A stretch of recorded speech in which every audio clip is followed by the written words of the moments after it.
Greetings! Welcome. I'm back, and as you can see, GDQ is back. They're doing a speedrun that I'm not particularly interested in. The Polish speedrunners community, the group of awesome people. Seems like kind of a cool game, though. It will be helpful. I like this menu thing that they have going on. I'm building a similar thing for the website that I'm making. Split power up. We set a checkpoint on this page, and then we can do a lot of things. I mean, we can do anything we want. The progress here is safe. We can like go through 5 rings. This is safe. We can go and then we can go back to this checkpoint. There will be a perfect level to show it. He's not particularly. Happy Tuesday, Lojo. Yes. He's not particularly explaining things well, but I think that's because that English is not his primary language. But he's being forced to and I die, of course. Give commentary in English, and he doesn't have a couch or anything. Why did I use the split here? I don't know. Never mind. A bit too high. You got this. Yeah, a bit too high. Yeah, it usually happens. When you're nervous, you just even the easiest thing is hard. I mean.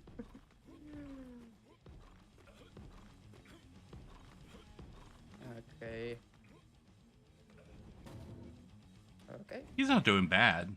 I didn't hit the second door. Arguably. Don't move. Better than the Kirby runner yesterday. Yeah, as I said, even the easiest thing is hard when you're nervous. I can imagine how nervous you would be on the GDQ stage for the first time. So dear host, do you have anything to say? This is speedrun mode in a game called Speedrunners from Hell. SEUM, Speedrunners from Hell. And it looks like he's almost halfway through the game. But then what I'm looking forward to is the Lilac Wars right here. Because I've mentioned before, I'm a huge fan of Star Fox, and that Star Fox 64 is my favorite of the Star Fox games. And for those of you who don't know, outside of the US and Europe, it wasn't called Star Fox, it was called Lilac Wars. This is the European version of Star Fox 64. I don't know why they decided to call it Lilac Wars instead of Star Fox. Did they do that in Japan too? Let's see. Stage you can end it in like 1.5 seconds if you can hit the pulsar with teleport. No, it was only in the PAL region, right? So it was only in Europe that they called it Lilac Wars. I don't know why they're playing the European version.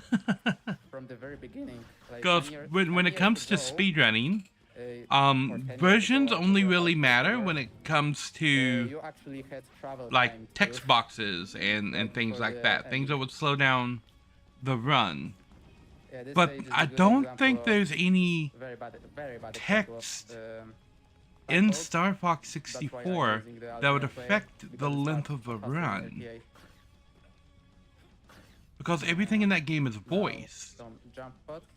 It was actually one of the first games that had complete voiceover lines for the entire game. Which is pretty cool.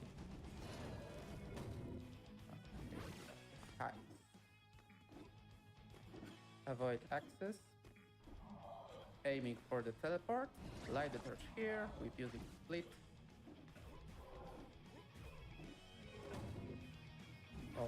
Oh, this is the worst level I ever saw. Because you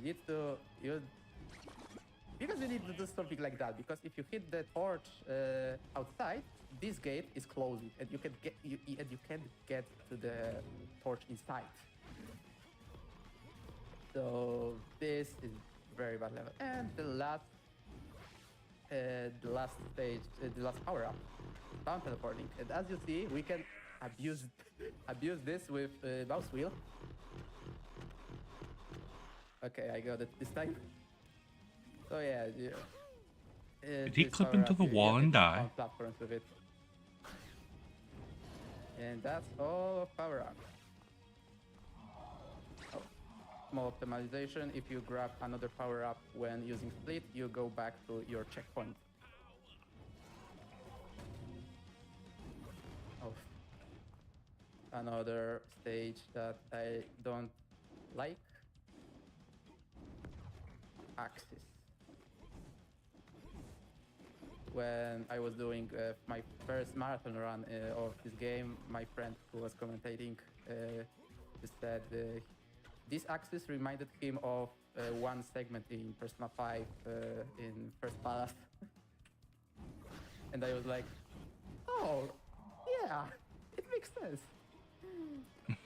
Does it?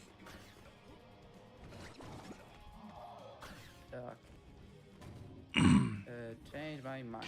I know nothing about this game. Another combination of 2 power-ups. And with the lack of explanations, yeah, 2 power-ups because the gameplay looks fun, but I can't tell what's an exploit and what's intended.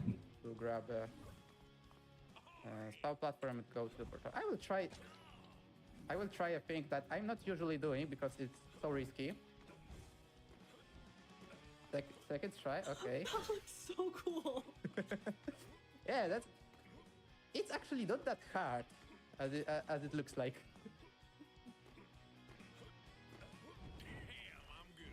But yeah, it's still pretty risky, so I'm not usually doing it during speedruns. So yeah, that was floor number 6 and the last stage. Another found teleport abusing. Oh, your favorite floor, the wall jump with teleport. This whole game just looks so cool. So like all of the floors are kind of my favorite, but wall jumps have a special place in my heart as a Mario runner. Mario runner, yes. We love Mario. Oh, yeah. The stage literally called wall jump. Nice. This guy. Okay, I will try to keep one jump pod jump. I didn't do it, unfortunately. Jesus Christ.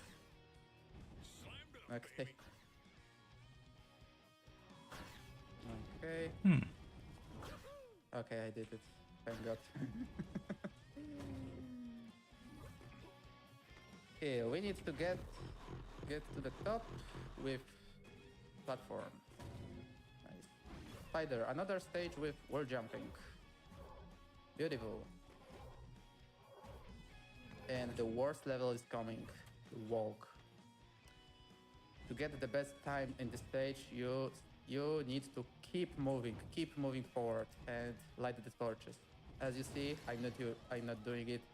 I'm stopping to light the torches. I'm not a IL level speedrunner, so I don't care about IL strats. I don't like using them.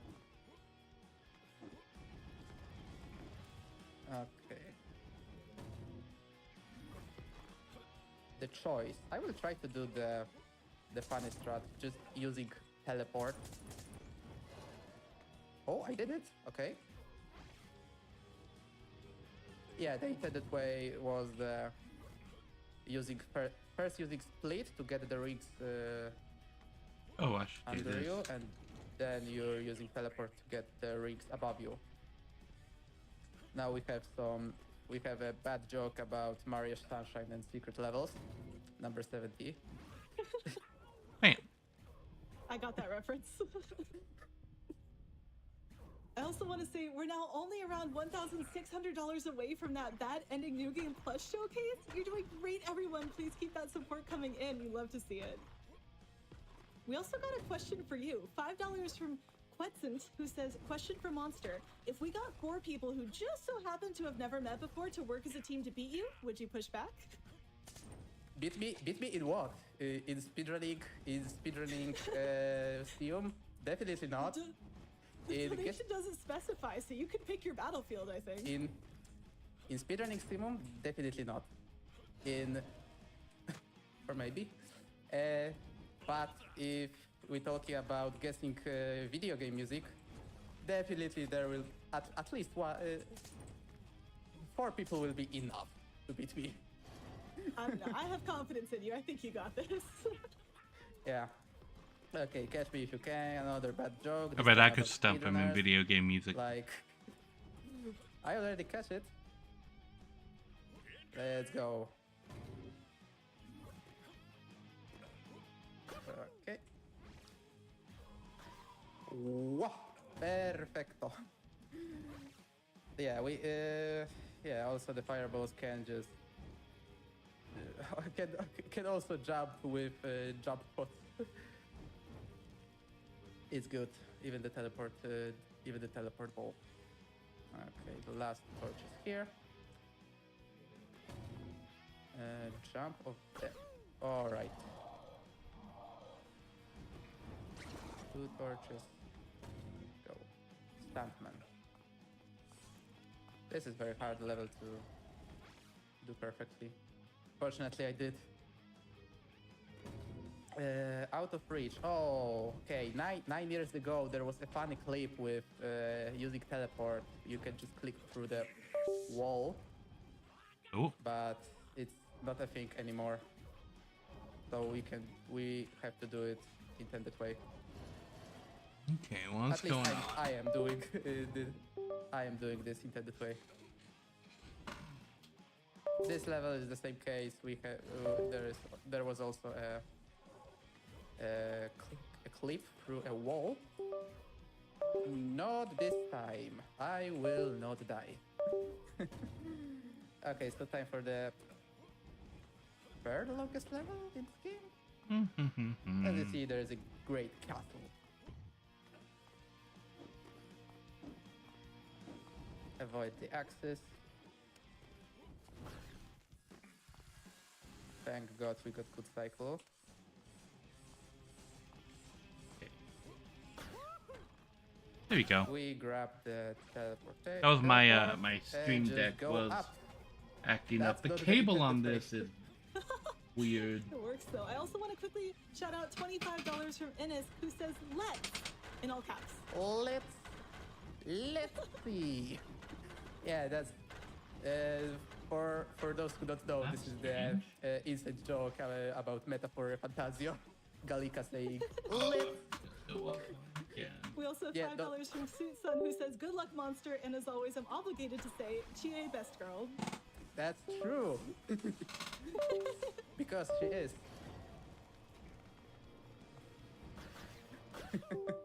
The best girl from Persona 4, the best game ever made.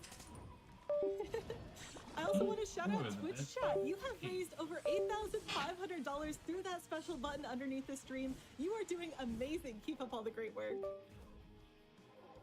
Oh, that's a painful death because we are actually at the longest level in this game, Satan. Also, this is the final floor, which has only three levels. So we are at the end of the speedrun. There was, I remember in 2017 at AGDQ, I saw a really good clip in this level. We were using sound platforms and just clip to end of the level, but it's not a thing anymore because platforms are killing you for some reason. And it's done again. So, yeah, because I it am crashed doing like it intended way. 5 times. Because I just can't do it better. There we go. You're doing amazing. This is so much fun and so much skill. So much dying. That's part of speedrunning. Let's be real. Right. Who among us is a speedrunner who has not died multiple times in their speed game? I challenge you. Yeah. Also, that was the last hard level. There are only 2 levels left. The beer heaven. Yo, a lot of beer. Let's go. jumping on the clouds, and now we have to go to the toilet. And prepare for time. And time. And that was the end of the speedrunners from hell, all levels, speedrun mode. Not including bonus levels and DLC. Yeah, Even 1,000, wait, 1100. the people aren't paying attention. About under 20 minutes IGT, so it's pretty good. But compared to my PB, it's pretty mid. But yeah, I hope I did underestimate. So that was Theum, that was me, and enjoy the rest of the marathon. Yeah. Beautiful job on that speedrun. Can we get one more round of applause in person, virtually on Twitch chat, on YouTube, for White Monster and that incredible showcase of skill. So good, so much fun to watch. I told you, chat, that was a really cool game. I'm glad you all stuck around to watch that with me. We are going to be setting up for our next really cool game, which is going to be Lylat Wars, a single life score attack with AGDQ. But in the meantime, we'll take a quick break. So get your stretches in, get hydrated, and we'll be back soon.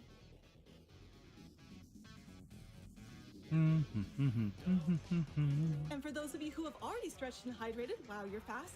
I want to let you know again that we are working toward that Bad Ending New Game Plus showcase, which is going to be such a cute way to end out the Pipistrello and the Cursed Yo-Yo run, which is only 2 runs from now. That is super soon, so get your donations in ASAP for that one. We are around $1,650 to go out of the $10,000 we need, which means, again, you have already raised over $8,000 towards that incentive. I love to see it. It's so beautiful. Thank you so much for helping out.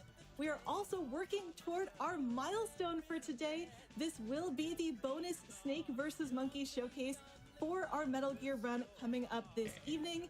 We are at a marathon total of $389,000. We need to get to $500,000 today in order to make that happen.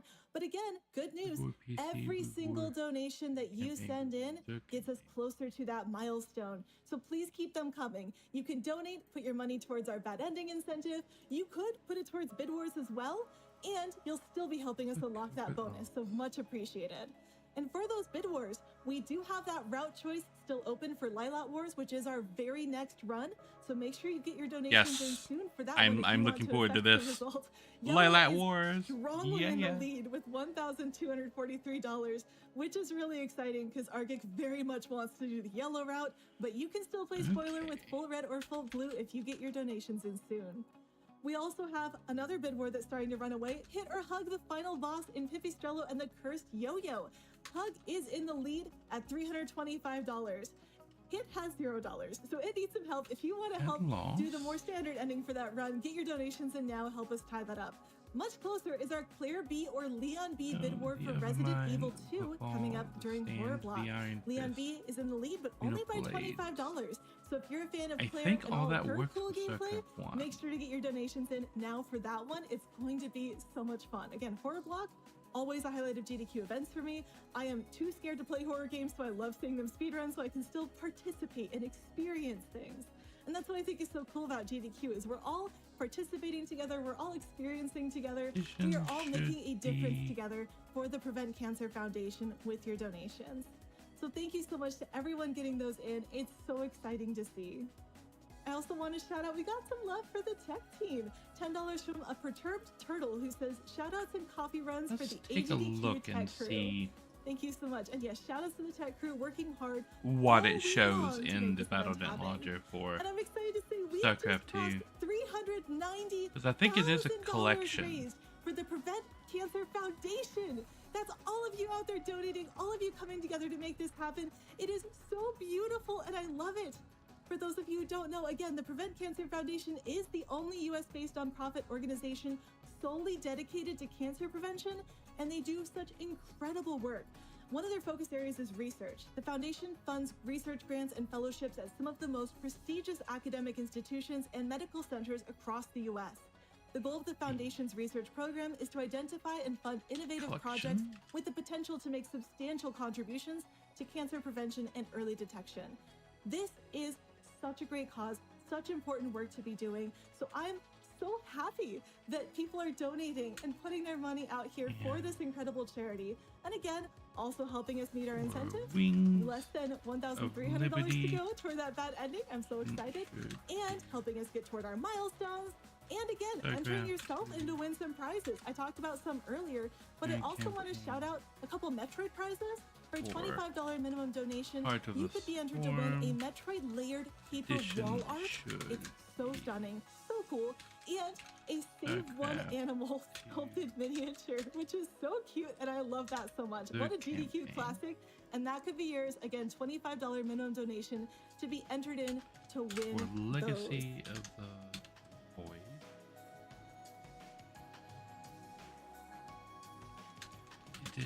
Speaking of donations, again, so many coming through. I never have time to read them all, but they're so incredible and special. And you don't even have to leave a comment. We still appreciate everything that you're sending in, such as $100 from Killing Time, $25 from Anonymous, and $100 from Jot, all of which are helping us out and raising money for the Prevent Cancer Foundation. We know how much this means to all of you, to everyone out there, so we appreciate all of you sending your love in as well. It's so special and so appreciated. Okay, some tweaks to that list. Do a quick shout out for another community that is very special for me. That is Frame Fatales. They are so good and so wonderful. We have a lot of different incredible groups here at GDQ. Frame Fatales being the one for women fans. Anyone who identifies in that category is welcome to join. We have Black in a Flash, which is such a great community of Black speedrunning and excellence.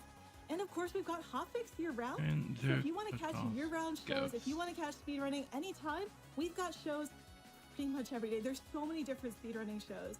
For example, Game Masters is speedrun adjacent content. Crosshair is specifically runs with bullets, which I think is such a fun category to put. We are going and Out of the Box is a great way for you to get into speedruns quickly. That runs Wednesdays, so make sure to check out that schedule if you want to see all of those. And speaking of some of our, I talked a little bit about some of our wonderful communities. I want to go into them a bit more. So let me tell you more about some of the wonderful communities that GDQ supports. Back to Black, GDQ's all-black charity speedrunning event supporting Race Forward goes live February 5th to the 8th. For more information about the event and schedule, visit gdq.gg/BAF, and you can submit your prizes from now until January 30th at gdq.gg/B2B26-prizes. That is gdq.gg/B2B26-prizes. They are such an incredible group. If you have not seen one of their events, you are missing out. Make sure you tune in. Mark your calendars now. It is going to be a heck of a show. Again, gdq.gg/BAF. Next, we are adding. And who would I be if I didn't also shout out the wonderful Frame Fatales community? GDQ is proud to host Frame Fatales, a community of women and femmes interested in speedrunning, charity events, and gaming. In addition to our two flagship events, we have a supportive community Discord with activities year-round, including Game of the Month and Randomizer events. Our next FF event is Frost Fatales 2026, running from March 8th through the 15th. To check out the schedule and learn more, type !FF in the chat or visit our table on site at AGDQ. It is a wonderful community. The schedule is absolutely stacked. Again, you can check that out online. Please make sure to mark your calendars for that event as well. And of course, all of you can go to GDQ and check out these different groups, join in. It's such a wonderful community. I love how wholesome and supportive speedrunning is and how inclusive it is as a hobby. We really appreciate all of you who make that event this way, all of you who donate and shout out these communities, all of you who donate and say trans rights. Those are one of my favorite donations to see come through. It's so appreciated, all of you joining together with us to make this community the incredible special place that it is. I also keep checking in on that Bad Ending New Game Plus showcase, which again is a cute ending. We want this ending, and that is now only about $1,200 away. I talk about our community and everything we do when we come together. It's so cool to see these numbers go up with all of you helping us out. And speaking of something incredible, it's time for a barrel roll into adventure as we, not quite yet. I'm getting a little bit ahead of myself. We'll get there soon. But we are setting up for that next Lilat Wars showcase. It's going to be incredible, so make sure to get your donations in to help us choose that route. Okay, this time for real. Time for a barrel roll into adventure as we join legendary speedster Argic for a single life score attack in Light Wars. Which Have fun out there. know does have. Hello, everybody. Hope you're all doing well. Char, thank you for that amazing welcome. Welcome in, everybody, to the most broken leaderboard you'll ever see in video game history. Yes, for some reason, 1,674 is first, and the rest of them are all lower. More about that on later when we get through it. But we are going to get ourselves through this game. I hope you're all ready for a wonderful time. Char, can you please let us know which route we are going to be taking through this run today? I have some great news for you. Yellow is our runaway lead for the route choice. Thank you, everyone, for contributing to that. Thank you so much, everybody. All right, we're going to get this run underway. Time, let us go. We're going to start this quickly, fast. Let's speed it on in 3, 2, 1. Let's go.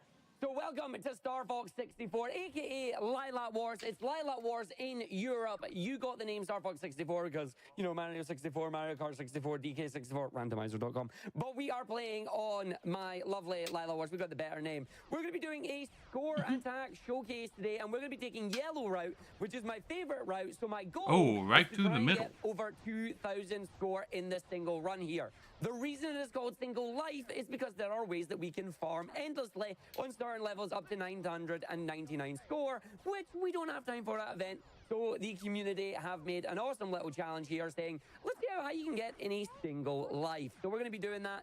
The main form of score that you're going to be seeing going through with us is these lovely green orbs called charge shots. However, I am holding Z and R to unlock these charge shots to prevent them from locking on any of the enemies. This is allowing me to then hit them with the explosions rather than directly, and you can see me getting a bunch of numbers like hit plus ones, hit plus threes. We're just trying to get a high score as possible. We do have our standard lasers. We're going to be grabbing bombs and other power-ups all the way while taking some of the secret routes through the stages to get ourselves the good stuff. I don't think I got that one there, so I'm just going to fire a bomb.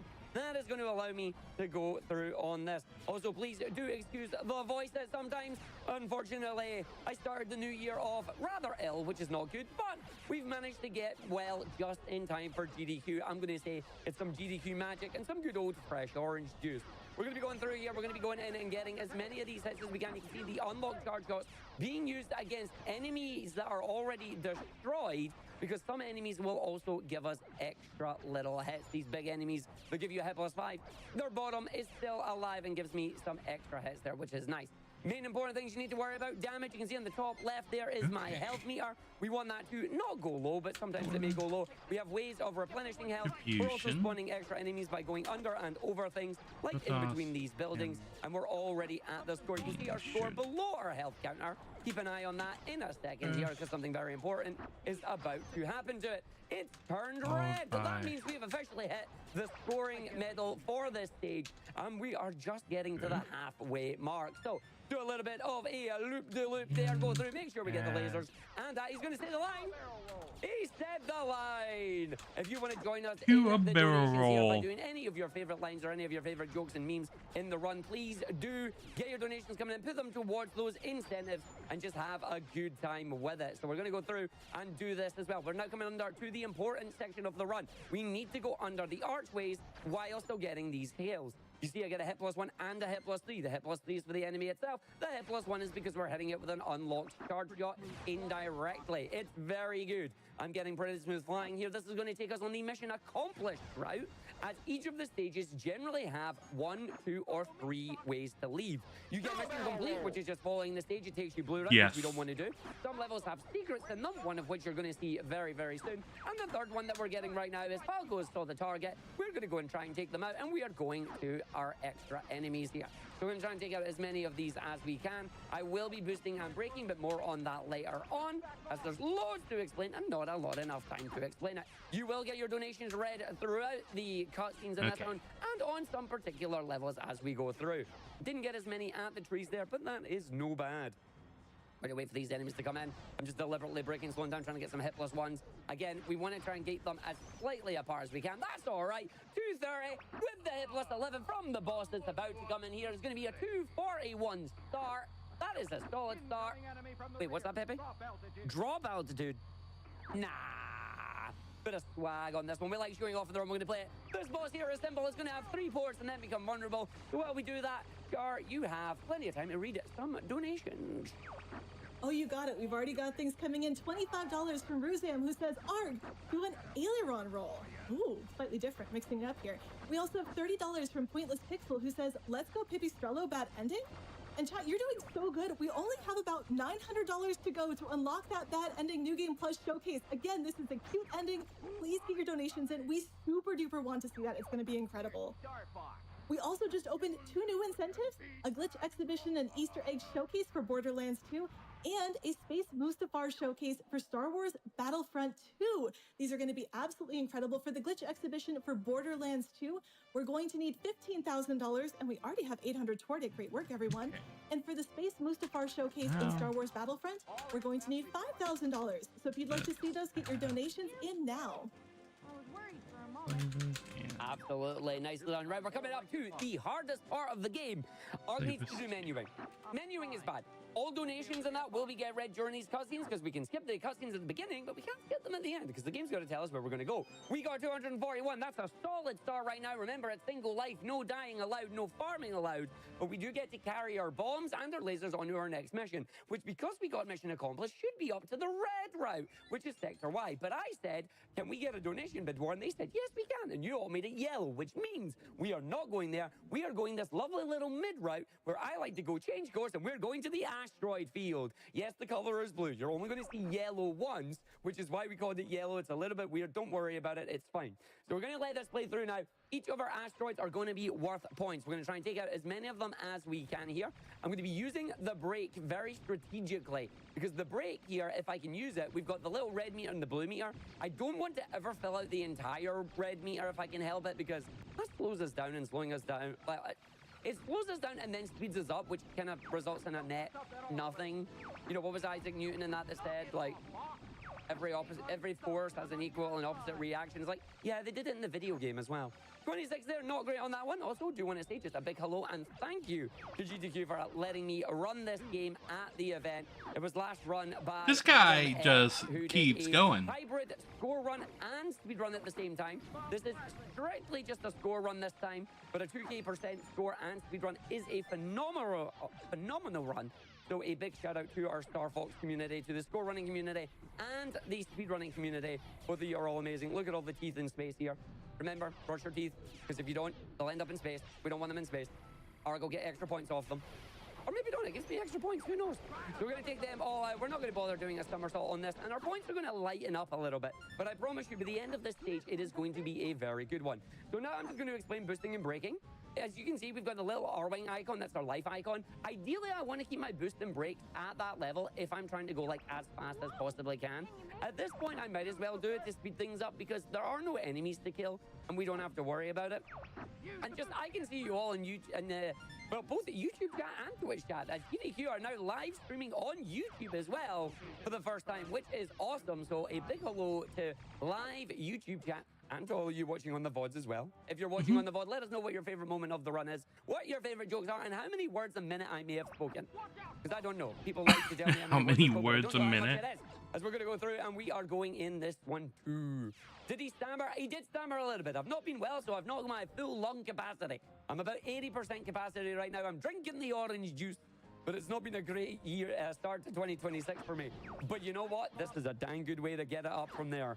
As we're going to go through now, we have just taken the enemies out for Pepe. We're going to take out a group of enemies coming through on this side. We're going to see if we can get some nice unlocked charge shots, get some nice hit plus fives. Lovely points there. We're going to take them out as much as we can, try and take them all out as we go through. They're going to give me a nice set of bombs at the end of it. And then I'm just going to let this one lock on, and it'll give us a laser upgrade. There are 3 stages of laser: single laser, double laser, and hyper laser. We want to stay on the hyper lasers if we can. However, if we take enough damage, we will lose either of our wings or both our wings, and then we will go back down to Beyonce with all the single lasers. So we want to make sure we keep a hold of them as much as we can. The laser upgrade jump in as real well. quick? Oh yeah, go for it. We just met the bad ending New Game Plus incentive for Pipistrello. This is so great. That's so early. Thank you so much, everyone. Super appreciate it. Back to you. No worries. Congrats on meeting the incentive, everybody. What's our next one, Char? Oh my gosh, we have 2. You can donate toward the Glitch Exhibition for Borderlands 2 or the Space Mustafar Showcase for Star Wars Battlefront 2. Keep those donations coming in. 14,000 is what we're going to need left on that Glitch Exhibition for Borderlands 2. So keep those donations coming. !donate or gdq.gg/donate. Nice, thank you very much.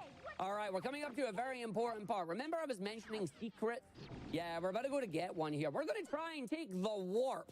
The warp is a very, very important part here because you see my score in this level is not particularly great. And I said, this is a good level for score. But we're going to go through, we're going to go in, we're going to log onto these enemies. They'll give us a hit +7. We're then going to use unlock charge shots, aiming right through these booster rings, making sure we line ourselves up, taking out each shot 1, each shot 2. Peppy very happy with us. Throw the bomb, blow it up, through the warp. And now we speed past the end of the level, speed past the boss fight, and take the secret route. We're now going to have a little bit of fun here as we're going to go in, and this is where the score is coming in. This is also going to take us to Katina, where the yellow route will officially begin. As we're going to go through, we're going to go in, we're going to go through this one. Also, I know there's barrel rolls. I know you love them. Get your spins in the chat with your spinning emotes. You got 5 of them now with the 5 wonderful mascots from GDQ. So for every barrel roll we do, get them spins going in as well. As we get the 64 explosion, we're going to fire ourselves there and then somersault to get all the bombs there. This is where we get stacked. So not only are we going to get the points, we're going to also aim to try and get ourselves even more enemies, get the explosions off, get all of the stuff down here, going in, going through, going around, going up, get the enemies as they come out here. I want to make sure we grab this one. That one's going to be the set for the wing. Not worried about the wing relay. Ideally, I want to get these ones for the bomb, because the bomb is good. If I can hold it, they are playing a butt, so I'm just going to fire that and just let it go. It's fine, they can hit the silver in that section. We're going to just take these out. Constantly jumping from the left to the right just to try and get as many of these meteors as we can. With the game then saying, hello, there's enemies there. I got 2 of them. That's all right. I can get the others there. I don't think there's anything I need to do to... And now we'll see if we can line ourselves up on this. We're going to do it. There's the spins there. We love it. Very, very good. Keep them up, everybody. As we're going to go through and we're spinning our way through this level. Now we're going to take out the meteors again, but the meteors this time have presents, like prizes that you can all get. As we're going to run our way through and we're going to take out as many of these as we can. Another bomb on the screen there, just taking out as many of them up. We're going through, we're over 400. We're taking out the rest of these. That is a 427. That is a 431. And 8 bombs. That is a brilliant meteor for me. I am damn happy with that run. Let's heckin' go. Char, over to you for messages. Let's heckin' go indeed. That is so cool. We are also less than $7,000 away from 400K, which would be kind of cool to hit. I think that we could get a good high score during this run as well. What do you think? Oh, absolutely. We can add a new high score. What was it people were saying there? Can we try and get, what is it, 400,000 we're looking at? I reckon we could smash that. Someone did a dangerous thing during the intermission there. They were going, anybody want to try and donate 1 cent for every word Argic talks? I'll challenge you on that. We can do that. That's a dangerous challenge, that is. So we're about but that's an exciting one. It's a very exciting one. Who wants to count the words? Right, we're about to jump into this level that is now going to become a tool-assisted score run. I've got a timer. Why is that? Lag. Lag is a thing on this poor console. The N64 is a wonderful console. This is my favorite game of it. But oh my God, are we about to make it struggle? We are in Katina. We are in all-range mode. We are no longer in an on-rail section. All-range mode is a giant square. If you go to the edges of any of the squares, the game will force you to do a U-turn. So now what we're going to do is we're going to have a little bit of fun and we're going to reenact our favorite movie, Independence Day. So here comes the enemy mothership. We've already taken down 10 enemies. We're going to have another 5 to take out before then to spawn a wing laser upgrade for us. There's the mothership over there. This is going to be a level where Char is going to be able to read as many donations as she wants. I'm going to be quiet. Gasp, I know. Because what we're going to do in this one is I'm going to be farming as much score as I can, where I need to take out as many enemies, and the level is just going to say one thing. The hatches are open, and every time it's said, I want to see it in chat. I want to see you all saying the hatches are open. Show them in your donations. Get that counter up there just as I do the score counter, because I'm going to have 3 minutes and 30 seconds on this, plus or minus a little bit of lag before the core appears. My goal, as much score as we can get. And Char's goal, as many messages as you can be read. Ready? Let's go! Let's go. We have $50 from HUD601, who says, so proud to see my friend Bad Ideas collaborator. Be scared, 50 Bob. Welcome to the band list. Argic for always being being a huge inspiration for me and everyone at Club 601. We're sending you all our love from the watch party. Fly fast, do a barrel roll, and be careful, Arg. The hatches are open! Oh my gosh, these hatches. We also have $25 from Cyberbot X, who says, hey, Argic, do a barrel roll. Press C or R twice. Knock it off, Fox. Best of luck on the run. Put this to the Glitch exhibition in Borderlands 2. And that is moving along. We have about $13,600 to go. We need to get to $15,000. We're at $1,300, so keep getting your donations in for that one. We super want to see it. We have more advice, $100 from BitDragon, who says, an Argic run? Do a barrel roll in excitement. Good luck on your run. We also have $250 from Mod366, who says, I am a simple man. Oh, I see an Argic, now. I donate. And this time around, I was thinking, go big or go home. Good luck on the run, Arg, and good luck on getting more than a few words in Char Bunny. I'm doing my best. Obligatory greetings from Germany. Thank you so much. We also have Mercenaries, $500 from Blatz, who says, donation confirmed, sending support. Much love to Arg and everyone, less than 3, and for the kids. There's so many great donations coming in. $5 from Tiny Tim, who says, hey all, donating for the amazing Argic and the Lilat Wars run.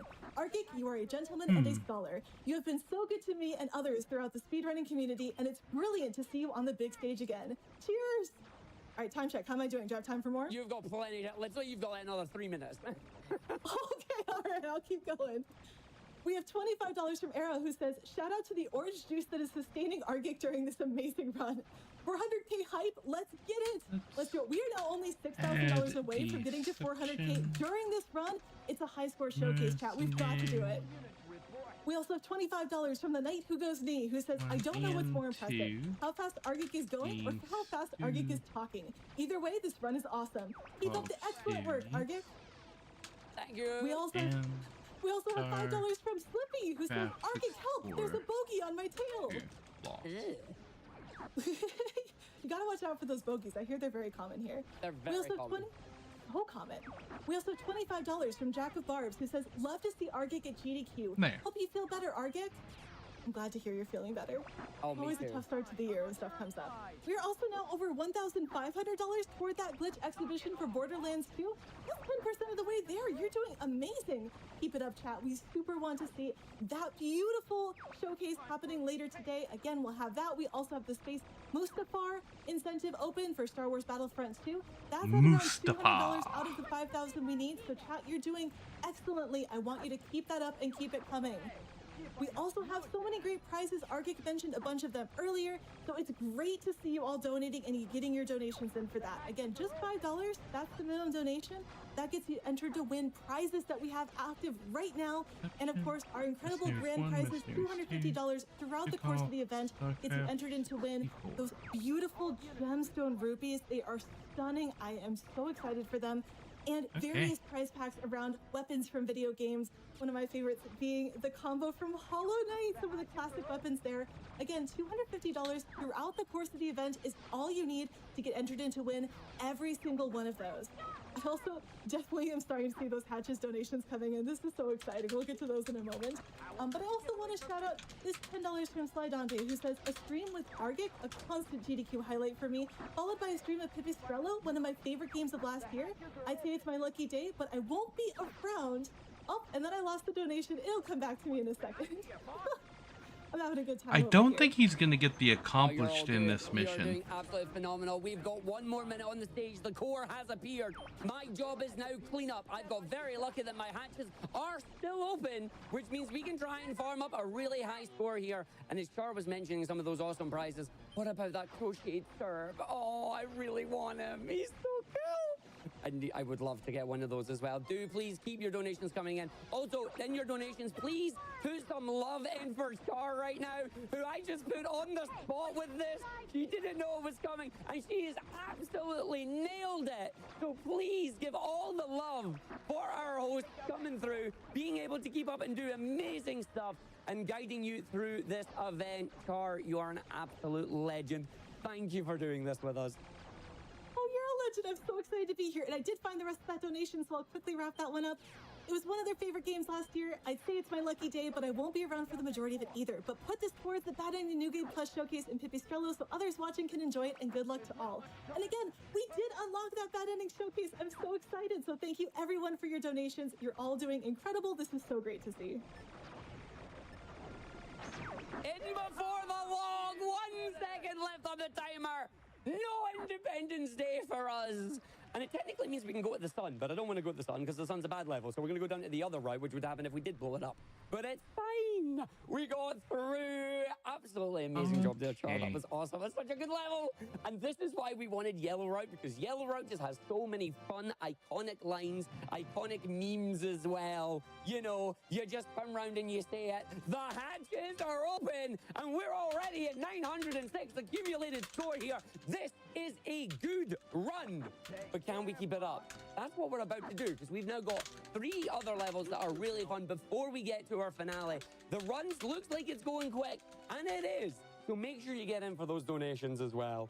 Absolutely on point on this run right now. And now I can put away my phone because I don't need to use the timer anymore. Oh. I will quickly shout out, we got plenty of Hatches donations. We've got $5 from the Maverick Girl who says, open our Hatches thee. We have $25 from Race Pro UK who says the hatches are doing a barrel roll. And we have $25 from Delty the Techie who says, good luck, Arg. The hatches are open. Please, God, let the hatches be open. That's exactly what I was asking for. It's like, hatches, please be open. We need those.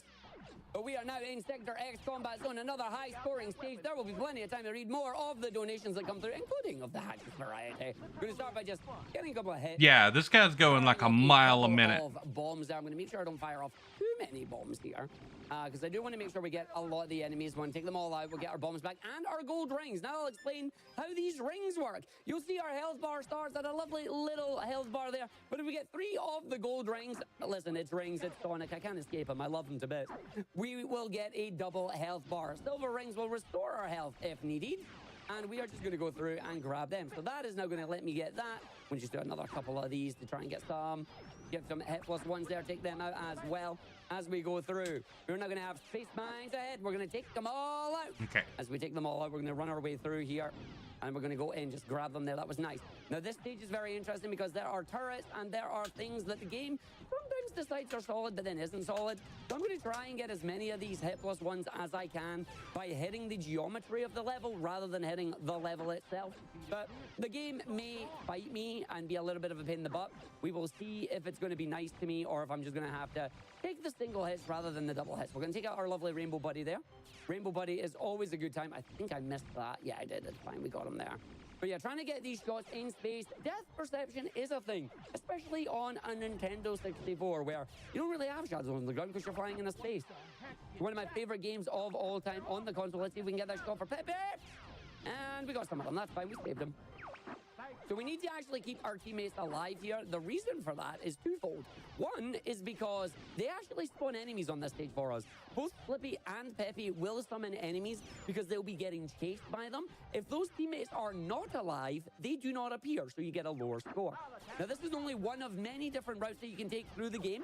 If you are interested in Star Fox Go running in any way, shape, or form, please do join the community known as the Hit Plus 64 community. The Hit Plus 64 community has a dedicated website for high scoring. We have amazing runners with tutorials, and they're doing something special called Mercenary League. Because, you know, the Star Fox team are a group of mercenaries, and every month they set up a new route. Nice validity there, game. They have a set of routes that they'll take that's unique to each month. And they just pick one of the random routes that you can pick, and they let you go through it, open to all skill levels, and we just have a great time trying to get high scores on them. I will admit, I always do my 2, either yellow or red, because those are the ones that I love. But there's many different ways you can play, so a big shout out to that team, to that community. Okay, so we're going to skip just boost ahead here to get lovely hit plus ones. Hit plus 2 is 3 points total, but you can see we try and get more. Here's the extra set enemies from Pepe. Thank you, Pepe. Appreciate you. And then we get that extra set of the enemies there again, not hitting them directly. It's all about those unlocked charge shots. Trying to get those out. We don't want to take any of our team members out, whereas other times you do. I know some of you are really looking for Flip is dead. Nice, but there will be no killing of your teammates today. At least not intentionally. We could have lost them at Katina, but I didn't, so I'm very happy about that. So we take that out. We got a hit plus 1 in the background there as well. And a hit plus 1 off that. Oh, Arg, you're doing good, buddy. We are now coming to the boss. This is a boss that is interesting because if Flippy was not around, because you already lost Flippy in the last level, Flippy would respawn. I wonder why that is. The reason for that is because that one of the two ways you can fail this level is if you take too long and Slippy decides, let me get a piece of that action, and then gets whacked all the way to Titania and you have to go there, which we don't want to do because we're doing yellow route. And we're going to a stage that I may need Char's help to read because I'm Scottish and I'm not allowed to say it. But yeah, while we're doing this, Char... I'm here for you. Thank you. If you've got any messages when we're on this Boston cutscene, please feel free. Absolutely. I want to first shout out that we are just about $5,000 away from getting to that 400,000 during this run. Char, you're doing so well. Please keep those donations coming in. I really, really want to see us hit that number. We also have plenty of the characters donating. We have $25 from Rob64 who says, location confirmed, sending donation. We have $25 from Professor Ness who says, location confirmed, sending supplies. Ooh, some alternatives here. We have $10 from Aspen and Frey who says, everyone asks if the hatches are open and not how the hatches are doing. Aw, hatches, how do you think the hatches are doing? I think the hatches are doing well. The hatches were okay. They'll be back next time. I think they did good. They did very good. All right. That's good. We also have $25 from Gabriel Cantor who says, one of my favorite runners and my favorite game, gotta donate. Hard to pick a favorite line, but I've got to go with Wolf. You're good, but I'm better. I've taken a few hits, but I'm okay. Oh, that one's going to come very soon. But yeah, Gonna get plenty of that. We are heading off to the Scottish planet now. I cannot read this stage's name, for I am Scottish, and technically this is a performance. Therefore, if I say it, I'll get bad luck, and I don't want bad luck. But we're going to be switching from our trusty Arling down to the Landmaster. We're going in a tank, as we're heading to, once the name comes up, Char, what's the name of the stage? This stage's name, once it comes up, it is not up yet, but do you want me to say it anyway? Yes, please. It is Macbeth. Yay! Teamwork over here. Oh, yes, we are heading off to the stage, the Forever Train. Probably one of the more iconic ones. And we're actually going to let the starting cutscene here play a little bit because the train does actually move ahead in this one. And we want to take out... So if they're doing like an all-yellow route, why did he skip Solar? We love the Landmaster. Because it goes straight yellow across the middle. The downside of the tank being able to hover is that unfortunately, I can't then do unlock charge shot because the input for an unlock charge shot is the same input that I need to use to hover. So we're not going to be doing unlock charge shots on this particular one. I'm also not taking that out there. Right, let's get our enemies here. We want to take them out. So our charge shots will unfortunately all lock on, but that's all right. As long as we get them, we can use them. The main thing I need to worry about here is trying to get as many of these unlock shots as in before they lock on this time. So I have to fire them before they lock on. But now we get to have a little bit of fun. Now I'm deliberately donking off here because I'm farming a little extra couple of hits here off these. So again, score attacking, don't necessarily have to worry about speed. We can stay within the time limit, of course. We have our estimate accounts for this. But we want to farm these rocks. These rocks, if you can hit them indirectly, give you lovely hit plus ones. We're not doing too well in the placement this time, unfortunately, which is not great, but that's a nice hit plus through there. And then just get that one in the distance.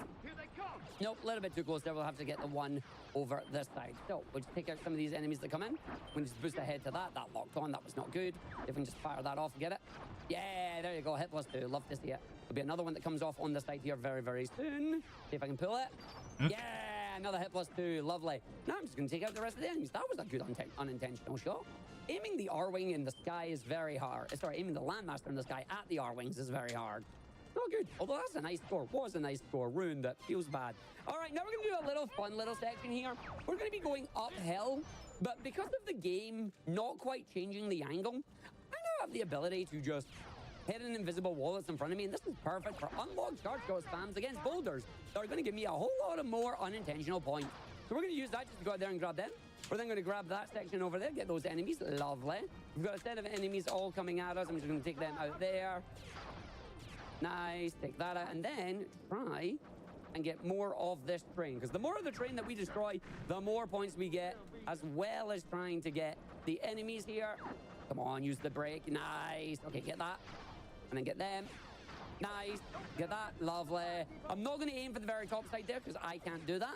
But we're going to get more boulders coming for us in the wall here. So I'm just going to donk off a little bit. You can see we take a little bit of damage as we do this. But small little boost, micro break. Can use them as it's aiming for us. And then I'm just trying to slow myself down here just to get as many of these boulders at me as we can. Want to just take out as many of these enemies. Lovely. We get that one there. It's going to give me a bomb. I fire that bomb. Nice. Aim with the bomb. And a hovering tank. Look at that. We got that through. So we're going to go through on this side. Falcon's going to be like, oh no, I've got one behind me. But we took him out and he's fine. I now want to aim for 7 shots. 1, 2, 3, 4, 5, 6. I guess I should be thankful. 7. And then break. So what I want to do here is I want to weaken the fuel tanker while still farming as many hit plus ones off the wall here with these boulders. As many of them as the game is willing to give me. Come on, game. Give me some more. Right, let's see if we can get this without having to use a bomb. Oh, I used the bomb anyway just to be safe, but I didn't need to. That's all right. We love that. We go through. And again, a big shout out as well to our, well, a big shout out, and I'm so sorry, to our language restreams who are trying to restream me. I talk too fast, I'm sorry, but thank you for doing it. We love you. But we're going to go through, we're now going to make sure we hover over the iron brew bars here. Why? Because apparently iron brew tastes like steel girders. At least that's what they want you to believe. It's a very unique flavor. It's lovely. We love it. But we're going to jump through and we're going to go in again, taking out more of the train here. That is the majority of the score farming finished on this stage, unfortunately. It's one of these weird ones where it's all front-loaded, but we still have other points that we can get. So we should be in an okay position. I'm going to use this to get 9 bombs as we're going to go into my favorite level of all time, Area 6. And I am going to try my dangest to get 600, or, well, 550 up to 600. I've never hit 600 yet. My goal is to hit 600, but if I can get over 550 live on GDQ, I will be such a happy boy. And we're going to go through on this one, and we'll go through it, and we'll have fun, which will be good fun. So we're going to go in, we'll just see if we can take this. So 8 bombs. Rob will send us a bomb. I should be able to get another couple of unlocked charge shots here off that one. Got it off that one, and then we want to make sure we hit these locks. We've got 4 in this segment, and then we'll have 5, 6, 7, and 8 as we move up through the boss fight. Oh, I missed that enemy, dang it. I mean, speaking of 5, less than $5,000 to go to get to 400,000. I really want to see that happen during this run and get our own little mini high score. So please chat !donate if you're in Twitch, or gdq.gg/donate from anywhere. Absolutely. We are, of course, I see people already mentioning it, we are going for the fuel bunker. It's on the right side. What could that possibly mean? It means we're going to get one of the biggest hit pluses this game has to offer. Surprisingly, it's not actually the best way to get a high score on this stage. It is actually quicker to take out the enemies that spawn on the track before you run out of rail. But we're not going to do that. We want to keep this online. So we're just going to let him step on the gas. I'm going to let this cutscene play out. And then once this cutscene's play out, Char is going to take over with some donations, because I'm going to go ham on Area 6. And I hope it goes well. But first... No! Get the flame!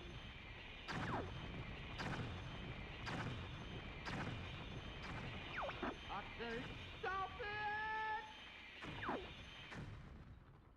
it! Oops. Take it away, Char. How do you expect me to talk after watching that? That's so funny. I know, right? Just like, oh, oops. Oh no, that sounds bad. All right, $50 from Conrad, who says, the train level. And train levels are always the best levels. Can we get a donation train going on your favorite train levels? Oh, chat, that sounds like a great idea. Please get your train donations in. Let's say $10 to join that train. Get your donations in and tell me about your favorite trains in video games. I'm sure there's plenty of them. We also have $25 from a tea tree who says, Ark, get these guys off me. Love to see you up on the GDQ stage as ever, you wonderful numpty.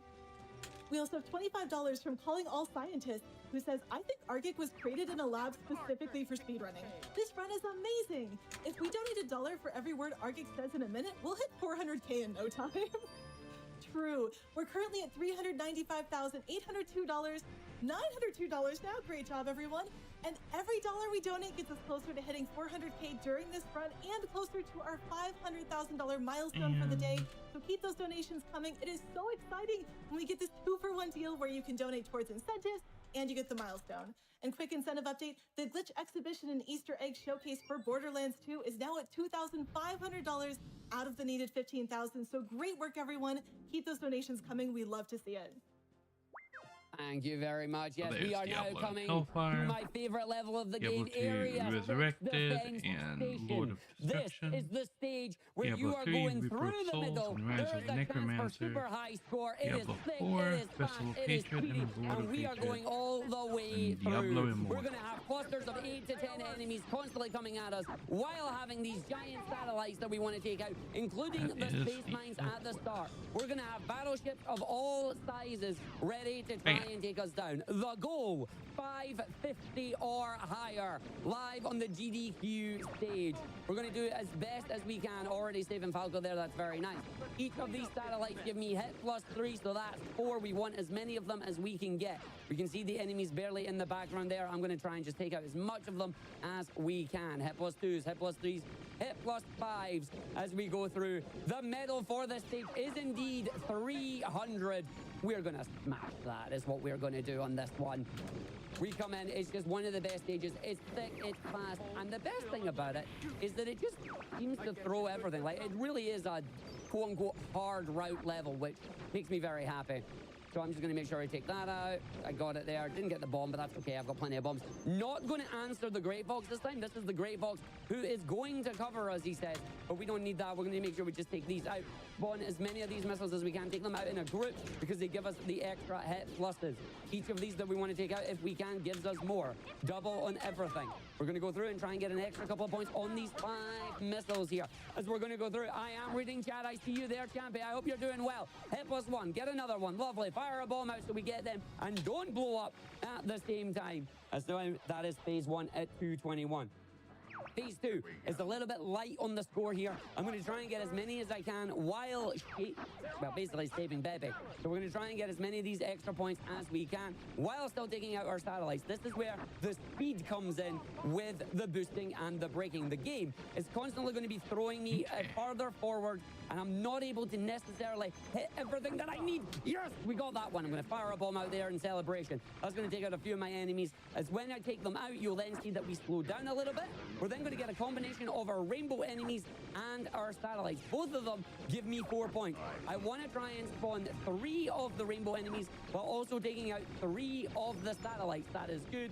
That is good. Let's see if I can take this enemy out. It took a little bit of damage there. Not all the damage is fine. We got you on that one.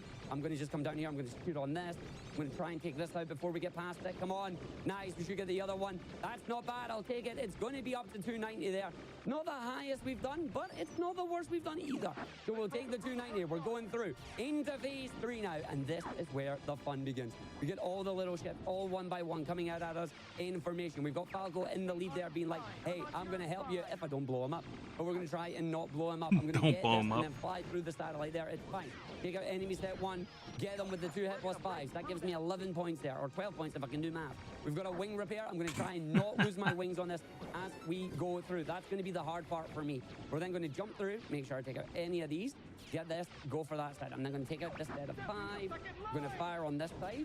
That's going to do that for me. I'm going to do this again. I'm going to come down here, fire against this, fire a bomb just for safety. Take that out as well. I've still got my wings. This is fine. Everybody's there. We're firing everything together. I'm aiming for the mini ships to get the hit +2, the charge shots on the big ships to get the hits there. And there goes, oh, are my wings still alive? Yes, they are. I am definitely going to try and get some extra wings from this. Give me that. Flippy, don't you go away. Nice, buddy. Speaking of things, we're trying to get less than $4,000 away from $400,000. And there's only about 10 minutes left in the run. So with all these numbers, Twitch chat, I need you to get your donations in now to help us make our own high score. Please donate now. Let's smack that high score. You've not got long left. You've got about 10 minutes, if that. We're now on the final part of the stage. Arg is on good score pace here. As I'm going to go through, I'm going to get the extra hit +5 of the side of these. But hitting the missile, I'm going to just do that bomb and throw it out there. That is going to give me this. Arg is going to get another couple of unlocked charge shots. And then on the GDQ stage, he's a happy boy because he just got over 550. Let's heck him go. If I do this boss fight correctly, it'll be 564, which is great because 1 is 64 and 2, it's a lovely score. But also a flashing lights warning incoming on this boss. Once we've taken out the second set of these bosses' tentacles, it's going to do a disco laser light show and the screen is going to pulse white So just keep an eye out for that. I'll let you know when it's coming. But Char, from now until we begin the next level, the floor is yours. You got it. We've got people. Well, that was some good RNG on those hands he got right there. $25 from Freaky Reeky, who says buying a ticket to the train level train to support my favorite train, Phantom Express from Cuphead. We also have $5 from GM Big Kev, who says train level. How about train game? I remember playing hours and hours of Railroad Tycoon 2 when I was a kid. It's a great little game. And we have $15 from Anonymous, who says donation train. My favorite video game train is the Spirit Train from Spirit Trap. All fantastic options. Thank you so much, everyone. Keep getting those train donations in. We're getting ever closer to that 400,000. Keep that donation train going. I'm so excited for this. I really want us to hit this high score.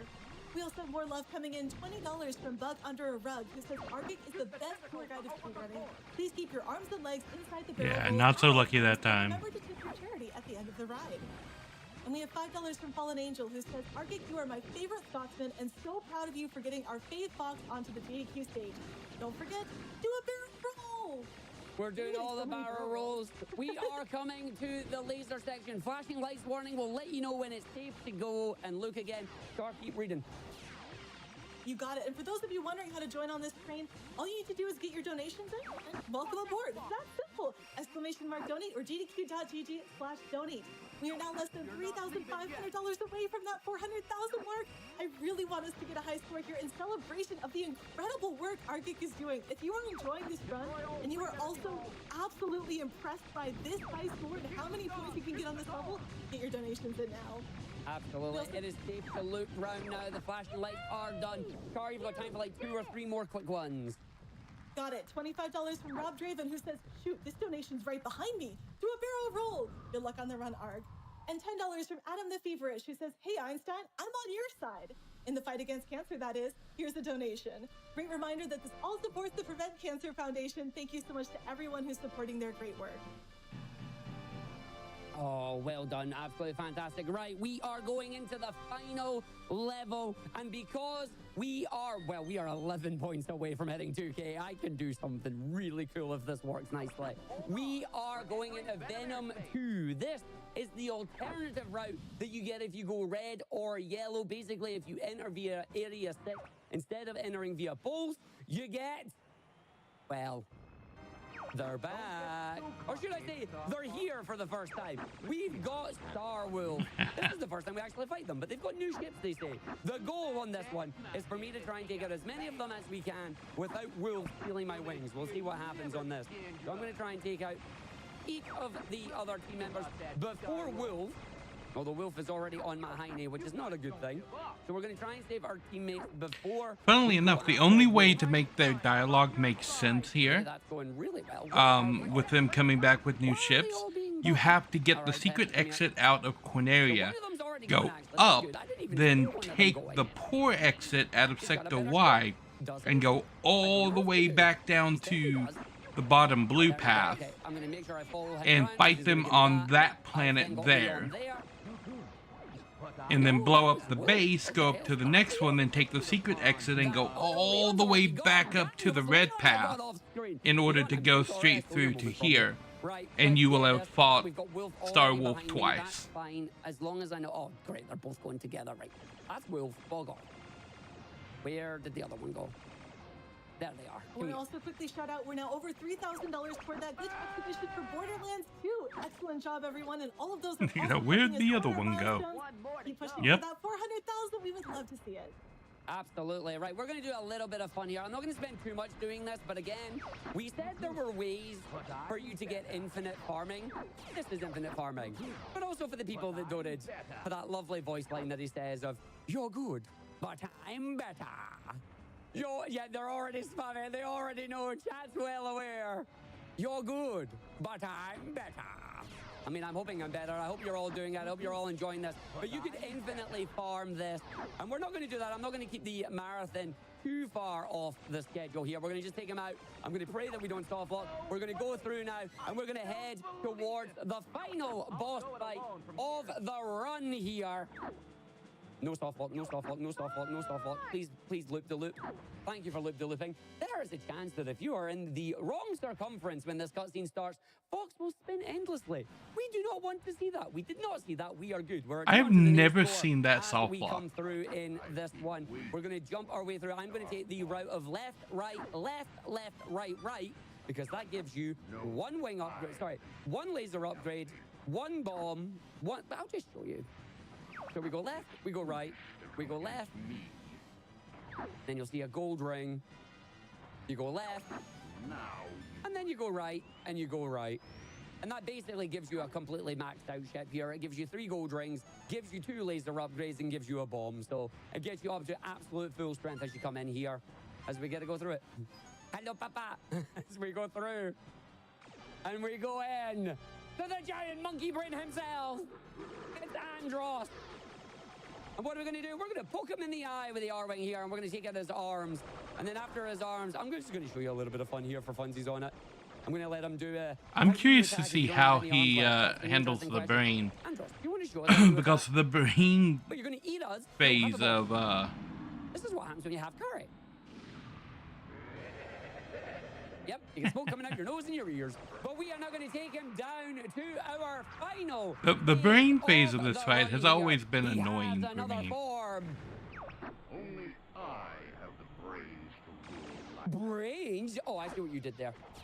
I see what you did there. He's become a giant brain. So now what we need to do is we need to take out the giant brain. We need to take out everything that is here. We're going to go through that. And an R-Wing in the eye would be very painful, absolutely. So we're just going to take them out straight away. We're then going to keep him there. He's going to hopefully disappear from us. He has. We're going to go through. We're spinning around and then hopefully get a nice quick kill on him here as we go through. Oh, he's getting away one last time. And then we are almost at the end of the run. We've got the escape sequence. But wait, no, what's happening?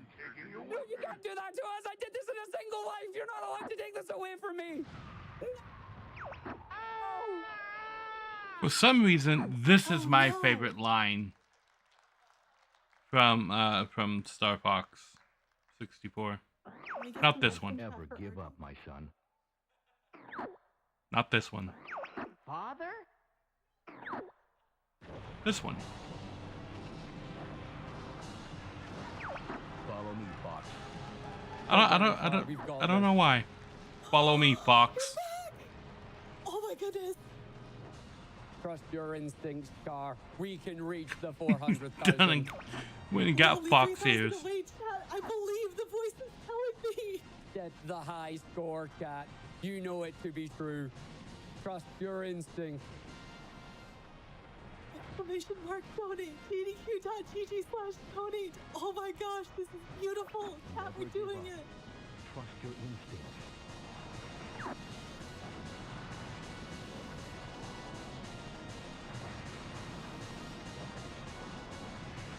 You've become so strong, GDQ.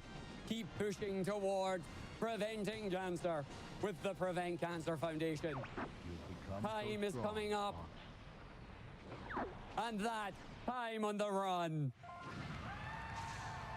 I hope you've all enjoyed it, everybody. I hope you've had a great run. I hope you enjoyed the best. I am so damn chuffed of this.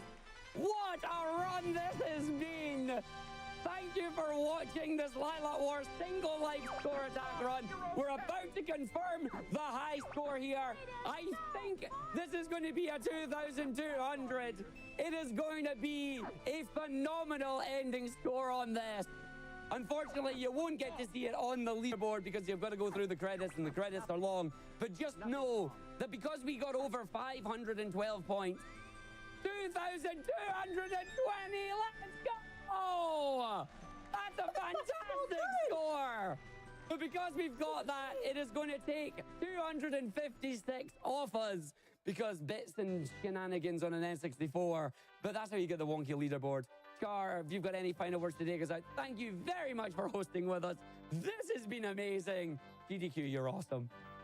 I just want to say thanks again, everyone. We have raised $397,768 for the Prevent Cancer Foundation. You're all beautiful, amazing. Shout outs again to Argic. You're incredible.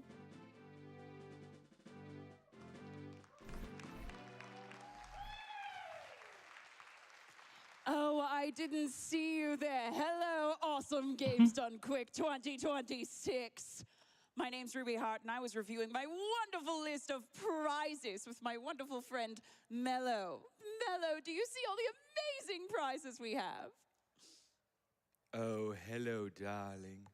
Hello, Yes, I do. darling. Oh, we have a plethora of prizes. You can check them all out at Okay. gdq.gg/prizes. Which ones have we and donate towards our amazing incentives at gdq.gg/donate. Again, my name's Ruby Hart. I am with the wonderful Mello for this prize segment. There are so many incredible things here. Have you been able to properly look at a bunch of the prizes yet? No, I've had my face completely buried in this That one's Rebound done. Borderlands 2 guide, which we'll get That one's to. done. And I've also been trying to lift these extremely heavy objects That around me. one's done. Absolutely. So if you want to get entered to win any of the prizes that you see here or throughout the rest of the week, all of this is going towards the Prevent Cancer Foundation. So I know the first one you were really excited about, and this is from our wonderful friends at the Yeti. Yes, we have here a beautiful, gorgeous Mega Man poster, which I successfully unfolded. There's the camera. Ruby, will you help me fold this open a Oh, little bit more? absolutely. Yes, look at all the gorgeous art on here. You've got the blues and the pinks, and this is just a $5 minimum donation. And you can enter yourself to win, like Ruby said, at gdq.gg/donate with just a $5 prizes. This is I see until a the end of couple of Borderlands 2, correct? zeros Yes, on there. I absolutely, till see the end Mega of Man. I Borderlands see 2. X. We also have a few of I our see grand Battle prizes that Network we'll show you Mega in a minute, Mans. But I love the colors and how much I they don't see pop on this thing. Forte It's on there. absolutely exquisite. Wildly vibrant, so gorgeous. I recently am playing Mega Man X, falling in love. Great game. Yes. Okay. And then we also have, as I was Good showing off game, I earlier, we think. have several notebooks Kind of journals overrated. this week from Angel Rose Star. So this is another one of those gorgeous notebooks. So this is a $10 minimum donation with some really beautiful Jirachi art. If you're a fan of the Pokemon games or the old movies, I know there was one movie specifically when I was growing up surrounding Jirachi that I adored.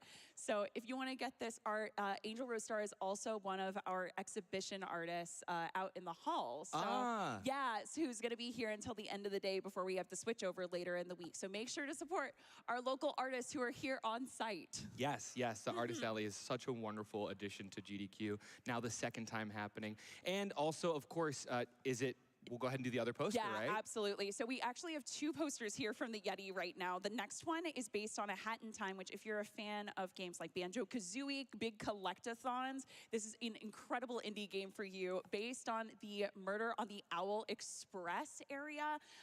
So I absolutely love the shout outs on the bottom that say, a Dead Bird Studio production starring Some Girl, Conductor, The Crows, and Owls. If you're a fan of Some Girl, Conductor, or the Crows, which, by the way, Crows, my favorite animal. Absolutely love it. I'm a big death's door person, so been a fan of Crows for years, but I love the art on this Hat in Time poster. Again, thank you so much to our friends at the Yeti. This is a $10 minimum donation. Now, the next one, which I know you were eyeing basically nonstop the moment you got to the table. Yes, this is a Rebound book. It's a Borderlands 2 game guide, and you can tell it's very official, very heavy. If I had lungs, I would scream. Love this book. Teaches you so much. Teaches you so much. And here, I'll flip through just a little bit. I was looking at the Gunzerker skill tree and learned that there's a skill in Borderlands called Bus That Can't Stop.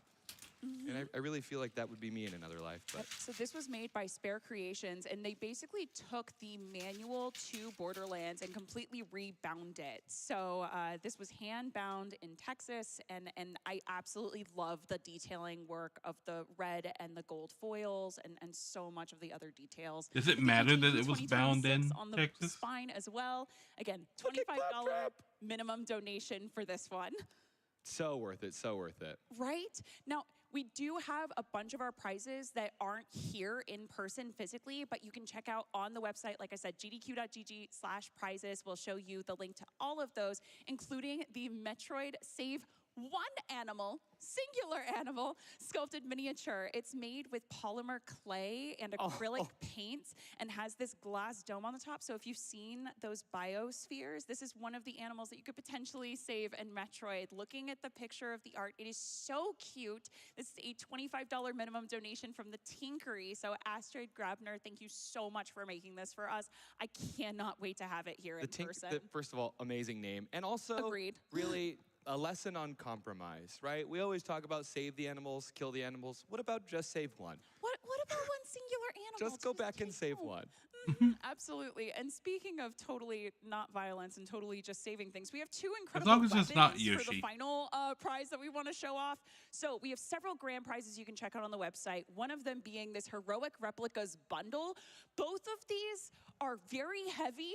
Just full disclosure, if you take them home, we've got the Megaton hammer that is 35 pounds, this replica, as well as a 25-pound version of the diamond sword from Minecraft.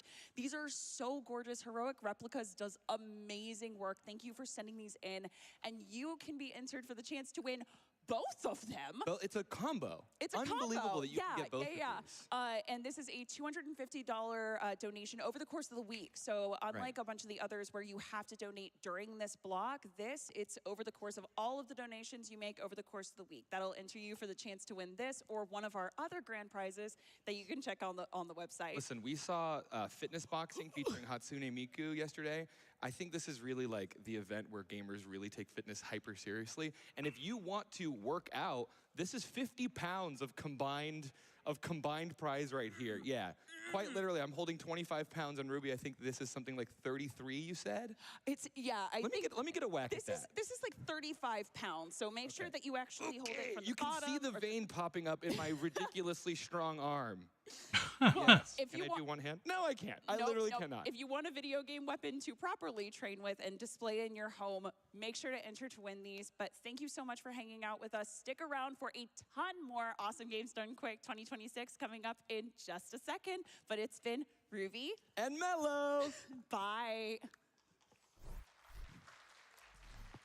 Thank you. See, those so segments much, are Ruby so and Mello. much Those are better some when they're amazing not prizes. And trying to can we do a please bit. Give it up again for our global block. Oh, all right. Yeah, come on.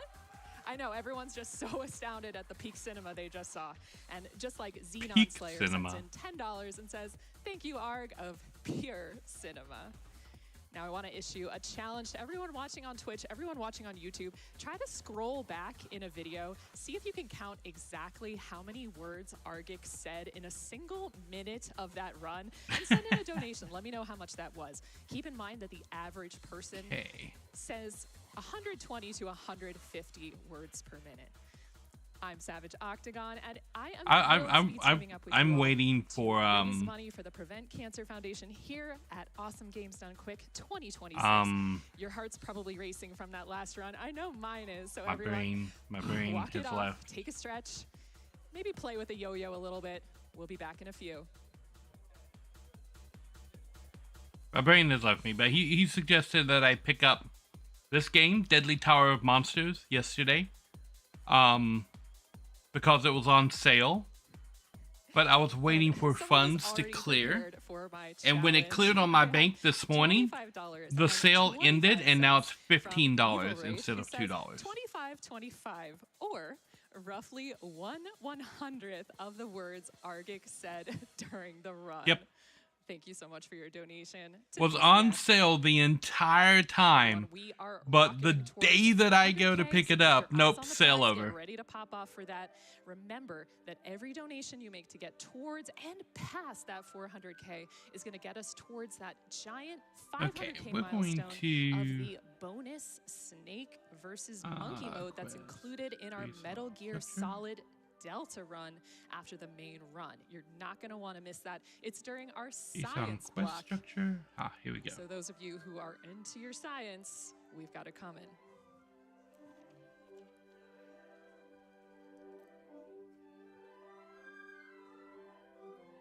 All right, everybody, let us gear up. We are so close. Start the claps, people.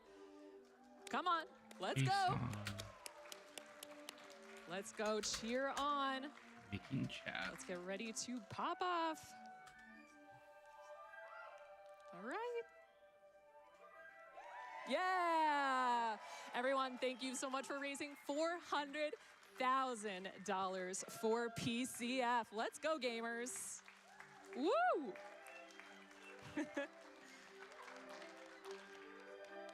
And everyone, we have had so many awesome donations, so many awesome donation trains to get that going.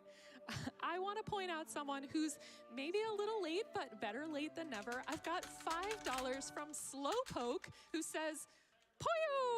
No! You got there, Slowpoke. You got there. We love you.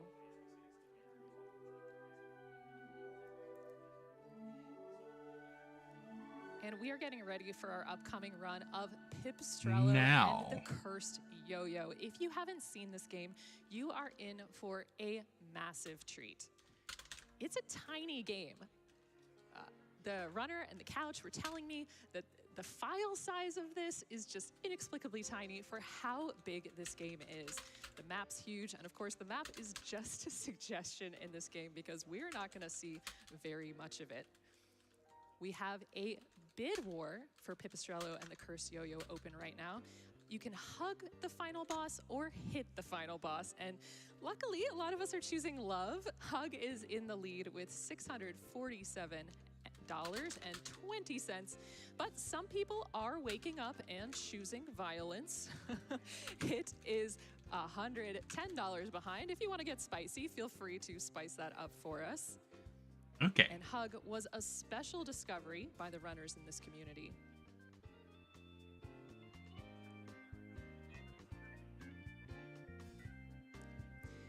Just want to shout out all of these amazing indie games that have been here, run at AGDQ. And we've got some indie devs here as well at the event. Can we get a shout out for all of our indie devs who are here? Yeah. And this particular upcoming run, they've got a special relationship with the dev. The devs have been so great about giving them secrets, helping with randomizers, and our upcoming runner is even listed in the credits of the game. Yeah, so that is how great this run is going to be. And of course, we've still got lots of love for Argic on that last run, like $50 from Uncle Jubilon, who says, props to Argic on this amazing Lilat Wars run. Trans rights.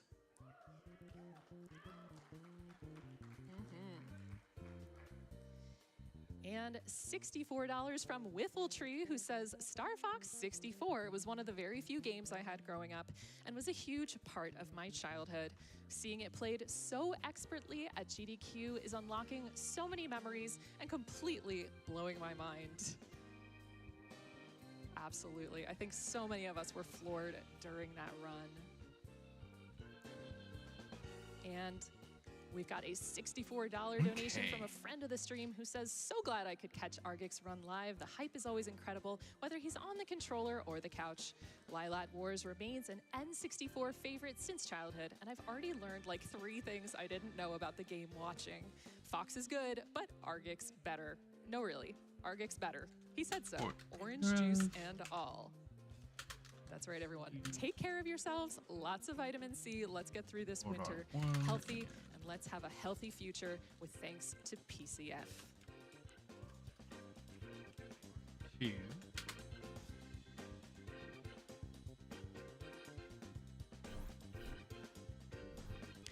The philosophy of Ikigai is often described as a feeling of great satisfaction and accomplishment that follows while someone pursues a passion.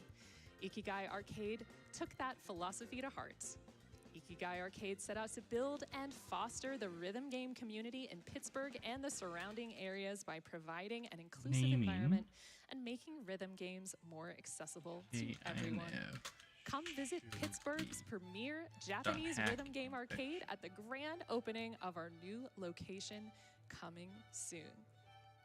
Have you found your Ikigai? I think it's safe to say that we have, everybody. Everyone coming together, bringing their passions together to raise money for such an amazing cause.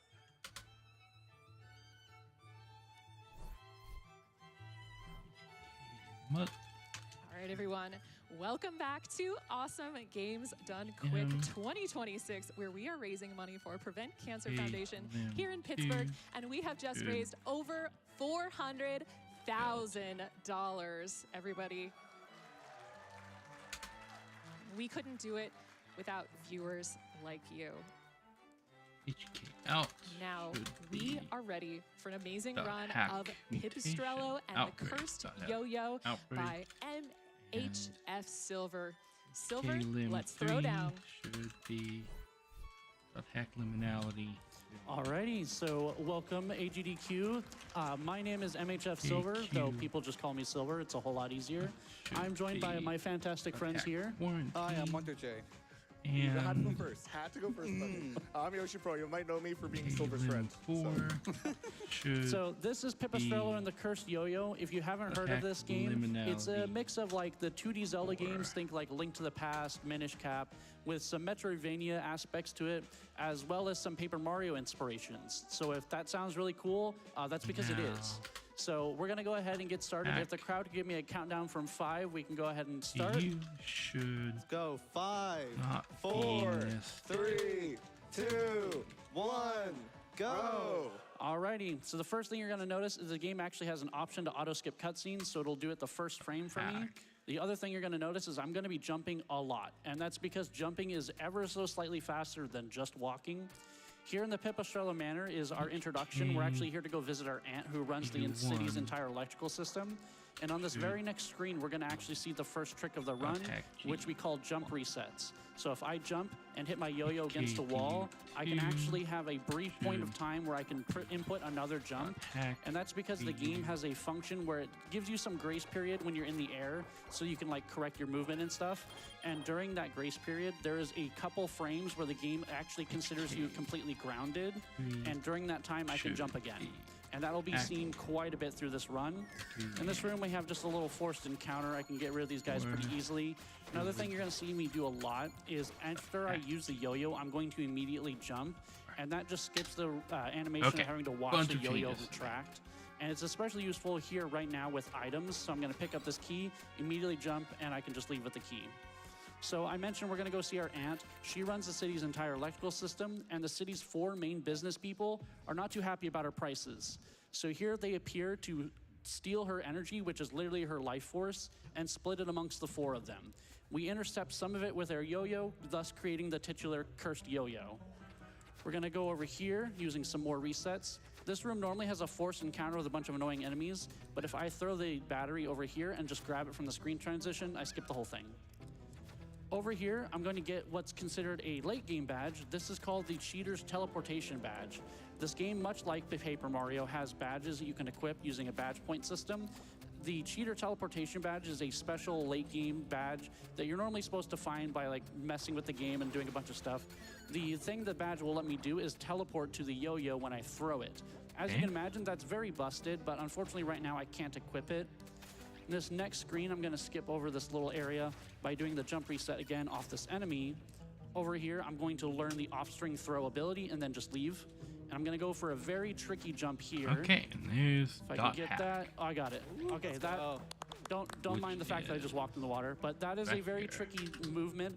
The jump resets, I'm basically having to do quarter circle inputs for every single jump that I'm doing. So if you've played a fighting game and you know how difficult quarter circle inputs can be, imagine having to do it constantly. And that's what I have to do for all of these jump resets. It's just chaining quarter circle inputs, like quarter circle movements, XA, quarter circle movement, XA, quarter circle movement, XA. And I have to do it for every turn that I'm taking. I need to adjust the angle that I'm turning the circle. So in situations like that, oh, that wasn't what I meant to do. I have to do a full 180 to take that sort of turn.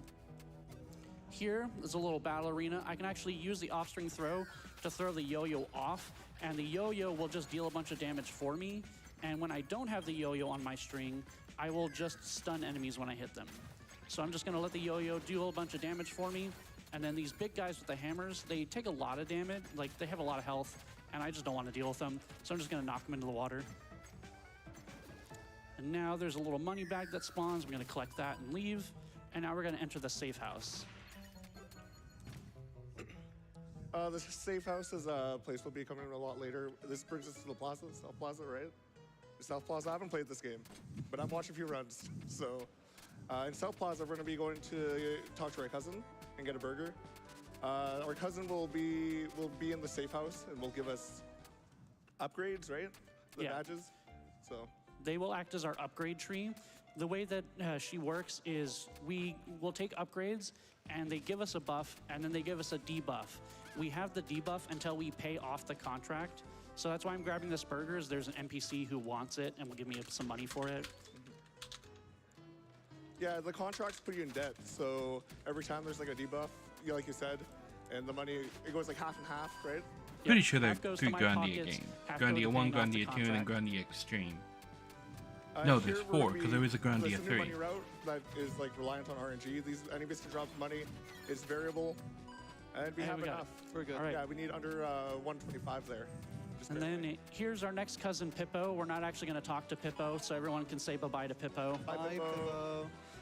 This room is supposed to be an ability check. We're supposed to have done the first 2 dungeons and learn the abilities in the dungeon, but because I use the jump resets, I can completely skip over these whole things that are supposed to make sure I have the abilities before I go up, and just skip the whole thing. So now we're in the North Plaza. Once I get to this first screen, I'm going to pause.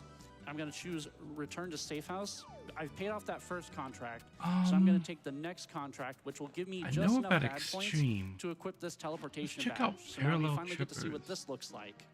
And from this point, I'm just going to collect some money to pay off this next contract. So now would be a good time to read off some donations. Thanks, Silver. We've got $10 from a card Lord battle D. game? Bunnykins, who says, "Is that a goated Was runner ever playing released a in the goated United game? States? Or rather, a yo-yo batted game?" I it only had a Regardless, I'm JP so happy to release. see this game given time on the big stage, and you're so deserving to be the one playing. Best of luck on the run, Silver. Yes, and don't forget, we have that bid war going. For this game, we can either hit or hug the final boss. Currently, Hug is in the lead by a healthy margin, but those who want to choose violence, you've still got time. All right, so now we paid off this contract. Did I'm Digital gonna return to the Museum safe ever house. get a We're gonna US take our next contract. This one is actually to boost our attack stat. Got a And we're gonna European enter our release. first dungeon.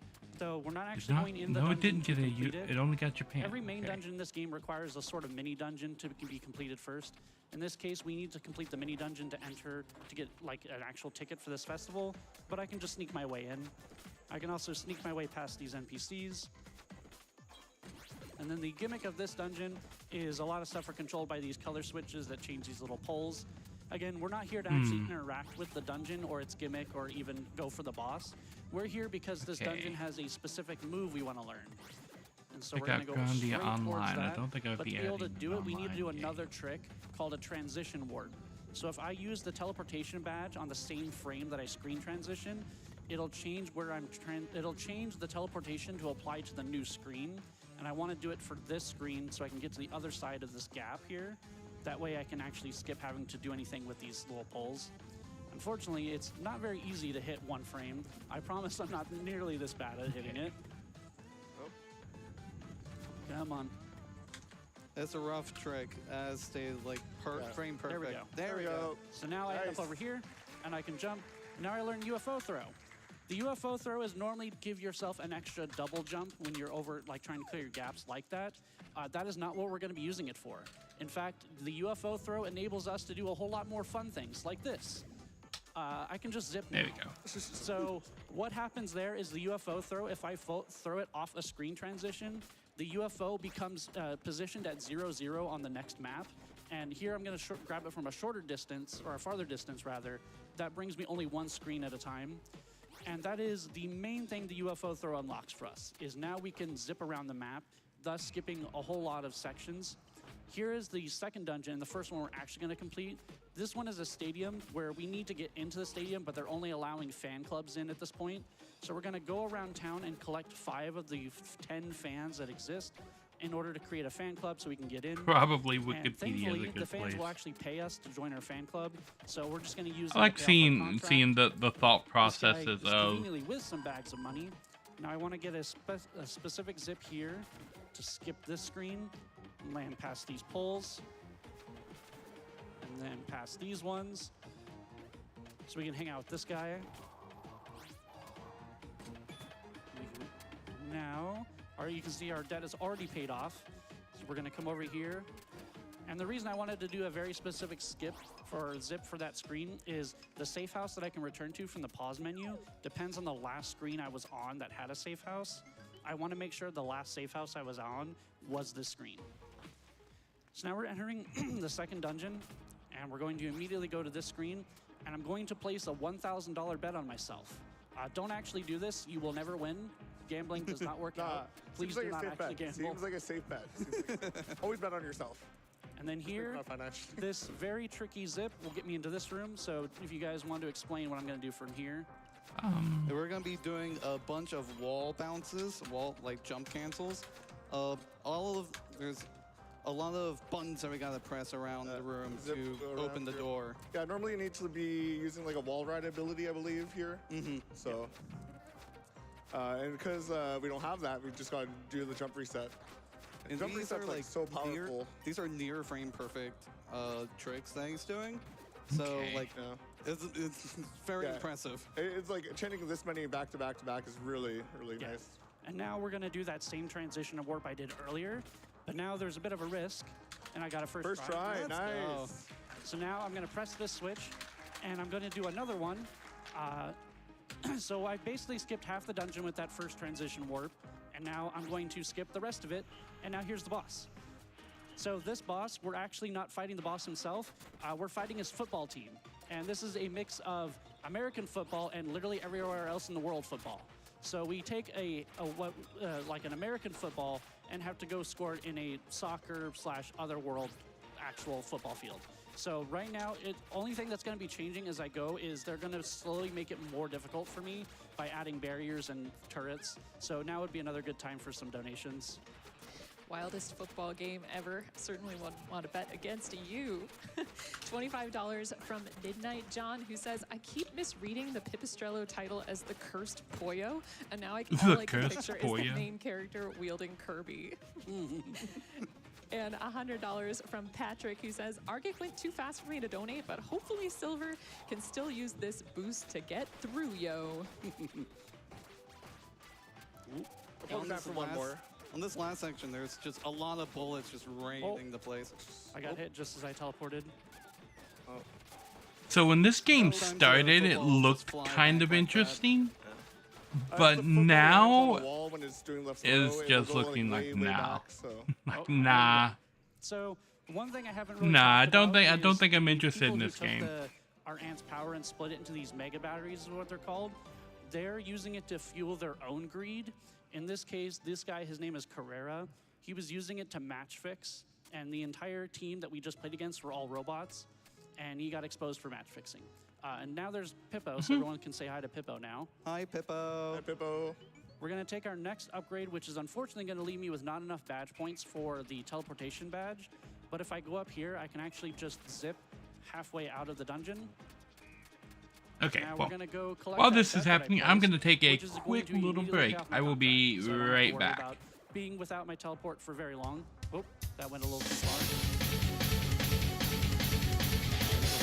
I want my money. And there we go. Debt paid off.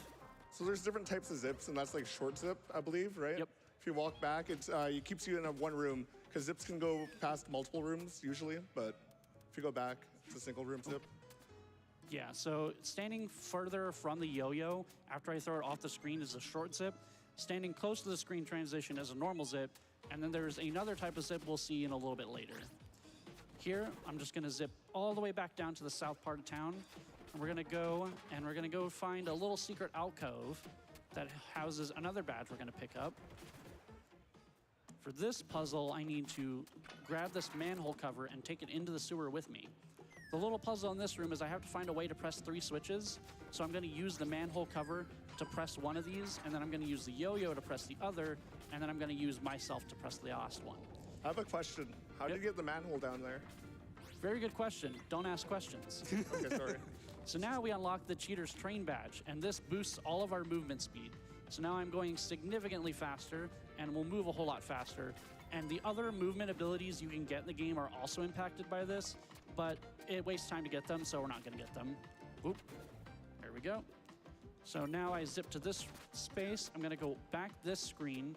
I'm going to activate this little taxi spot, which has been used for like fast travel, and I'm just going to leave. I need to do a very precise zip from here where I need Pipit's entire nose off screen. And if I do it correctly, I land here. And that skips a whole lot of platforming, and I need it to get to this area. This is the mini dungeon for this section of town. We're here because there's a NPC in here who will teach me an ability. That guy right there with the cool sunglasses. This guy will teach me the ability to parry attacks. and that will let me stun enemies if I can time it correctly.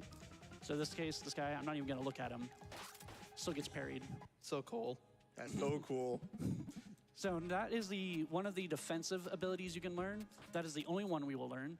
We're going to now immediately go learn our only offensive ability from this little NPC who wants to charge us to learn it. If we keep telling him we're not interested, he'll make it cheaper. So I only want to pay $100 for it. And then now that I have this, I'm going to finally cash in this letter that I've been carrying with me. And it's just for a battle arena, so it's going to take a little bit of time. So now would be a good moment for quite a few donations. You got it. We have $50 from Daro, who says, "Hi AGDQ, I'm watching this lovely event every year, and today I decided to donate something. You all are amazing, and the chat too. Keep up the good work for the love of speedrunning and humanity. Heart." Thank you so much, Daro. Thank you. Whether you're donating for the first time or many times, we appreciate it. And the love, also great. Remember, we have that bid war to either hug or hit the final boss. We also have a bid war for Resident Evil 2 later, Claire B or Leon B. Claire B is currently in the lead, but we got a $5 donation from Mel Crochets saying, "Donating to the Leon bid war in honor of my friend Kristen, who is Leon's biggest fan." Thank you so much. And we've got a $100 donation from Colin, who says, "Here's to Borderlands 2. Let's meet that bonus incentive." And that is the Glitch Exhibition and Easter Egg Showcase. We've got $5,800 towards the $15,000 we need. We can get that met, chat. We probably have time for one or two more. Awesome. Got a $25 donation from Kaz, who says, "Longtime viewer, love GDQ.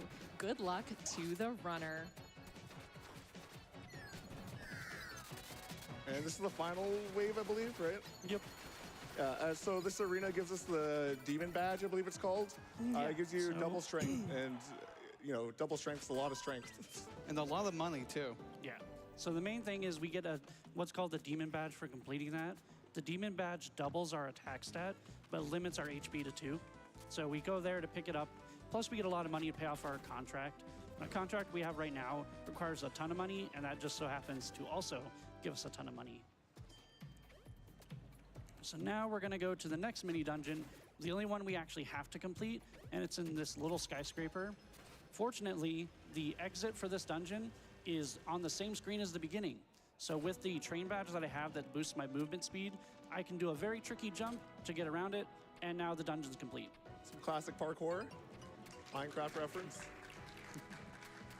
So I come in here just for this little badge, because the main dungeon, the loading zone doesn't exist unless I have this badge. We can clip into the little doorway, but it doesn't do anything for us. We need this badge. So unfortunately, that dungeon is required. Thankfully, it is like 10 seconds long. Shortest dungeon I've ever seen. Okay. And so the mega battery that's being used in this district is being used to fuel excavation projects for diamonds, which are destroying the city. So now we're coming down here to stop him. We learned the wall dash ability here, which allows me to bounce off walls when I hit them with my yo-yo, which is going to get rid of my infinite jump, unfortunately, but that won't be too big of a deal. Here I'm going to do a very specific zip into this little alcove here to grab this money bag that's worth $1,000. And then if I move slightly into the middle of the doorway, I can zip straight to the boss. So now we're finally going to talk to Pippo after all this time. And what Pippo does is he lets us refine our badges where we can make them cheaper to equip and in some cases give extra abilities. I want to refine both the train badge and the demon badge so I can afford to have both equipped at the same time. And all of these upgrades I've been getting are basically to boost my attack stat and maximize my damage output, and just watch what happens because of that.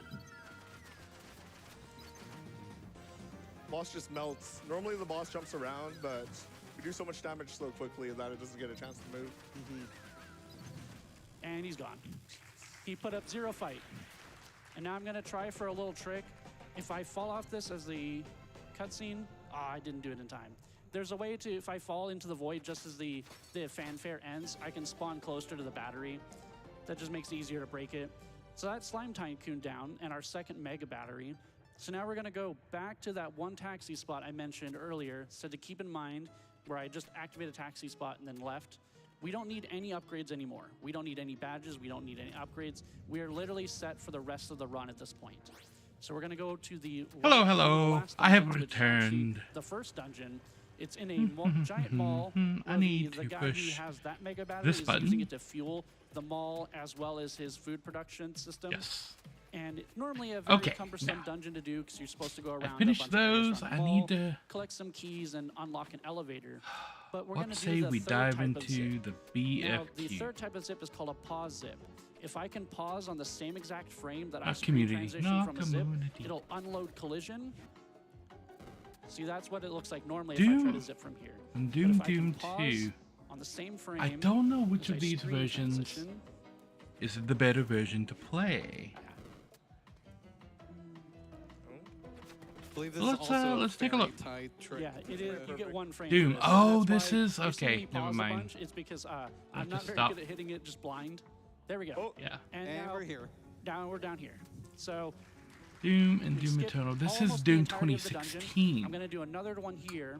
That and now I'm going to show off another makes trick a that the difference. UFO throw can do. I can So actually this chain Doom them and if I Doom match 2 the and inputs for Final UFO throw. Doom. I can UFO throw after UFO throw, and I basically have that infinite jump again. Now I don't have to rely on a And then wall. I have Precisely. hidden And you'll games. see here also that he can't still jump reset if you take off the Yeah, if the I yo-yo ditch the flappy. yo-yo, then I can do the jump reset again with just the string, but it is not as good because the yo-yo will return to my Doom 2, hands Doom either 3, after a couple Doom seconds 3, or when I screen BFG transition. edition, Resurrection of So Evil. here I'm going to So skip the another ability. I'm just going to BF3 wall bounce, edition do some more has UFO throws. Doom 3 and Resurrection of Evil.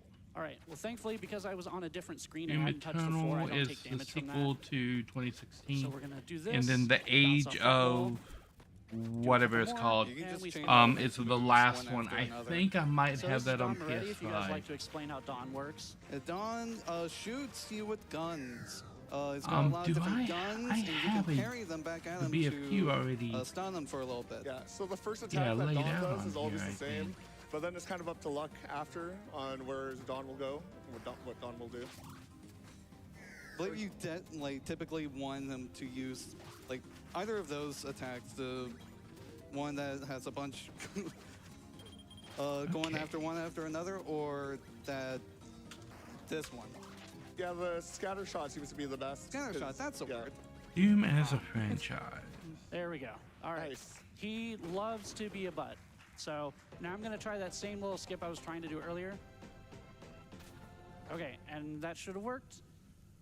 Ah, it didn't. Okay. Normally I would spawn a little bit closer to the battery doing that, but that's fine. So now we have our third mega battery, which means now we have one last battery, and it's at that very first dungeon I went into and then didn't do anything other than UFO throw. So now we have to go all the way back there. But before I leave, just I'm going hear to unequip breath. these two and give myself back the teleport badge. Yeah, you need it to get in still, right? Because we don't have Yep. the ticket. Yep. And then normally there's supposed to be an elevator that takes me down here. I did not activate the elevator, so when I go through this elevator, I need to hold down so that the first possible frame of input will allow me to walk into this water and just let me reset into the room. If you don't do that, you get stuck in a wall, and it's not a soft block, but yeah, it's not fun. You lose a lot of time. It's a whole thing. So we're gonna go back here. And then we're going to sneak into the festival again. Okay. And then this time, the whole dungeon revolves around the main stage that's up one screen. We're trying to get backstage. I can just zip backstage. So now that I'm back here, I'm gonna go back into the safe house to re-equip my good badges. And we're gonna go into the boss fight. This fight isn't actually against the business person who has the mega battery. She's just providing support. We're actually fighting a cosplayer. I think So I this already guy know is the very answer much to a this Link question, but I want cosplayer, to see if and he thinks we're ChatGPT also cosplaying with would him. do some searches During and come to second the and same third phase conclusion here, I did. This is Toxie. She will appear to give him invulnerability to protect him. We just need to knock her away to get rid of her. And with this guy, I want to make sure that he's doing an attack. If I try to come up to him when he's not trying to prepare an attack like this, he will just walk away from me or jump away. So I want to wait for him to start doing some sort of attack and then stun lock him. And there he's gone. Nice. Yeah, this is like the most annoying fight in the run, I believe. Yeah. It's like very RNG dependent. He jumps around a lot. He likes to troll. He's not very fun. And he is, for a lot of the categories, a very major pain point. So now we have all of the mega batteries. And so now what we need to do is we need to return to Pipistrella Manor where we all started. Because now that we have the mega batteries, we unlock the rest of the dungeon. So now would be a good time for maybe 1 or 2 last donations.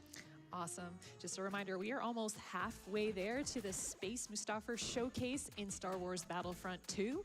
We'll get a couple of minutes to show off the coolest space battle mission. We need just over 2,500, but we got some love for this run. $25 from Enrique, who says, awesome to see Pipistrello on AGDQ. Shout out to Silver, Yo-Yo Bats against cancer. Come on. And $25 from the Sound Defense, who says, for those wondering, Pipistrello on PC clocks in at about 800 megabytes, which is a little more than half the size of a GameCube disc, or 1/10 the size of Hollow Knight. That's impressive engineering. I love these small file sizes. So now I'm going to do a zip in here. So normally we would go around the whole Pipistrella Manor in a final dungeon, but conveniently the final boss room is 1 screen down from here. So now we're in the final boss. So what ends up happening is our cousins have actually betrayed us, and they have made it to where the mega batteries, instead of putting our aunt back together, enrage her. So now all she wants to do is get rid of us. And now we need to make the call for the bid war. Awesome. We can see that our goal is to hug the final boss with $777.20. Okay, so is actually suggesting over $1,000 on that bid war. this edition of Doom and Doom 2. So I know it may sound counterintuitive that the goal is to hug her, and here I am beating her up. There is a final section where we're given the choice. Yeah. So for these whole sections, we're supposed to have all of the So abilities in the take game. a look at some of the to make sure we've actually mastered them. features, because I know there's a lot of bonus maps I and need to stuff. rely on the UFO throw to basically cheese every single challenge. UFO throw is a very powerful ability for sure. This is the reason why I learned the wall dash. Trying to cheese this room is just slightly slower than just getting the wall Legacy dash. of Rust are all included in here with the master level. There's a lot of so we have Doom, like, Doom 2, we have the master levels for Doom that you're supposed 2. to have, like, it's called Walk the TNT Dog, that lets Evolution. you just like walk on liquid. We don't have Plutonian that, so we just Experiment, jump over No it over Rest and for over the again. Living, Sigil, Here Sigil we've reached a 2, checkpoint. Oops, and Legacy of that's Rust. fine. The batteries will give me health. We reach a checkpoint where now our aunt is getting invulnerability from the batteries, so we just need to hit them to get rid of the invulnerability. Now we can come back up and continue. So now from this point, each of the little challenge spaces, so we only get 1 at a time, which Take is a good. screenshot of this list. I like to see this one. Thankfully, there's a health pickup right there. It's no big deal that I took damage. Yeah, but the room layouts are random, or is it random after the first 2? It's random after the first 2, but you have some influence. We believe it's based off the speed. Okay, so does and how much Final damage she's Doom taken. add So yeah, you just anything kind of have to else? react towards the end of this fight. to what Still pops active research ongoing. 2, 3, and then I turn this way. It is a rough room in particular. in. Right. First try, nice. And now this is another section where we have to get rid of the mega batteries. And thankfully after this, we no longer have any of those challenge rooms. So now, after we finish this room, she's going to incorporate some new attacks. One of them being she's going to turn the batteries into a sword. We want her to spam that the most because she stands still for almost the entirety of it. So this, oh, that's fine. Come on. Oh. Okay, I thought she was going to go into something else there. Yeah, we're doing this all with 2 health. Oh, that's fine. There is a checkpoint just as that phase starts, so I don't get put back very far. But yeah, the whole time I basically playing this game as a glass cannon. Normally, by the time you get to this point in the game, normally, you would probably have like 8 or 10 health. We're risking it all. Unfortunately, this is not what I want to see. She is having the batteries act on their own, and they do all sorts of various attacks depending on the battery. The most obnoxious one is the red battery, which acts as a shield for her. If the red battery if I hit the red battery, my yo-yo gets thrown off the string, and I can't deal damage. Okay, things kind of exploded there when I clicked I want on to play that. it safe here. I don't want to risk dying. All right, now we're at the final hit. I'm going to go into the options. I'm going to change auto skip cutscenes off. As we've gone through this whole thing, she's slowly starting to get herself back. So here, she's admitting that now we should just leave her. Just there. So no, we don't want to give up on you. Even after everything she said, before the fight actually starts, she does go on a rampage about how nobody likes her, everyone's mean to her, all this, that, and the other, and that we're all worthless. So throughout the whole fight, we've been skipping all the cutscenes, obviously, but we've been trying to get her to come back to her senses. And here at the end, we'd have to finally get rid of the mega batteries for good. Oh, gotta restart this. And then she says, "Leave me, Pippet. Don't try to save her who cannot be saved." Auntie, you're a terrible administrator. Yes, I'm as bad as at it as you are at Yo-Yo, but hear me out, Pippet. I'm getting too old. I just wanted to make sure everything would be fine after I'm gone. I was trying to make sure that the city would still run and that you'd have the funds you need and that Pipistrel Industries would survive. Let's be honest here, you just wanted to control everything. Just like you tried to control me when I was still around. I'm afraid I did. That must be why you never visited. I'm starting to understand. I had a lot of time to think about everything while I was stuck in that stinky yo-yo of yours. The city, I hadn't walked those streets in over 10 years. I also have to tell you, in my adventures, I ran out of cash more often than I'd let you know. She's actually been funding our adventures the whole time. That's actually why, at the beginning, we came to see her, was to get more money. What, is that true, Pippet? Yeah, I still have my dignity, or what's left of it. Huh. You, the city, you'll all be fine without me, won't you? I do think the city deserves better than Don Moretti, Carrera, and the other clowns, though. The city deserves better than the Pipistrellos, too. I presume one must know when to stop, right? Pippet, being alongside you all this time, it was an experience that really dragged on and on and on, but it showed me things I should have realized a long time ago. So let me do one thing for the sake of everyone in the city for the first time ever. End my suffering, and let me create a brighter future for you all. And because everyone donated, we're going to, instead of hitting her and ending it, we're just gonna hold up, and we're going to give her a hug instead. Aww. It's so nice. Oh, Pippet. Okay. Thank you. Keep doing what you love most, my pipsqueak. Don't ever give up.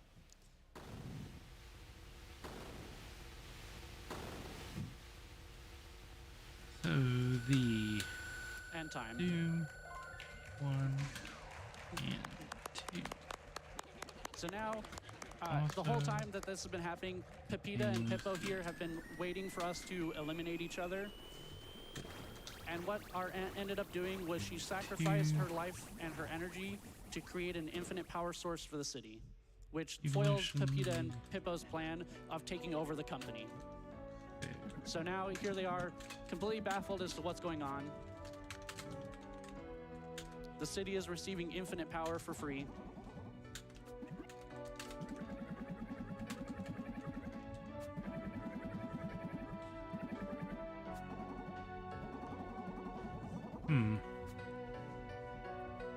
And unfortunately, Pepita and Pippo don't get any sort of comeuppance for their actions. They just kind of run away.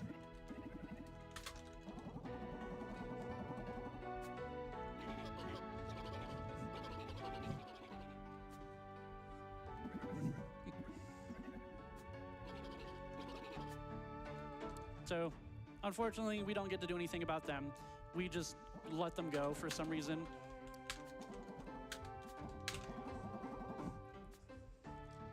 And that ends it for us.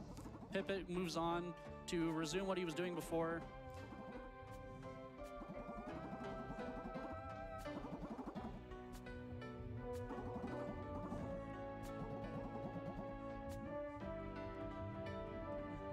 Yep. All right. So because we were able to meet the bonus incentive, which I appreciate everyone donating to, we're just going to skip the little cutscenes here, the credits here, and we're going to jump right into the incentive. And to do that, we're going to start a new game. Also, our aunt is still alive. A good bit of it still survived in a yo-yo, so she didn't die completely.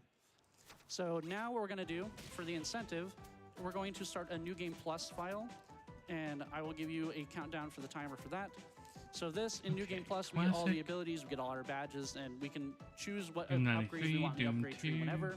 None of that matters. Levels, All right, Doom 3, TNT, 2, 1, go. So I'm actually going to have to manually skip the cutscenes here because I didn't re-enable the setting, but that's fine. Doom Sigil So 1, now Doom what we're going to Sigil do is we 2, have every ability in the Doom game. So we're going to go Legacy back of into the Wrath. Pipistrella Manor. And we're going to return to the final boss area. Does Now, we're going to return to the final boss room without Final the Mega Doom Batteries. add And there's actually a anything secret for doing not that. in If you can make it that all the way here without actually having the section? batteries needed to actually fight the final boss, we get a secret little cutscene. So, unfortunately, as we get down here, so there it is. There's the machine pipit. He does get stuck for a little bit here. Don't worry, he will fix it. He will figure out how to get around here. We just kind of have to give him a moment to figure out his bearings. He's trying his best. Yeah, he's trying his best to figure out what to do here. He's just not quite sure. So it looks like we might be able to skip Final Doom altogether because it's included in this Doom 1 and 2 So this machine has the power to reverse the collection. situation once and for all. Of course, that could only happen if you had retrieved all 4 Mega Batteries.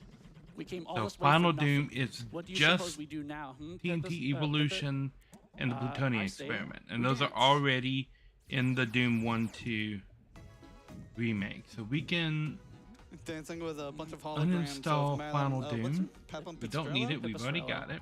Okay. And then we time's coming up can here. remove this from the BFQ. This song's a jam. Yeah.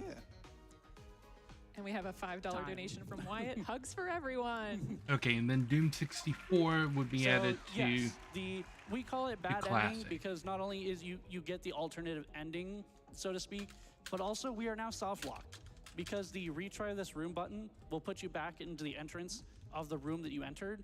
But because I entered here unintended, trying to reset and retry will put me back into the cutscene, meaning that I am indefinitely stuck here unless I Alt F4. So there's no way to escape the dance party. We are stuck here perpetually. So thank you so much, everybody, for checking out this run. It's been a blast to be able to be up here for my first GDQ. I've actually been submitting to GDQs for 11 years. So to be able to be up here is a big deal for me. So I appreciate everybody, everybody at GDQ, of course, Wonder J and Yoshi Pro for being up here with me. Everybody in the crowd, everybody who's watching. Shout outs to the people in the Pipistrello community. Lori, who did donate earlier. We have Idea, Chibi Satan, Shin. We have some people in our community who are doing the language restreams for Brazilian Portuguese and French, I believe. So shout outs to those guys as well. Thank you so much. The developers, I can't think of them enough. They, as mentioned at the pre-show before this, the developers did put me in the credits of this game, which is baffling, and so I can't thank them enough for their support. But yeah, if you're interested in watching additional more of my loss levels stuff, continuing you story. can check Okay, it out at yeah, so twitch.tv/MHF there are Silver. extra loss You can levels find me to on this BlueSky. version of Doom. If you just search MHF Silver, I should come Didn't up. know that. And yeah, that's pretty much it for me. So thank you, everybody, once again.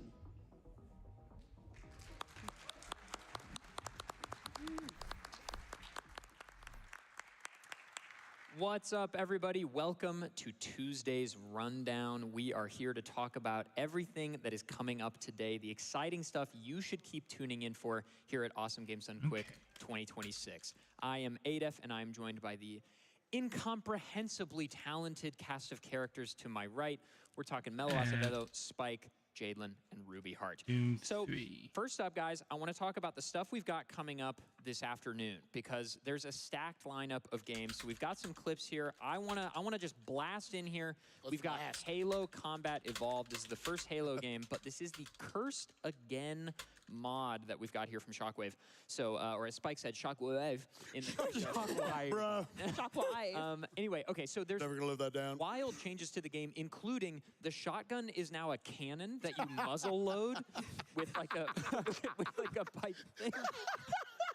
So this is there's like a D20 grenade that you throw where like random things happen when you roll it. I think. Ooh, This wild magic. Yeah, you want to watch this run, Dude, I promise. I just want to see the reload one more time. We'll let it loop one more time. So you get out of bounds. You get out of bounds, and then you shoot the cannon. You can see the blast this is radius. standard stuff. You're like, okay, and then clearly. Hold up.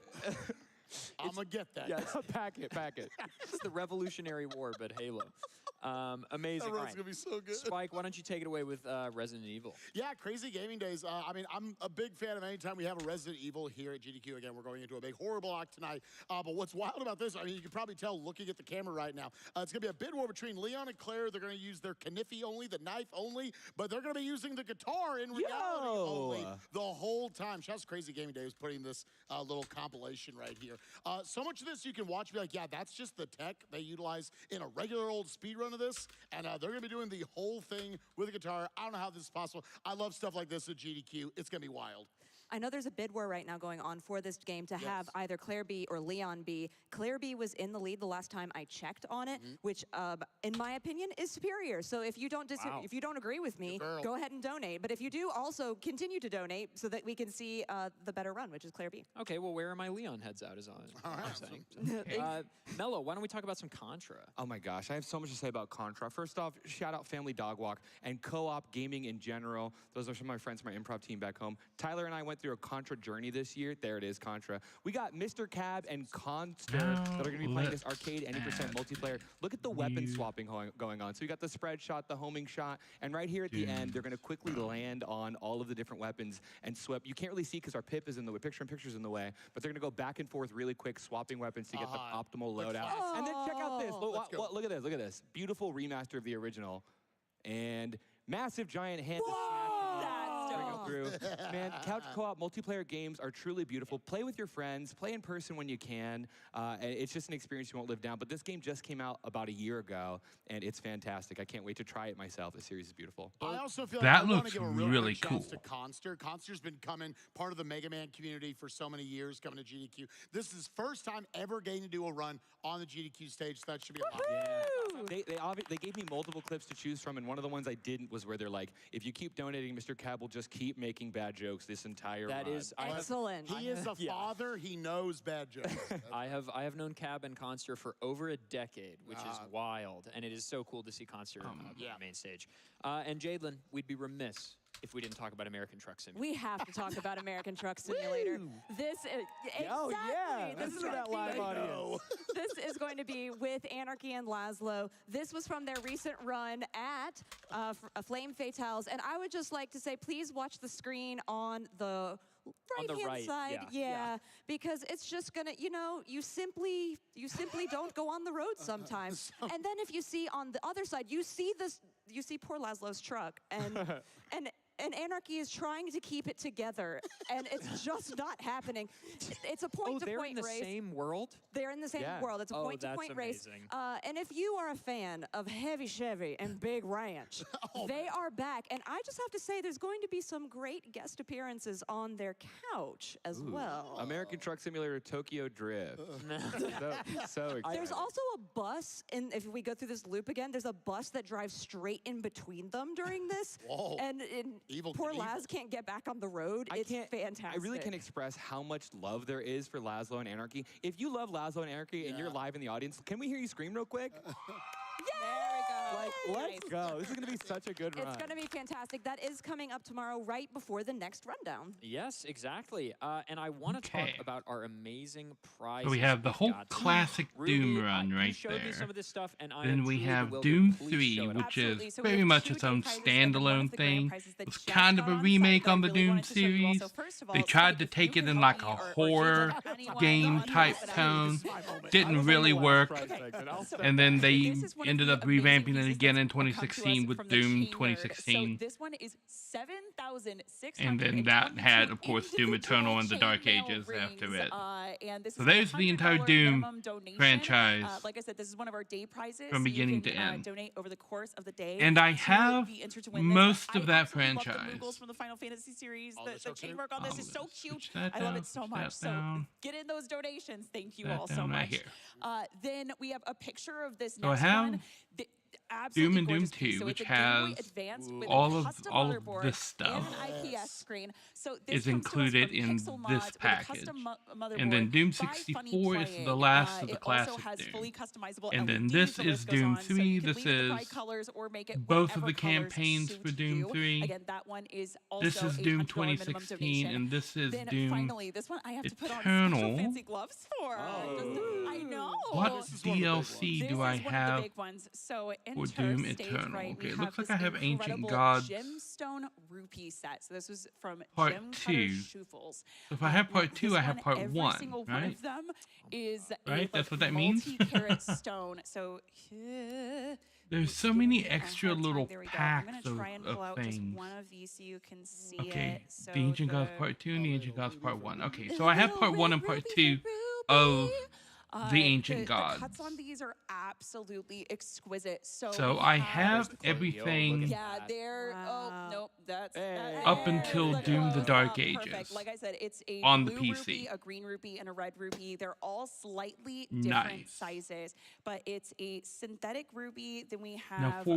colored Wolfenstein, sapphire, and the list goes on. I Take a look wanna at the think website that to I'm see missing the full list one. of the grand prizes to get the closer pictures I of know this. but Wolfenstein 3D it was too started beautiful it. to not show off They're today. stunning. So, yeah, and this is a $250 cumulative donation over the course of the week, and that enters you to win all of the potential Then grand there's prizes Duke that we Nukem. have. So check out the website. It's gdq.gg/prizes and get in those donations for PCF. The goblin in me is like, gem.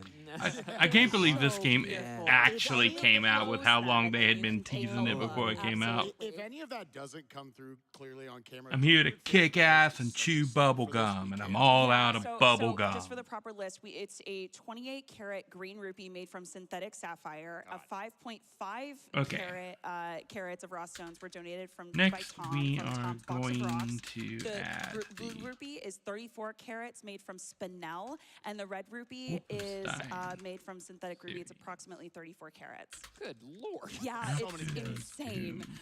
It's Get those donations. Again, that is a $250 cumulative. So, of course, we have amazing incentives open right now. There's a glitch exhibition open for Borderlands 2 right now. I always love a glitch exhibition. It's one of my favorite incentives for games here at GDQ.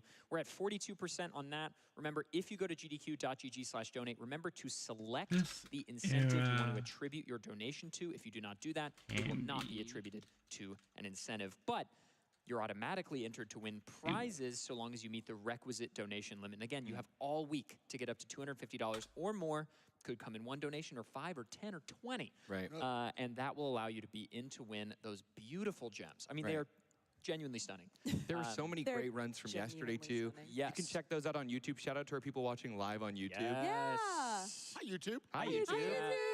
Make sure to smash that. Yeah, so let's talk about some of the runs from the previous day or the previous few days in the marathon that you guys were excited about. Let's just go down the line. Yeah, the fitness boxing with Hitsune Miku run by Yes. Sparkles was Thanks, so Miku. much fun Thanks, and Miku. so iconic. Just something about the movement runs always tickles me. So shout out to Sparkles. I really loved, I know it just happened, but Lilac Wars with Argic, it was phenomenal. If you haven't seen it, please watch to the very end. Argic pulls off this amazing costume change. Spectacular. That was absolute cinema. It was so good. It was so good. I just got to interview him last night. He's one of my favorite people in the community. Jaxler did Legacy of Kain Soul Reaver last night. Has also been on the couch for stuff like Mushroom Man that we also just did. Any Jaxler run, just go watch it. It's going to be fantastic. And the interview from last night with Jaxler was also So good. fantastic. Dude, you need to check it that was out great. as well. His whole heart was in it. I would love it. My shout out is definitely going to be for Siam, Speedrunners from Hell. I was not familiar with this game. It also happened right before Lilac Wars. It looks like a mix of like Quake, some Phantom Abyss, Neon White. So fun. I got to shout out Sonic Adventure, which is rare for me. I'm not the biggest Bro, Sonic. I'm not the biggest Sonic head, but I think because of that, watching Sonic get absolutely torn to pieces was rather satisfying for me. But the movement was unbelievable, and also I remember the specific moment where the runner was super out of bounds, and I had no idea what was happening. The couch goes, "The trick's not over yet," and I was like, "Oh, don't worry, I had no idea." I had absolutely no idea. Let's look at some photos really quickly from throughout the event. There are amazing things going on inside and outside the stream here at GDQ. Of course, we've got another wonderful member of our prize team, Babe, handling Umbreon there, very beautiful. Oh, I thought it was a spider. I was like, what the As part of a huge plush Umbreon prize pack. There's a ton of pieces I that know come people with it. love Umbreon. Yeah. We've got some of our tech, our board operators over there on the other side of the stream. Massive shout Thank you, Let's go, Tech. Tech Team! Good show, literally. Our doesn't show, exist. yeah, would not be what it is without our amazing tech people. This was one of the coolest photos I've ever seen. I love that. This is a high exposure photo of, I've been told by production, it's called Step Maniacs, not Step Mania X. They're different games. This is a high exposure photo, so it's taken over a long period of time. And this is the creepiest photo I've also ever seen. Out of context, so what am I looking So at? this is the Pac-Man, one of our Pac-Man runners, peeking through the Pac-Man suit. I heard there was some discourse about like, hey, does anybody have batteries for my Pac-Man suit? Yeah. They were getting in the Pac-Man suit like on stage. Yeah. It was really things only heard at GDQ. Yes. Bless the cosplays on site. Yes. We love our cosplayers. It's so Absolutely. fun. But that's basically going to do it for us for the rundown today, folks. Again, I just want to shout out, we have some open incentives. Of course, we have that Borderlands 2 glitch exhibition that I talked about, but also for our LEGO Star Wars run, we've got a Mustafar edition. Mustafar, of course, the so planet they're where Obi-Wan and abandonware. Anakin have their trademark battle at the end of Episode 3, Revenge of the Sith. You will try. I'm a nerd. I have the high ground. Don't do it. Wait, what was it? What's the line? Anakin at the end, he's like, Okay, so they're abandonware. Anakin at the end when he's like, yeah, exactly. Oh, Anakin, classic Hayden Christensen. Am I Love right, Hayden folks? Christensen. Truly. But anyway, thank you so much for watching the rundown, folks. We've got so many amazing games coming up through the rest of the day. Please keep your Twitch and your YouTube tuned in to GDQ. You don't want to miss what we got coming up.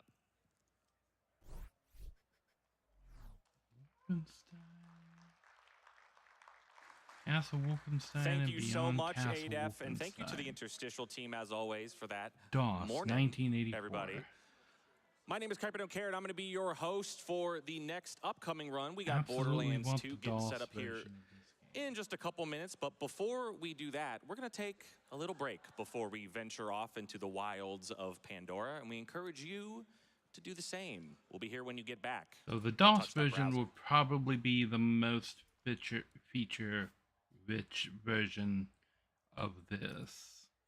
I don't want to open And if you that. can still hear my voice, hello. Hello, Twitch chat. Hello, YouTube chat. Hello, live audience here in Pittsburgh, Pennsylvania.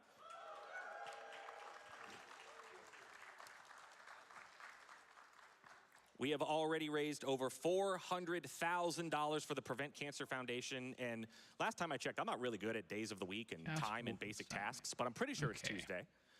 And that's great. You're all doing great. And I want to read some of those great donations that we have. We have here one here from Ian. We just had that Pipistrello run finish up just a few minutes ago. We have $250 that says, I'm playing Pipistrello for the first time right now. I can't believe my eyes on these techniques. go. Good luck to everyone at GDQ. Thank you so much, Ian, for that $250 donation. We very much appreciate it. We also have $25 from Death McMonkey.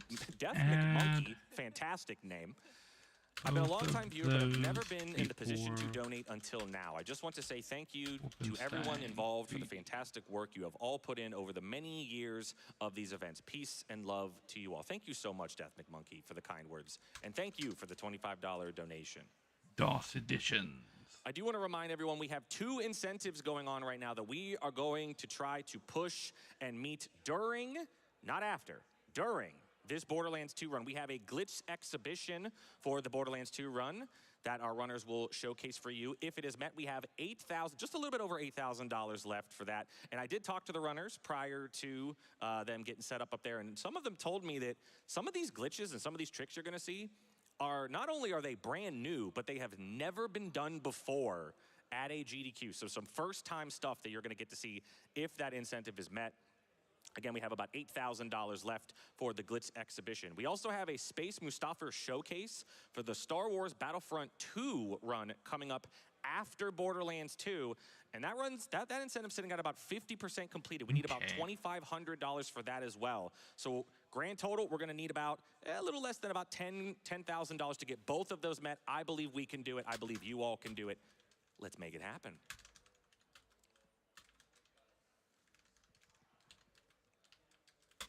We have $100 from Mallory Makes that says the Prevent Cancer Foundation is the only reason I still have both my brother and my dad. I'm happy I can finally contribute my own weight to the cause. Rasha, if you see this, thanks for pushing me to finally donate, even if you didn't realize you did.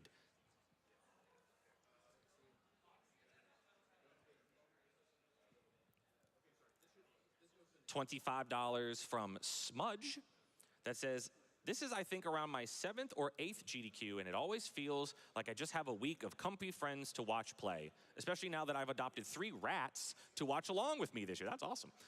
Thank you for making such a wonderful, inclusive event for a good cause. Trans rights, get a drink, and snuggle down. So many exciting runs to watch.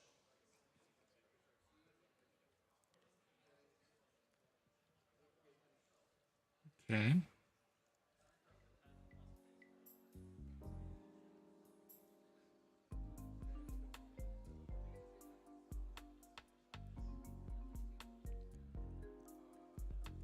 We are still getting set up for that Borderlands 3, or excuse me, Borderlands 2 run, but the love is already coming in for one of the most popular games of all time. We have $50 from Chrissy that says, I have to donate for one of my favorite games, Borderlands 2, a game my wife and I bonded over when we first met. Also for my mom, who battled cancer twice like a warrior and won. Every donation makes a difference. Can we get a round of applause for Chrissy's mom?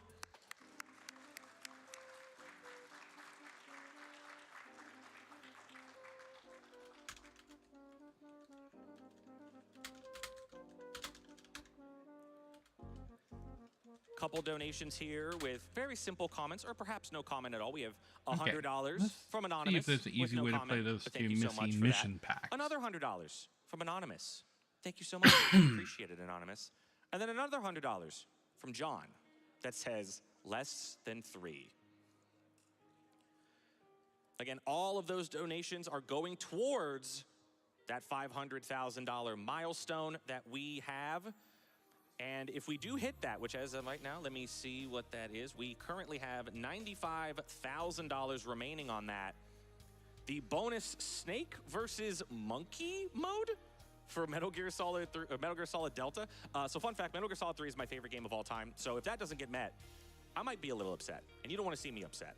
I have a very ugly cry, and I don't, it's embarrassing. So definitely want to get that met as well. And again, we are pushing towards those 2 incentives. Again, the Glitch exhibition for Borderlands 2.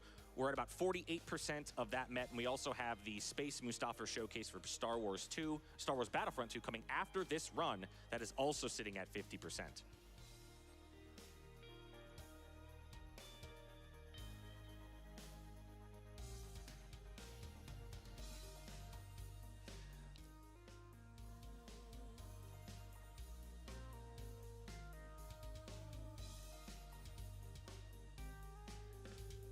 $100 from Onyx Raven that says, my favorite time of the year. Thanks to all the runners and crew for another great event.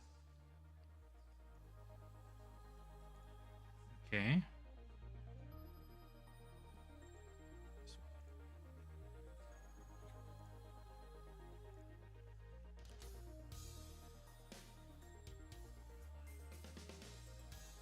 $100 from Spider Dad that says, can't get enough GDQ. Spider Mom and I always enjoy quickly done games week. Thanks. Can we change the abbreviation? Would that be okay? Would everyone be cool with that if we changed it to QD, whatever? Thank you so much, Spider Dad.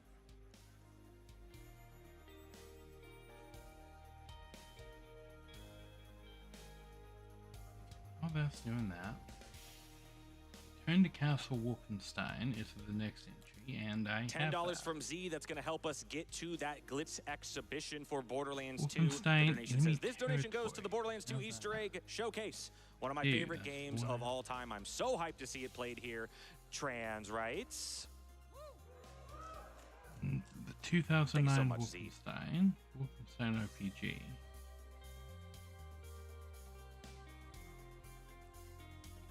I don't know if that's from Metrax available. that says, hi.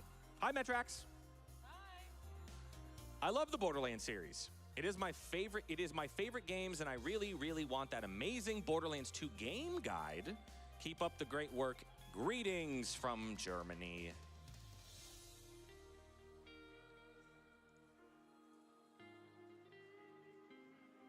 Okay.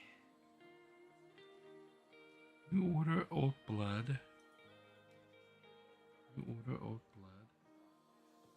Got those. I have $5 here from Venlay New Colossus, Vaxen I've got Queen. that. Excuse me if I Young mispronounced Blood, that. I've got that. Donating in honor of my sister, who is a cancer researcher. Right now, the Cyber funding of Pilot. research is in the air. PCF is don't so have. important. Thank you so much. And thank you to your sister, doing incredible work.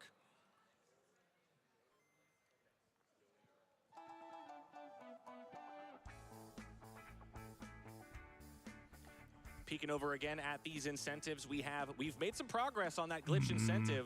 I looked over and we were at 48%. Looking at it now, we're at 51% for that glitch Welcome to exhibition. the deluxe And again, edition. some stuff that you're going to see in that glitch exhibition has never been showcased before on a GDQ stage. Buddy So some Pass. first-time stuff. I believe it was Unjust who told me that something was just found a couple days ago that they're going to get to show off for you guys. So it's going to be really, really cool and exciting. Several And you're getting your money players towards can PCF. And we're trying to hit that alloy skins for $500,000 weapons, incentive armor milestone boosting for the Pepsicle. snake. No versus extra monkey. content. And then Cyber Pilot I don't have. It's a VR game. $100 from Katie that says, let's see that glitz exhibition. Thank you so much, Katie. I agree. I really So I want think to we see can skip Cyber Pilot. what Decept, ZZ, and Unjust have planned for us.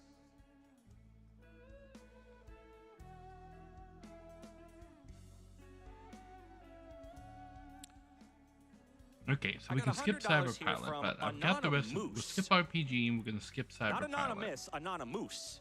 That says, aren't you glad you didn't have to say anonymous? Okay. Yes? Add a new. Yes? Sure. Era. Totally. Yes. I'm very happy about that. In. That And with that, I contains believe we are ready to go. Who here is ready for some Borderlands 2? Wolfenstein and I won't keep you any longer. Decept, ZZ, and Unjust, take it away. Territory. All right, welcome everyone to Borderlands 2. This is the co-op all quest category, so this is a co-op game. I'm ZZ Rules 21. I am Deceptix. And I'm Unjust Action. So we're going to jump in really quick. Oh, Just it's a few housekeeping it's a things. race? We're playing specific characters for specific points in the run. Unjust is the host character. He's playing a specific character. Decep and I are the off-host characters. We're playing a specific character as well. And then the only other thing is we're playing on patch 1.3.1 of the game because there are a lot of glitches that are very, very broken that will help us complete every single quest in the main game very, very fast. So there's a big cutscene. We're going to hop in game and let that cutscene play, and then keep going with a few housekeeping things while we wait for Claptrap to talk. So yeah, this game starts with just a 50-ish long second cutscene where Claptrap, your first little friend here, explains what's going on, how we got here. A couple things, like ZZ said, I'm the host character, so I'll be playing Gage, and then they're both playing Axton as the off-host characters for reasons we'll get to as they come up. One thing you might notice, we all have FPS counters, because this game is very finicky with certain FPS values, so we'll be changing up and down throughout the run, so that's just a couple, there's a bunch of different implications for that, so it's kind of hard to explain all of them. And then timing will start just once we gain control of our characters here. So we'll give a count in once Claptrap's spiel ends up finishing.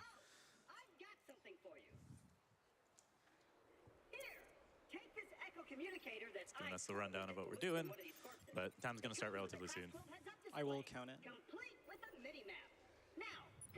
3, 2, 1, and go. So, again, welcome everyone to Borderlands 2, the game known for having millions and millions of guns. But we're at the beginning of the game, and we only have 3 of them, so let's change that. We have a couple more guns now. Yeah, just a couple more guns on the floor. This is a glitch called mass duping, which happens by swapping and dropping really quickly as the off-host character. So while Unjust cannot do this, ZZ and I can both duplicate any gun that we can hold in our hands. We do this by having 2 separate mice, and one scrolls down, the other scrolls up, and we duplicate guns. We have 5 mice on the table right now. It's very difficult. So this is only for weapons we can hold in our hand. There are a bunch of other items that we can't hold that we can also duplicate, which is what Decep and Unjust are doing right now. This is called a dual dupe. So they're going to put an item up for duel. They're going to use the item, and then one of them is going to win the duel, and they have to get the item back. So this is a way to use this echo log and duplicate it and keep it for later. This will skip some dialogue.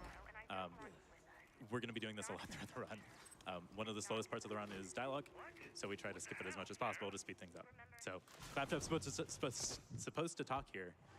He didn't say a word. And then as we were doing that, ZZ just hit a save through a wall. So right after this cutscene, he's going to turn in this quest we have here. And then I'm going to save quit. What this does is it avoids a bunch of animations of Claptrap talking to you and opening a door that you'd have to wait for. So when we load back in, we're going to be behind that door, and we can progress forward a little bit quicker. This first section is a lot of just kind of babysitting Claptrap, where you escort him through the map and then clear out all the enemies, escort him again. So that's kind of my job here, just babysit the robot. So while he's doing that, my job is to just keep duplicating sniper rifles. One of the other additional side effects of duplicating these snipers is that you can apply implicit weapon stats onto your character. So every sniper rifle has an additional 160% critical hit damage. Every single time I duplicate one of these, I get 160% critical hit damage onto our character. Keep an eye out for how much damage Unjust's critical hits are doing. They're doing 247 damage. I'm going to do a little bit more than that. If I missed anything in the Wolfenstein so this series. is going to be, we're going to do this for the entirety of the run. Anytime we can hold a weapon and we aren't doing anything related to a quest, we're going to be duplicating to get a whole bunch of crit damage. One other thing you might see us doing throughout the run is dropping our gun and picking it back up. Every gun in this game, when it's on the ground in world, has a full magazine. So rather than reloading, we'll just drop our gun and pick it back up, and that fully reloads it just a bit quicker.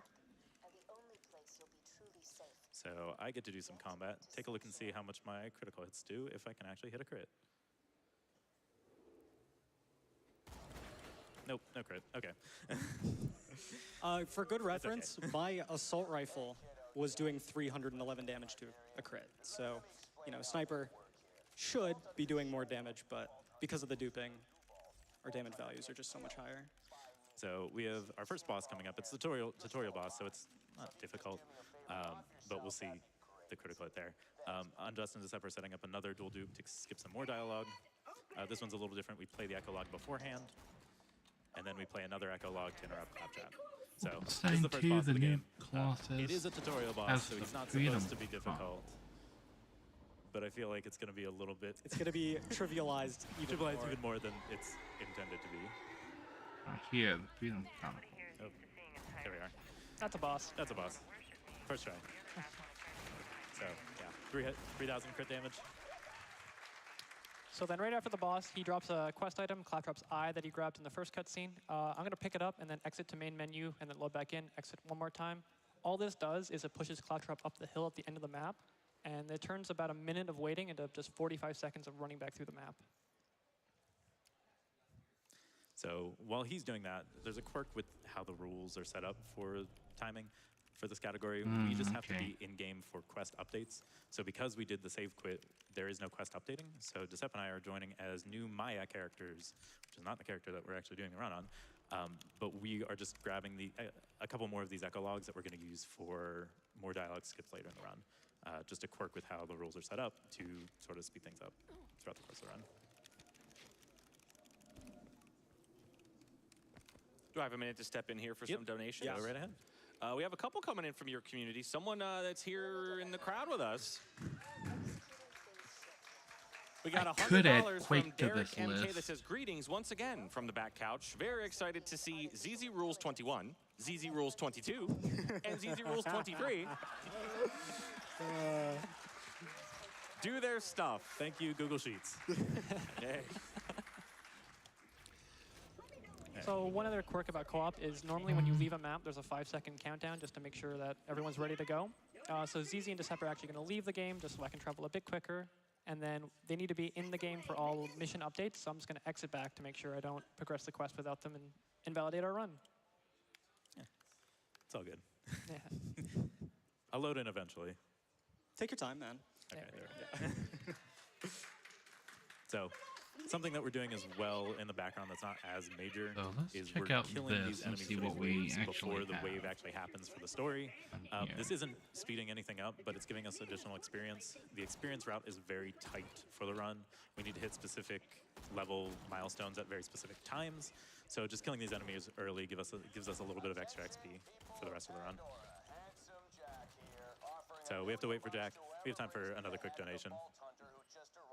I got one here, and it says to read it in a high-pitched, screeching voice. Not claptrap. I'll maybe we'll temper that a little bit. We got $25 from Cinda that says, "Reloading, swapping weapons."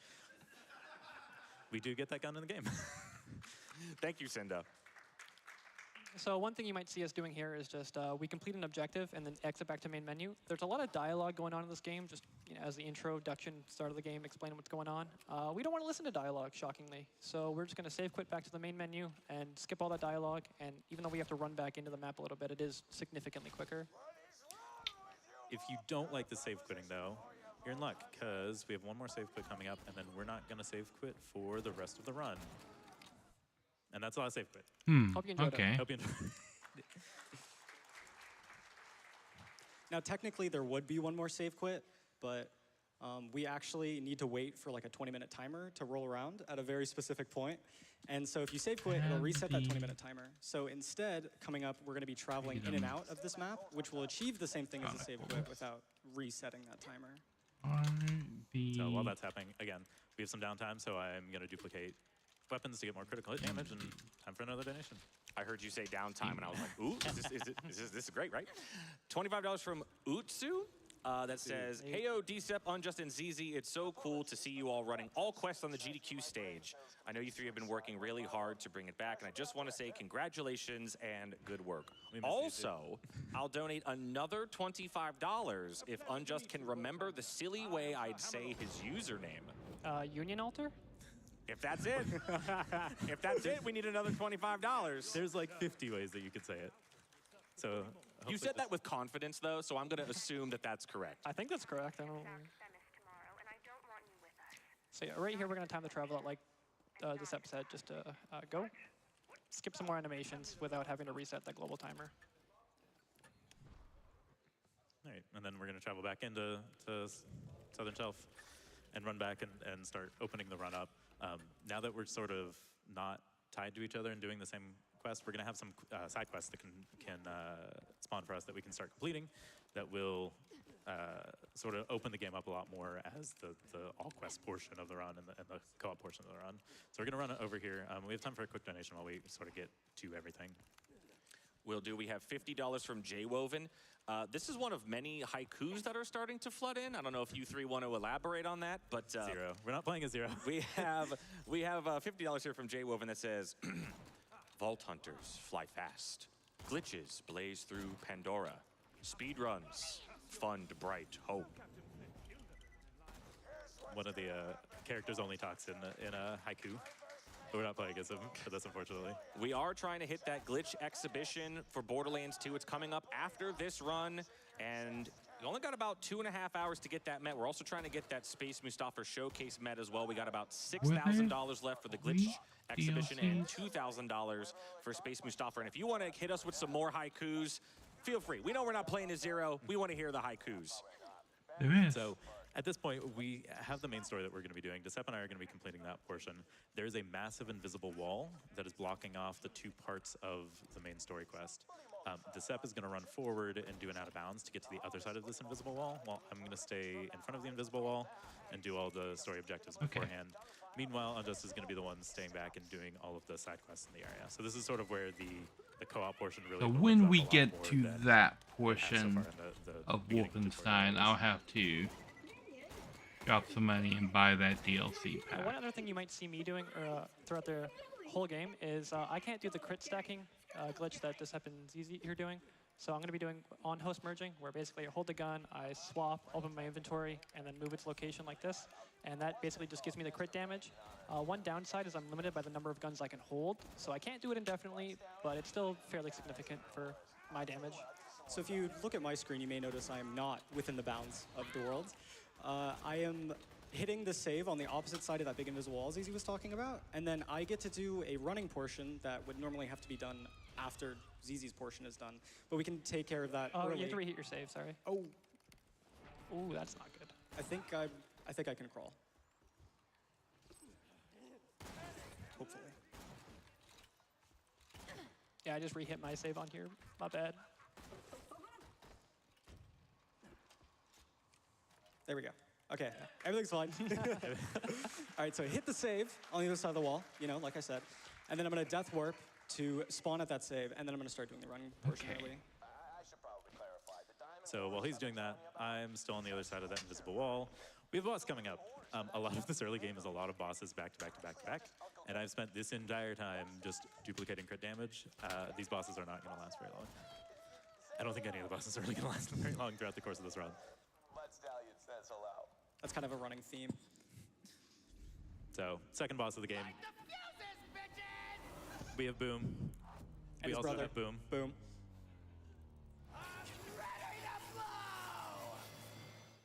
And 1 shot, 2 shot, 3 shot. They're dead. So I'm gonna pick up a grenade mod, which is gonna activate tutorial dialogue, which Claptrap says, and Claptrap is the highest priority dialogue in the game. So it's gonna skip some dialogue to progress the story faster. So I just opened up the second half of the map that Decep is already in. So it sped up a lot of that movement section so that we don't have to do it right now. And then while he's finishing that up, I'm just going to kill as many enemies as possible. It's going to be the first instance of spawn locking that we're going to run into. The game is from 2012, so the specs of PCs at the time were not as great. So there is a spawn cap for how many enemies are going to be in the world at once. And that spawn cap is very small. So throughout the course of the run, as we're going to be splitting up and doing these side quests in different areas, we have to keep the spawn cap in mind so that we actually get the required spawns that we need. In the meantime, I'm also trying to get XP because we want to hit level 6 as fast as we can, because that's going to be where the co-op portion, the main allure of co-op Borderlands comes in. It's going to speed the game up dramatically, very literally. It's a good hitbox. You guys have a minute to answer a question for someone struggling in their first playthrough of Borderlands 2? Sure. I got $100 here from Saturn New Hacky that says, I'm currently struggling with one of the side quests in this game. Can someone let me know where on Face McShooty I need to shoot him? The toes, right? The arm? The elbow? The chest. Elbow. I'm gonna go with elbow. I don't know, we'll figure it out when we get there. Yeah, we have to do the quest, so you'll see. That's right. Stay tuned. So then I have to kind of backtrack a little bit here just to turn in the main, or the side objectives, rather, while Decep progresses to the boss. And then ZZ is going to do a death warp just to help out with some of the enemies in that area. Because I'm not getting enemies, so it doesn't matter. The important enemies are with Decep. So I'm just kind of sitting and waiting for the enemy, either enemies to spawn or for him to get to his part so I can death warp over. Unjust is also going to, once I finish death warping, this one is going to be difficult to find, is it? Quest swap, which is going to be one of the main dialogue saving portions of the run. Am I going to be okay? Okay. I already hit the save. Oh, thanks. No problem. Yeah, so... communication, we're great. Every quest in this game has a line of dialogue when you pick it up. You're good. And you can preserve this if you pick it up underneath another dialogue. So I'm going to swap to a quest and then pick up another quest, Symbiosis here. So Symbiosis dialogue will go into a quest log, and we can play it later for a dialogue skip. And that's our main method of dialogue skipping throughout the rest of the run. It's something super minor, but it saves a whole bunch of time throughout the course of the run. So third boss coming up. 3 bosses in what? 15 minutes? Sounds about right for a Borderlands run. This is going to be different from the first couple. We're not going to try and kill him as soon as we can, because there's a little bit of a manipulation we can get with sort of how movement triggers the work. Apogee throwback pack? If we get it, we'll explain it. If not, no big deal. We just have to complete the wave fight at the end. And then I'm just sitting back at the first section of the map. There's a few echoes on the ground that are just lines of dialogue, and if I pick them up opportunistically, we can skip some more dialogue.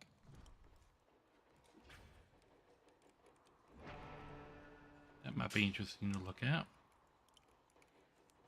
So Decep's going to wait for the door to open, and then kill Flint there. It doesn't look like we got it. Unlucky. That's fine.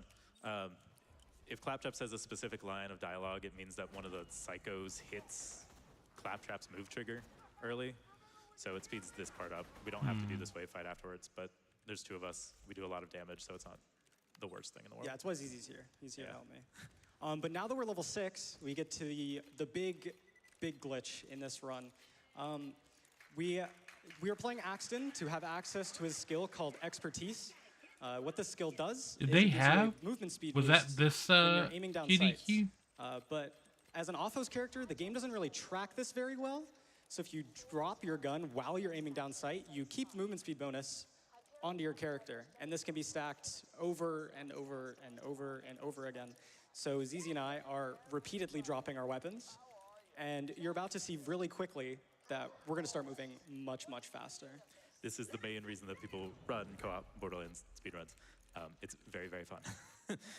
That's a previous And GDQ. so right here, we're going to load into the 300 divide and then actually turn right You around. turn go back Shadowheart to into the a shelf. bear and drop down a this boss. puts us in a different spot than we left them at. And there's one more side mission that we have to do in a side area. The whole area is just one boss we have to kill, so we're going to backtrack to that. And then... You can tell we're moving a little bit faster. And then while we're doing that, Decep's going to go kill Boom Boom again for a bit of XP. Kind of like what ZZ was saying earlier, XP is very important in the early game, so we want to make sure we hit level 8 at a particular point. Psycho He was right in front of me. Psycho was like protecting Yeah, Boom Boom yeah. or something. All right, so this is Southern Shelf Bay. There is one enemy, one boss that we have to kill, and that's it. So since I've been stacking all the crit damage, I'm going to run over here to grab that. Decep is going to keep stacking his speed. This is sort of where our jobs sort of diverge, where Decep is going to focus a little bit more on just movement and running fast, and I'm going to focus more on just boss damage, crit damage, killing bosses. So I'm going to do a quick grenade jump over here, throw turret, go to block the enemy. One shot. 2 shots, I promise. Just ignore that. And then we're done with Southern Shelf Bay. So we're gonna kill Boom Boom one more time, just again for a little bit more XP. The next level milestone we have to hit is level 8 for a very specific purpose. So killing extra enemies here will help us get there. Care if I get some donations in? One quick one. One quick one. We do have $10 from Chibi Scala that says Borderlands Glitch Exhibition Hype. We're 64% of the way there. So here now the routing turns into Decep and I run really fast. Unjust does not. So how do we get Unjust to where he needs to be? The first part that we're going to do is death warping. So there's a new station right up here. We're going to hit that, and Decep is going to death warp and get to where he needs to be. There's a big invisible wall over here blocking the second half of the map that Decep and I are just going to run past. So he did it, and then I fall up right here. Very similar to Southern Shelf, where there's one half of the map and then a big running, in this point, driving section. But Unjust can jump the gap with his car, and then I'm already at the button. It seems like Wolfenstein 2009 is Another way we can abandoned. move Unjust across the map is through car warping. So I can place a vehicle at a catch ride station, and those are per game, not per character. So Unjust can use a different catch ride station across the map and then just warp to that car. And then I'm finishing up the main quest. I rebound my interact key to scroll wheel. There are a couple of NPCs in the game that you can, if you interact twice in the same tick, can skip dialogue. So I bind interact to scroll wheel for that, wait for that dialogue, and then his line just skips immediately. There are only a couple of enemies or NPCs that do that, but the couple that do save 2 minutes maybe in dialogue. Yeah, it's pretty significant. And then I'm just waiting by the door for those two to finish up all the objectives, and we can travel into Sanctuary, which is like your main hub map. You're going to be seeing this a lot throughout the run. This is fine. Get me out of here. Get me out of here. Okay. So welcome to Sanctuary. This, again, is the hub world. We're going to be introduced to a bunch of the NPCs in this map. Most notably, Scooter, and, you know, a couple others. But we're not going to watch all of the cutscenes that they have, or at least attempt to. If you enter all the cutscene triggers at exactly the same time, you can actually only watch one, and the others will just play in the background. So let's see if this works. Try and time in here. All right. 3, 2, 1, go. I don't think I'm going to win. Okay, well, we got 2 We'll at see. least. We got the 2 important ones. Yeah, at least 2. So this is a section is very finicky, and it can break in a million different ways. Every run, it seems to break in a new way we've never seen before. So ideally, we watch all 3, but it doesn't generally happen. If not, we get to figure it out on the fly. Yeah, that's fine. It's Borderlands, you know? Things break. Enter. Yeah, you have to scroll interact. Yeah, okay. So we missed this cutscene. I didn't move fast enough. Grab that. Shocking. which is okay. We have a backup for this. So right there, I just scrolled interact on Scooter again, like ZZ did in the previous map. It skips like a very long, like 30-second line of dialogue. And a lot of this is just running around, putting things where they need to go, and trying our best to skip all the dialogue. So we can probably squeeze in one quick donation here. Sure can. We have $500 from Jolts Dude. Jolts. Hey, Jolts. Hey, Jolts. And all it says is, buh. Buh. Bah. Thank you so much for the $500. You can go with one more. We have $50 from ZZ Rules 42. That says ZZ is the best. They're doing the co-op quests. Go Steelers and Pens. Love you, ZZ. We skipped Tanis. Nice. That's good, at least. There we are. All right. So that's Sanctuary. A lot going on at once. There's not very much technical, but it breaks every single time, seemingly. But we did pretty well. The next part that we get to go into is the first RNG quests that we get to deal with. This one, we have to get specific enemy spawns to complete the portion of the quest, to complete specific tasks that Hammerlock wants us to do. I have a slinger. Okay. I have all adults. Oh, that's lucky. Slinger. And while they're taking care of this quest, I'm going to be driving to the next section, Frostburn Canyon. How?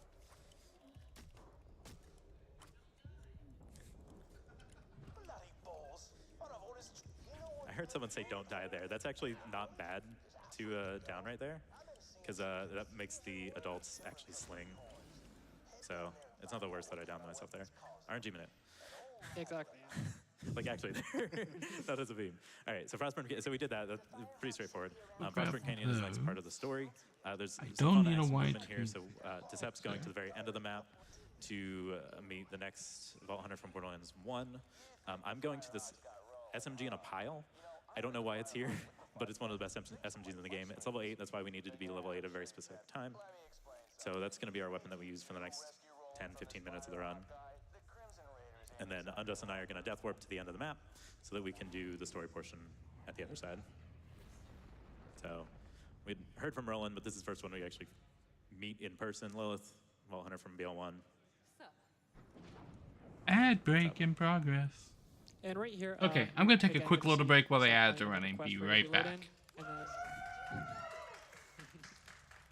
in, and this is like the main section where scroll skipping is really important. Lilith has a lot of dialogue here, and scroll skipping on her saves like, I think, like a minute and a half in the section alone. Once at the start here, and then again at the end before we leave.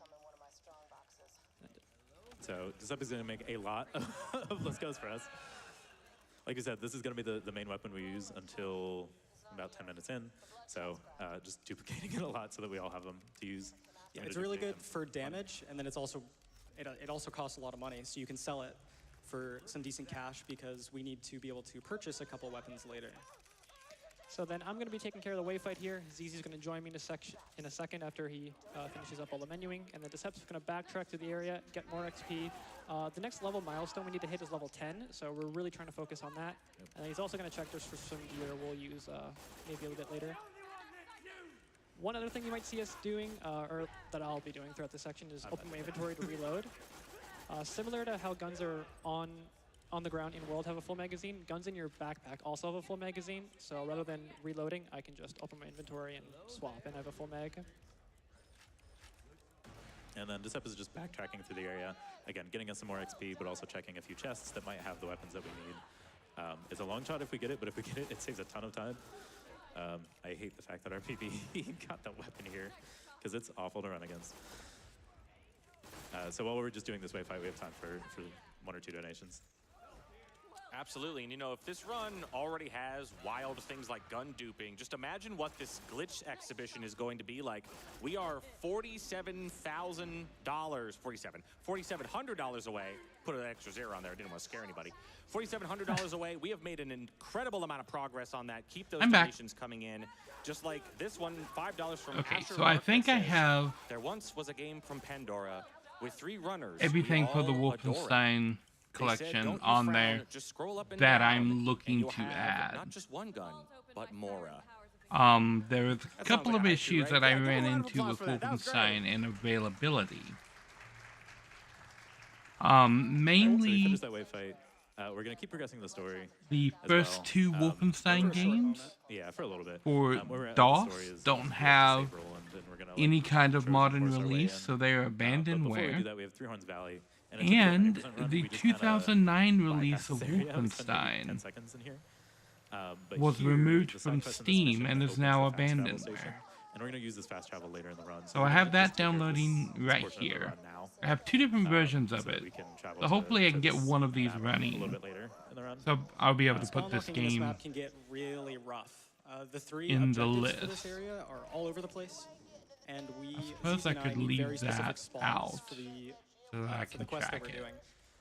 So it's kind of just like a get rid of as many enemies as possible, so that we don't hit that spawn cap and can get the items we need. And one other thing about So the co-op only is, other thing that I would generally be during the looking 5-second for countdown when you're leaving a map, it'll kick you or it'll cancel the travel if you're ever in a menu. But it only checks to see if you're in a menu every would travel be tick, so every the second, Spirit basically. of Destiny. So if you can do any menuing in between those travel ticks, you can get it done without getting kicked out of the menu. You can go. Ooh, that might be too quick, actually. Let's go again, sorry. It's right here. I'll get the menuing done in between the travel ticks and it doesn't kick you out. We've made it to the dust where we actually need to get the car parts, as he was talking about. So Unjust is going to get a few with his car, and then ZZ and I are going to be our own cars and try and take care of the rest of the parts. While we're in this map, we're also looking for a weapon called the Gwen's Head, which spawns 100% of the time that we are in this map. But it's in one of 5 locations. So while we're taking care of the story on mission, we'll be checking those GOG. locations to get this item. It's Okay, very well. important. You may think we already have a lot of crit Let's damage. check out good old game. You can keep duping, keep If it's duping. on GOG, I might already have it. But instead, we're actually going to swap between duping the snipers that we have and this pistol we're getting. Because to put it very simply, the pistol will multiply the crit damage that we stack from the snipers. So if you think we're already doing a lot of crit damage, it's just going to really scale. So It was in a good location, so that's good. it was right there. And you can see that spawn locking is kind of becoming an issue because I'm sitting here waiting for a car that's supposed to be spawned already, but it isn't here. So there's a lot of routing involved with just trying to make sure we get the correct spawns for specific quests. Yeah, drop a part. Was my part fake? Wolfenstein 2009? You guys have a minute for me to jump in real quick? Yeah. No. Because we just got a Wolfenstein 3D. $1,000 donation from Alex. Hey, GDQ, long-time watcher here. I wanted to send you and the Prevent Cancer Foundation some help this year after, sadly, my mom lost her battle to cancer this year. This makes your whole mission even more personal and important to me in the hopes that your work can help to prevent other people from losing their important people as well. Thanks to all that you do. Please be as amazing as you always have been. Thank you so much, Alex, for the $1,000 donation. Good game, but overpriced. $1.49. We are now Nah, it doesn't seem overpriced. $3,491. I'm going to do the exact numbers. $3,491 away is, from that Glitch exhibition. We can do what it, is chat. included with Let's get it done. You can probably get a few more donations. Yeah. This Spirit of Destiny is Absolutely. We have included. $25 from ZZ Rules 83. Catching a theme here. How many of you are there? Too many. I'm ZZ. You're ZZ. Are there any other ZZs I should know about? Are there? Any more? We'll probably see a few. Probably see a few more. All right, cool. We got $50 from Gordon Orr that says, shout out to Butt Stallion. Finally made it to the stream. Proud of you. Hi, Gord. And we got $30 from Ugyu, $30 that says, hello, travelers. Longtime lurker, good luck from your fellow vault hunters. Much love, less than 3. All right, so this is the quintessential RNG portion of every single Borderlands run. We need a very specific weapon from these vendors. We have a backup because if we don't get it first try, we don't want to keep save quitting over and over again. I didn't get it.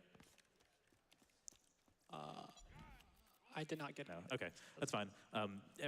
Typically in a an actual attempt, we'd have to save quit and recycle these vendors because we need a very specific rocket launcher to spawn, which is a Vladoff rocket launcher. It has an ammo saving property where the second time you shoot the weapon, you don't consume ammo. You consume -1 ammo, and we can stack this onto our character to consume -1, -2, -3, and in turn, this is going to end up giving us infinite ammo.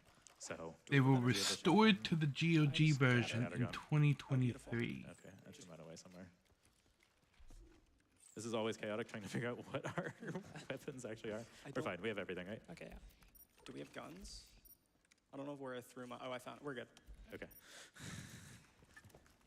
So, Vladoff rocket launcher, infinite ammo. We're gonna fire. We're gonna equip the Vladoff rocket launcher, fire a shot, and swap away from it, back and forth, and this will give us infinite ammo. This is the Borderlands glitch. It shows up in pretty much every run on this engine of the game. So, I've stacked this with my infinite ammo, and you can sort of see this pistol doesn't consume ammo. It actually adds ammo to my mag. So, give this a Jacob shotgun as well, and now I have a machine gun instead of a shotgun. So this is the whole reason that we need to get level 10, and the whole fun part about running Borderlands just in general. So we have a boss coming up, and then after this we're going to have Bloodshot Stronghold as well, which for the production team is the note that we mentioned earlier. So we have a boss coming up here. We have a lot of critical hit damage. We have infinite ammo, and we're basically on level. It's not going to be very hard. Yeah, it's not the gonna more be great. interesting part about this, when the boss just falls over, really, is the drawbridge right here. Normally it takes a while to go down, but if you scroll, it just falls like instantly. I might need a hand here. So another use of the scroll skipping, but instead of on an NPC, it's... No, you got it. Yeah, you're good. Just bring the drawbridge down faster. Yeah, just spin it faster. Yeah. All right, so Bloodshot Stronghold.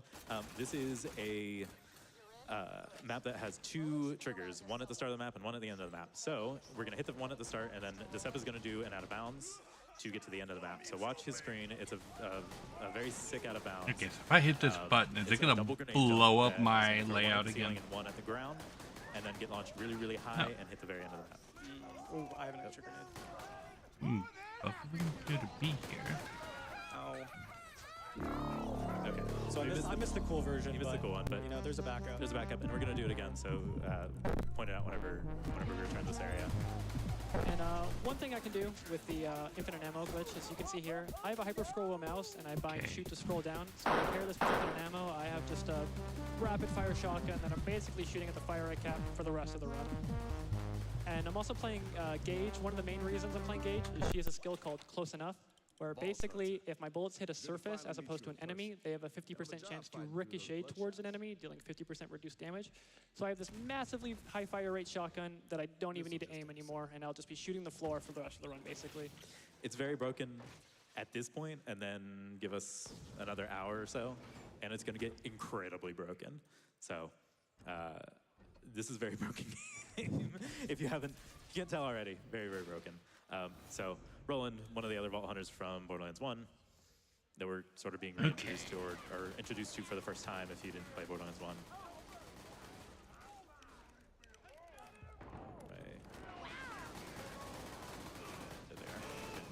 Meanwhile, I'm going to keep stacking critical hit damage because there are going to be a couple of mini-bosses that we're going to take on a little bit later that, especially if we have a not good shotgun like we have right now, I need to be able to kill really quickly. So through these couple areas, Decep is going to be focused on just running through the map and completing the story, and in my free time, I'm just going to do critical hit damage. So Roland gets captured, we have to save him. Again, more fun action movement sections. This section sort of described as trying to fly a jet bridge down a hallway because it's really tight, really cramped, and a lot of quick turns. So another really fun section that Decep gets to complete right here. Verification. And now XP isn't a huge consideration for the rest of the run. We need to hit 25 at a particular point, but it's not really hard to do. So I'm kind of just getting a little bit of XP when I can. Go. And now at the end of here, after this boss, there's normally a small wave fight, but there's no objectives actually tied to that wave fight. So if we travel out, you can see the quest is ready to turn in already, and it's much quicker to actually load back into this map, run all the way through with super speed, then do the fight. Yeah, wave fights in this game can take quite a long time. We can kill them quickly. The problem is not killing them. It's the just spawn waiting for the spawn to animations. come in, yeah. So if we can avoid any wave fight that we can, we will. So cover right here, and then Giuseppe will just turn in between ticks. So the general theme moving forward now is we're going to go to an area in the story, and then that's going to open up the side quests for that area. So here we have to pick up a whole bunch of side quests that just opened up for us. Handsome Jack is going to kill us all unless you can stop. Go. He means hi. That's his way of saying hi. Right. Sorry. While you pick up these side quests, can I get some donations real quick? Yeah. We have $100 from Hyena Lope that says, had to donate during my favorite game in the Borderlands series. Let's get that glitch exhibition. Thank you so much for the $100.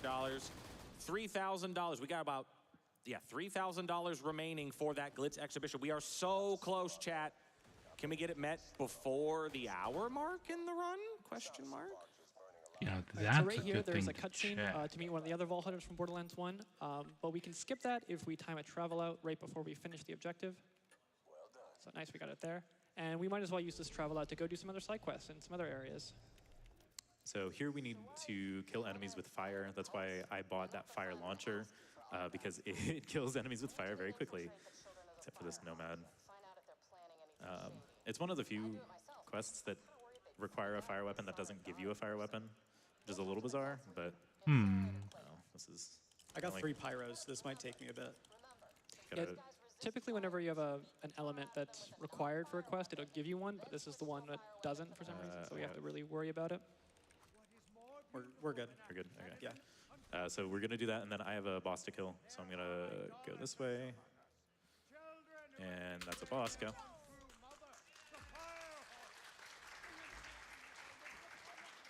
And then we need to take one more quick detour back to Southern Shelf. This next side quest kind of just run to the end of the map again. ZZ and Unjust are going to stay back at the start because there's a couple more of those echoes on the floor that Unjust used earlier in the run to skip dialogue. We're going to do that once again to skip some dialogue at the end of here. And it gives me more time to do for critical hit damage, especially if we don't get first try RNG.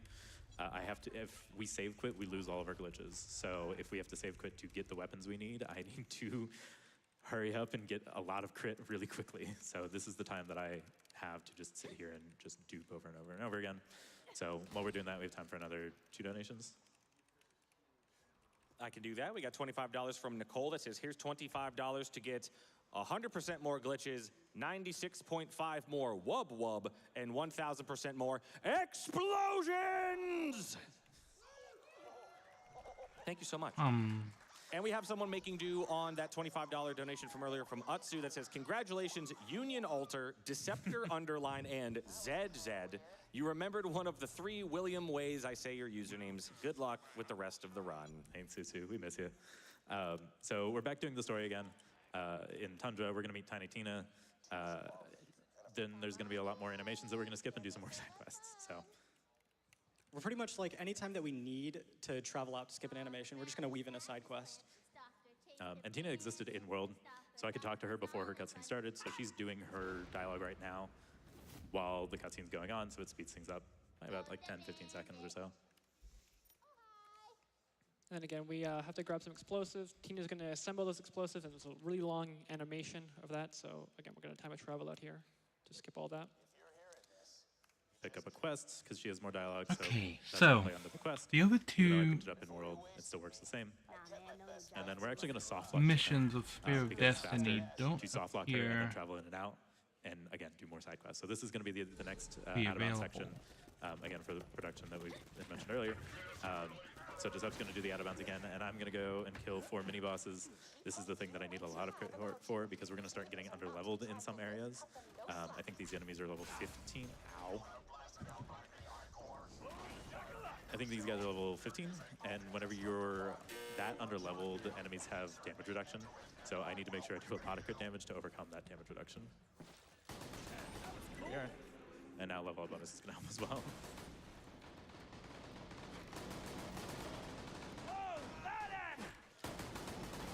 Excellent. Return to me. It's going to be a sec. You can probably squeeze in a donation. I could do that. We got $10 from TJ Rules that says, as a fellow Ruleser and Bucks fan in the audience, just wanted to say, let's go Z-Rules and let's go Bucks. All right, so this is a quest that we're going to hand off between myself and Seth. We just have to place this core in enemies. They're going to try and kill us. We kill them back. But we can hand off the different objectives so that it's ready for me to kill one by the time I get here. Again, if we don't get the first try RNG, then Decept does not have a lot of critical hit damage, so it's really important for me to be where the bosses are to actually get those kills. And right here, you might have seen at the end there, I summoned my action skill Death Trap, and he shot a blue beam at me. This is setting up a glitch called Buck Up Glitch, where basically Death Trap will try to restore your shield if it's anything below full. So I'm going to drop my shield on the ground, and then as we travel out, get that blue beam. And if we do this correctly, the game never properly removes it. So it basically thinks my shield is constantly being recharged. And this effect can stack multiple times and also transfer to multiple characters. So it's going to be our main method of survivability for the rest of the run. Yeah. And then this area is, the story portion is not very difficult, but the side quests here have a lot. I have one. I got the first one, and then I have another one.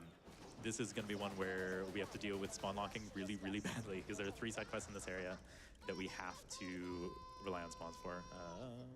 So we have them all. Yeah, I got an extra one just in case. More XP, so we sort of have to manage these spawns really, really carefully. Otherwise, things can go really poorly. So we have to get VAR kids to spawn and turn into mutated badass VAR kids. We need some buzzards for a tea party. And then Unjust just needs spawns to defend a side quest that'll give us a guaranteed blue shotgun. We're hoping it's a Jacobs one, but it's not guaranteed. If we get it, it's great. If not, no big deal.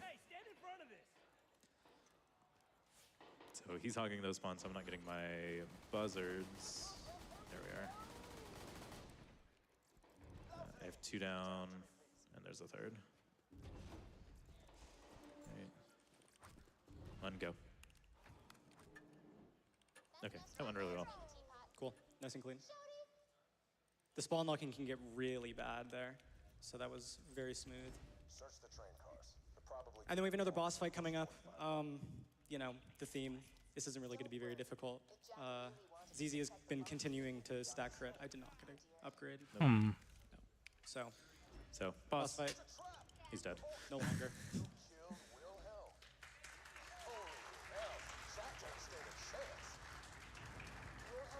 And then normally after this objective, you need to go back to Sanctuary, but the objective is actually really far away from the fast travel. And because Unjust can't run very fast, unfortunately, we're gonna spawn at the door over here instead.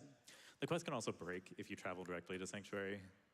It's just easier to go this way. We're also gonna do a really good dialogue skip as well. Yeah, we're going to be using those echoes we got at the start of the run. We play them in a very particular order here, and this achieves what we call a sequence skip, which is just a really good dialogue skip. So now you see Maya is talking here, and normally there's a whole bunch of people talking back and forth, but we just skip all that with Maya's echo. It's another reason we got Maya specifically, her echo, because it's just one very long, uninterrupted line of dialogue that will skip everything else in this area. If you watch any of the New Game Plus runs, they have a lot of these echoes for this very specific purpose. So the couple that we can get at the start, we use in the very opportune times, and then we just try and figure out other ways to dialogue skip.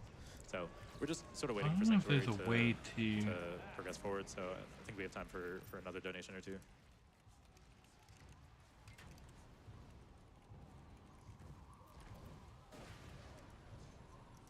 Got time for some donations? 8806. Yeah. Cool. We have $100 from Abhaya. That's Abhaya.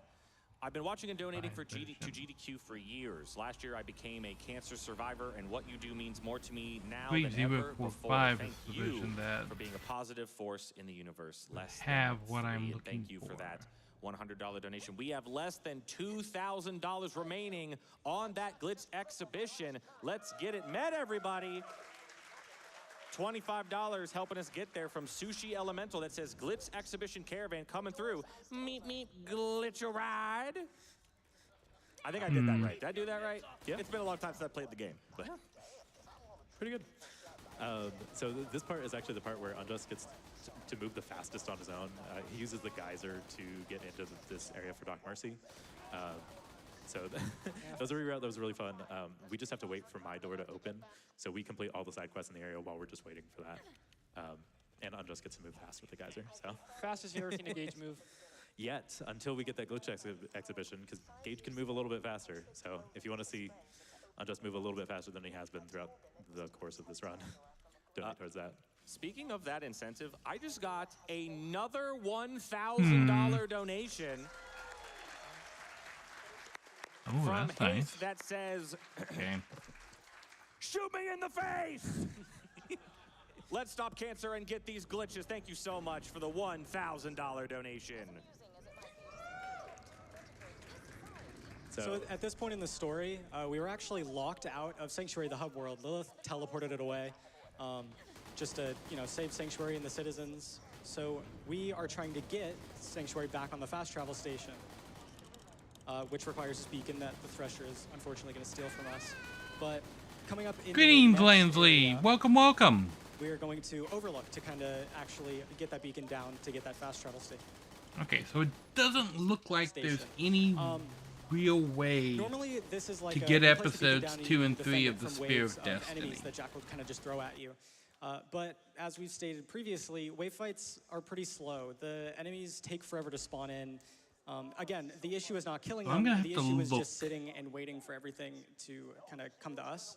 So Did you instead, miss we're gonna anything skip good? that You whole missed fight the by intentionally breaking the beacon 7 the times. Star Fox This puts run. it in an invulnerable state, and it's kind of like That a was pretty good. fail-safe in order to. The guy was help going like players that are struggling with the wave 200 fight. miles Just an focus on hour yourself, don't worry about the beacon.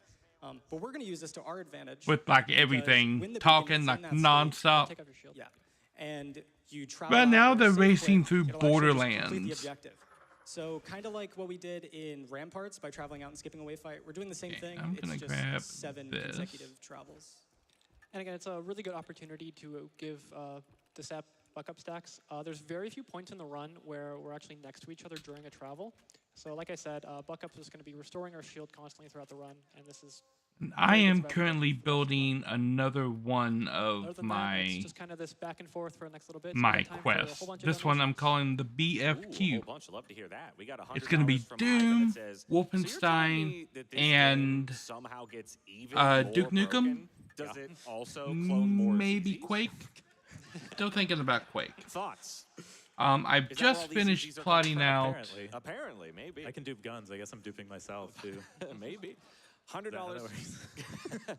$100 from Brent that says, so excited it's GDQ week and more excited that I will be there in person. Just finished later in the plotting week. out the I love Borderlands 2 Wolfenstein and want to stuff. see that glitch showcase. And there's Trans a rights. couple of holes that I have in Wolfenstein, $1,400 specifically left on here that with the glitch 2009 exhibition. Let's get it up. Wolfenstein, You got time for some more? that doesn't Yep. seem to be available anywhere. We have Currently, it's $10 been from- delisted from all the modern platforms, and CZ Activision didn't rules say why they 9001. delisted it. Says, So it's "This currently message is abandonware. irrelevant." It was in all caps. So I'm downloading a version from the abandonware $25 from website, Years so I Over have Dust. that. You guys are making I fun managed so to much. grab the You know what first sucks about 2 cancer? You can't kill it with explosives. Wolfenstein Instead, games, we need more donations. Castle Donate now Wolfenstein so we and can Beyond kill Castle cancer. Wolfenstein, which are MS-DOS games. They are also abandonware that don't have any I current don't count. releases. You just gotta wait till it's over. You know? And As Wolfenstein 3D has an expansion called The Spear of Destiny, which has 2 additional episodes to it. Too much thinking. But those 2 episodes So I think we have were probably get removed another donation in real quick.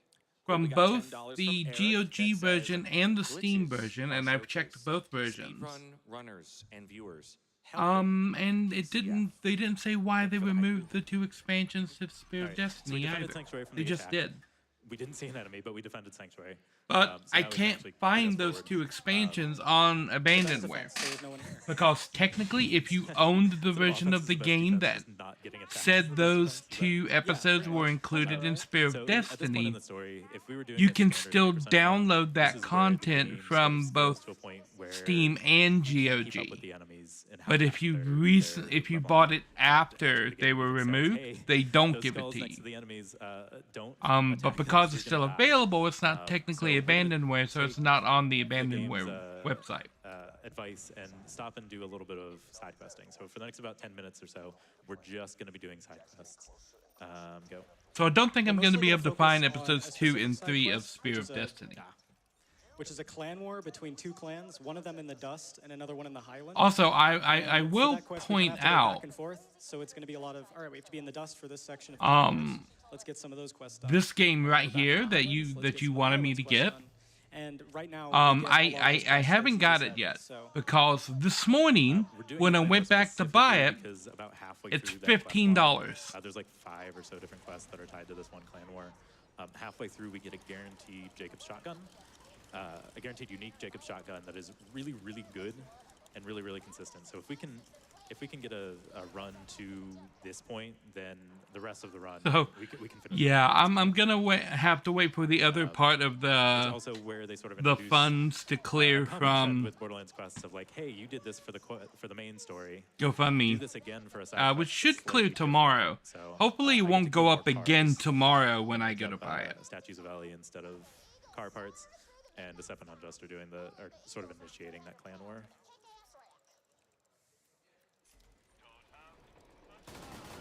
Is that your last one, or do you have one more? No, I have one more. I'm good. Got time for some quick more donations? Yeah, one more while I try to locate this last car. We got $10 from Something in my library that'd be compatible. What do you mean compatible? Up and down at the same time, he duplicates. Apparently. All right, once I get up, you should be good. Thanks. I was buffering it. It was fast. True. All right, so we're in the Highlands now. The Hodunks are based in the Dust, and then the Zaffords are based in the Highlands. So we're initiating it from that end. I think they're both. Oh, you mean for the Wolfenstein thing? Were named after some of the developers. Well, if a game is abandonware, there's a website called myabandonware.com where you can go and download the game. They have pretty much everything that's abandonware up there. So if there's no way to buy the game, there's this website that has all of these games that are not available for purchase anymore that you can go and get. Might have killed too early. The 2 pieces of expansion are for the original Wolfenstein 3D.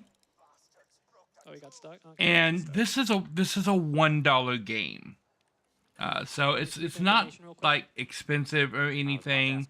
I have it on Steam and I have it on GOG. I just got it like a minute ago on GOG because it's $1. And neither of them have.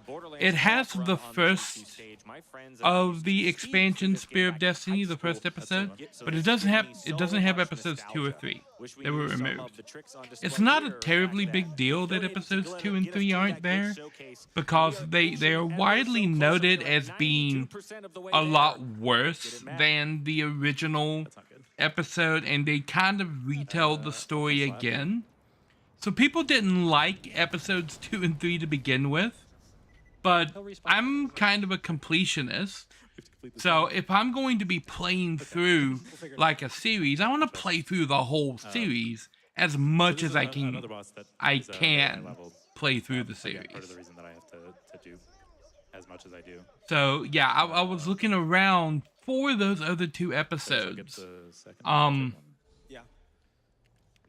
And so naturally, I go to my abandonware, and they are here. Like it's that's never happened before. Every run, there's something new in this game.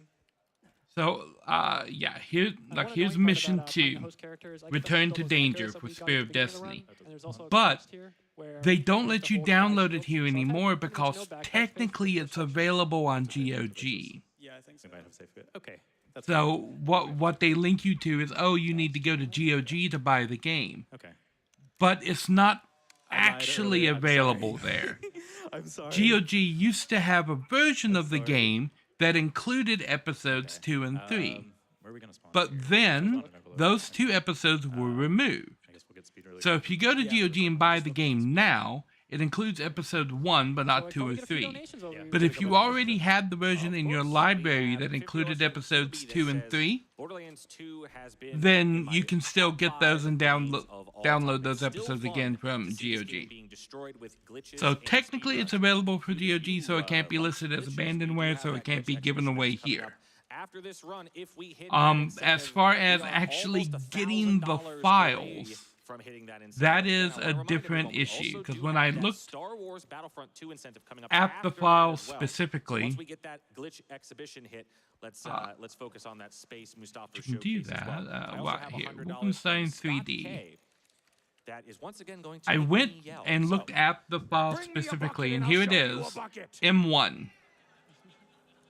So M1 is the first Spear of Destiny, right there, Spear.exe.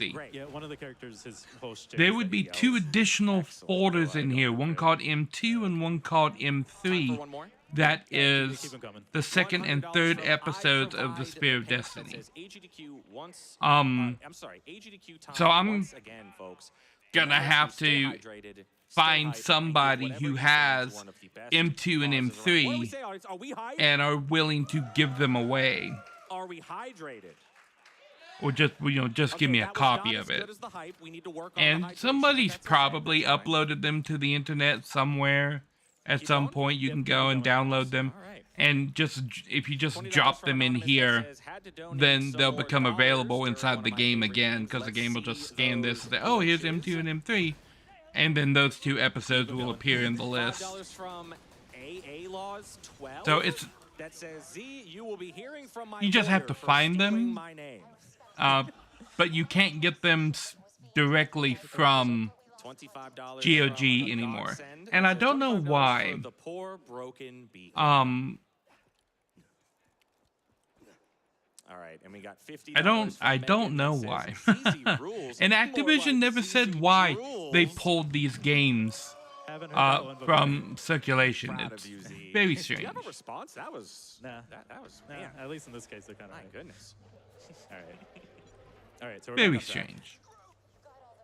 So we have the But it's not the first time, because I'm about to add the Duke Nukem series on here, and Duke Nukem 3D has a very similar set of issues with it, with regards to content and what content's available and what's not. And ultimately, to play all of the content for Duke Nukem 3D, you need to have the 20th anniversary World Tour Edition, and you need to have the Megaton Edition, because there are episodes that are only in the Megaton Edition that were not added back into the World Tour Edition, which is weird. Like, why would you release a He doesn't have a number. It doesn't count. anniversary collection He might be. that has some of the content from here, but not all of it? So Unjust finally got to I don't get know. his shields there. He's been carrying shields I for don't the know. entire run, and he hasn't had any backpack space. So he gets a little bit of backpack space now. Yeah, you might notice I'm not even Okay. wearing a shield right Good. now because Go. I'm very Let's snapped on add backpack. No. Duke Go again. Nukem to the list with the eras. Okay, so Clan War is the other thing that we're doing here. So we actually get to meet the Zaffords this time, and Mick is very annoying. Yeah, he likes to talk. He has a lot of dialogue, and we don't want to hear any of it. You can play the second one. So we're going to play 2 quests, and you can go, and then travel out to skip a 3rd line he has. And then once we load back in is the most infamous section of Mick Zafford. Basically, he has to walk across the room to the basement, and for some reason, everyone else in the bar really likes to body block him and trap him in the corner, and he can get stuck for an indefinite amount of time. But he will Adding literally Duke never make it. Nukem. So what we generally do is we buffer our travel out just to kind of see if it works. And can he squeeze by? Oh, he did. Oh, no, he didn't. Oh. Okay. He This is baited us, man. typical Mick Zafford, yeah. He likes to debate you. Less than $800 on the glitch exhibition. We're so close.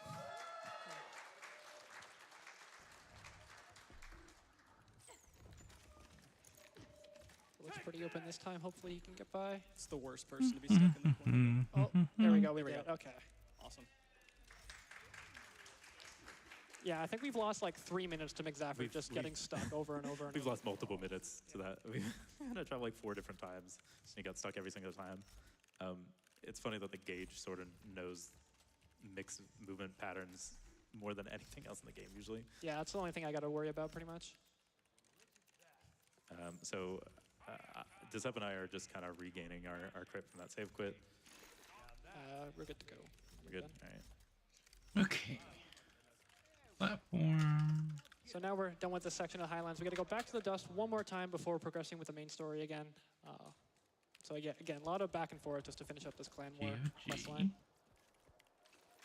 So if you want to give one more donation while we get back to the dust.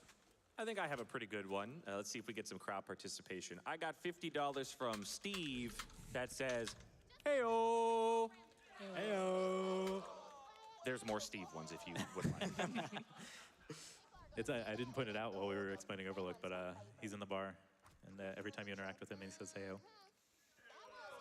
There we are. All right, so the part of the clan war that we're taking care of right now is that there's a race going on that they have fireworks, and we're going to blow them up instead, while Unjust and Step are sort of cleaning up the other things in the area.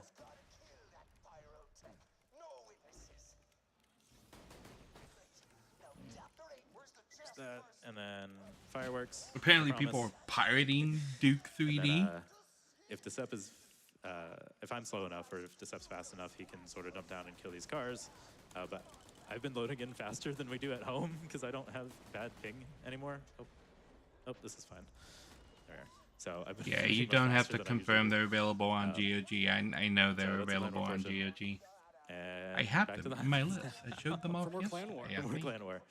It's a really long quest chain. It's kind of like a major quest. They don't have that distinction in this game, but one of the very few quest chains where we just go back and forth. So we're back in the bar. This time we don't have to worry about Mick, thankfully. Thank God. They were delisted in 2015. But Unjust needs to resist the urge to hold W while he very carefully follows a bagman who can't see him. You can't see me. Can't see you. Is that true? So we just have to wait for him to run through the entirety of this area. So Yeah, we're supposed to be trailing him to like their secret cash stash, but we already know where it is, so don't need to follow him. So yeah, we can get a couple Those donations. are available on Zoom. We got $250 from Porcelain Maid that says, "I absolutely adore the Borderlands series, and I'm so happy to see it at GDQ. Thank you guys for all you do. Heyo." Listen, if you could just give me nothing but a string of heyo donations, that would be great. I would love that. $25 from Vistalite that says, Oh, Gearbox Mr. Torque, and I have delisted them. one question only to ask you. Explosions? Someone immediately said yes, and that is concerning. You don't just automatically say yes to explosions. There will be a I mean, of course you automatically say yes to explode. We got $5 from Happy So let's see if I click the play button. Does Says, this "Hey, actually ZZ, work? it's your third favorite bandmate from your second Is it going to favorite explode band, my screen? Big Law and the Discord Kittens. Which game do you want to run? Can't wait to get back to the episode 1. grind after this event. Congrats on another great run on the big stage. 100%. Like it works. All right, so now we're finally back on track doing the main story again. Side mission cleanup, and we get to go off to wildlife preservation, which is one of the most interesting maps at the speedrun. Yep, it's going to have that same note from production that we mentioned. So we just need to clean up this one last thing while we wait for the shovel. I'm bad at this game. Okay, back to the main story now. So Wildlife Exploitation Preserve is another one of these Okay, quests she wants that quit, has a yes. really big invisible wall that has a wave fight in front of it. So, in typical fashion for this run, we are not going to do that wave fight. There is an out-of-bounds. Okay, it would seem they still work. To the other side of that big invisible wall. So Verified. Us are gonna take They all the quest objectives on the other do side of the indeed invisible wall, still and I'm going to do all the quest work. objectives on the front half of that invisible wall. So at least from my end, this is a difficult part where I have to just wound enemies. I can't kill them. Okay, the original Duke Nukem 3D episodes 1 to 3 only. The Atomic Edition Plutonium Pack I can't click adds them 'cause I will episode kill 4. The Megaton Edition, although no longer sold, but owners keep it. So Okay, yeah, I Decep's do gonna have be the doing this Megaton weird Edition. little bunch of grenade jumps, getting Includes saved, the and then Atomic I am Edition going plus to 3 death warp expansion towards it, packs. and then he will also death warp to it. What this does is it puts us basically right at the end of the map, next to the final boss, and avoids that whole wave fight that Zizi was talking about. I have to do a little out of bounds to get into the boss fight Okay, arena. the 20th anniversary World Tour includes the 4 to pick up all classic the necessary episodes items from the we need for Atomic quest. Edition, Yeah, there's actually an objective plus a directly new behind 5th that wave episode, fight, so Alien World even though I'm at the end of Order, the map, I do have to but make a does not quick detour. And this include is the all expansion so much packs faster than sitting from the Megaton Edition, So.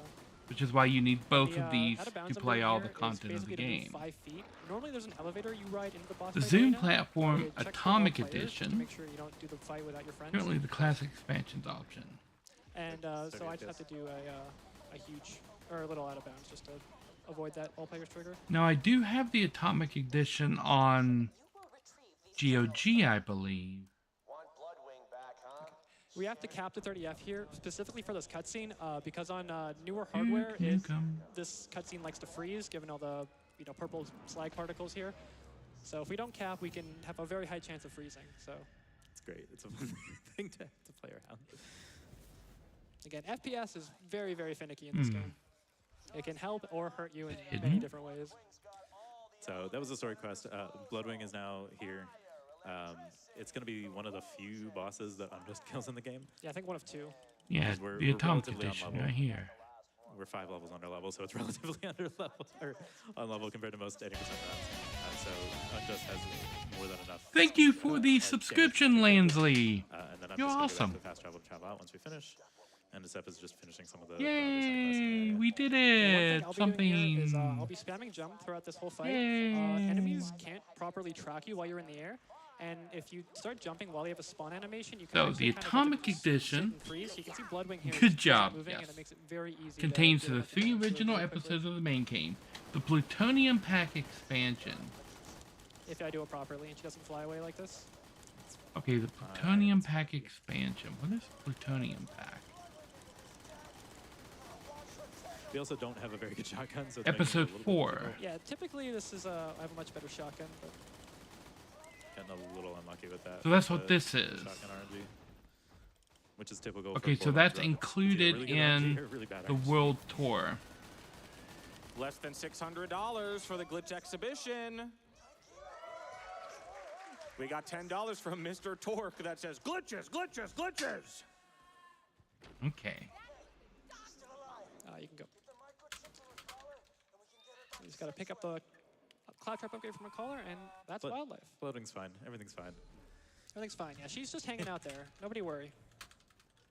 So we need to deliver this upgrade to Claptrap. We're going to trigger some tutorial dialogue because Claptrap has really high dialogue priority, and it's going to skip some more dialogue.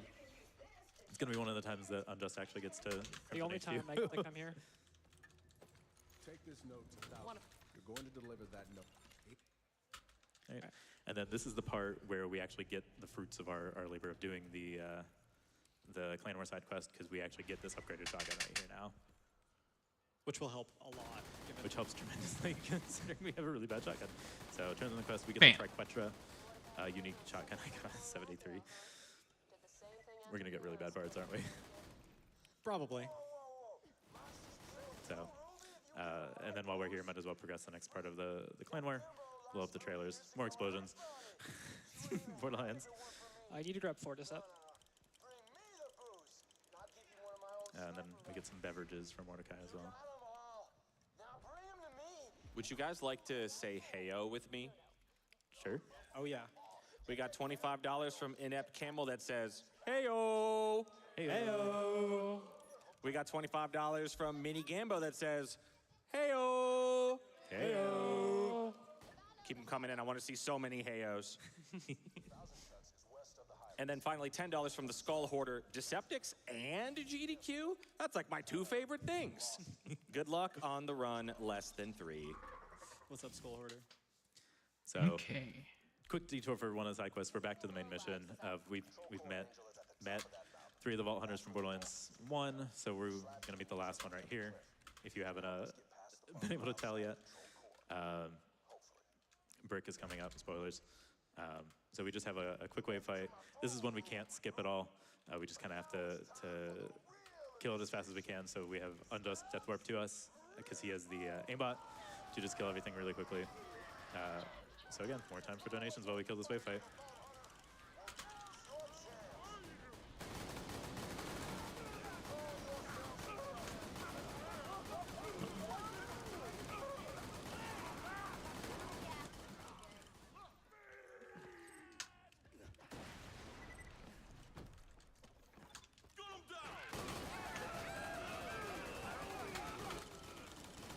We got some time for some donations. Good, I got one here from Handsome Jack. You guys no. would like to hear from Handsome Jack? No, we're good. All right, I won't read that one. You heard it here, Handsome Jack. Sorry. No, $25 from Handsome Jack that says, everything's fine. $25 from Sasu that says, I enjoy this event so much every year. I love the energy you all spread. Greetings from Germany. Less than $500. We are making so much progress. We are so close on the Glitch Exhibition Gamers. Keep it coming in. $10 from Rustler's Quad that says, looking for me? Yes, Yes. please. We're not getting it? There's a gunner on the floor right here. Cool.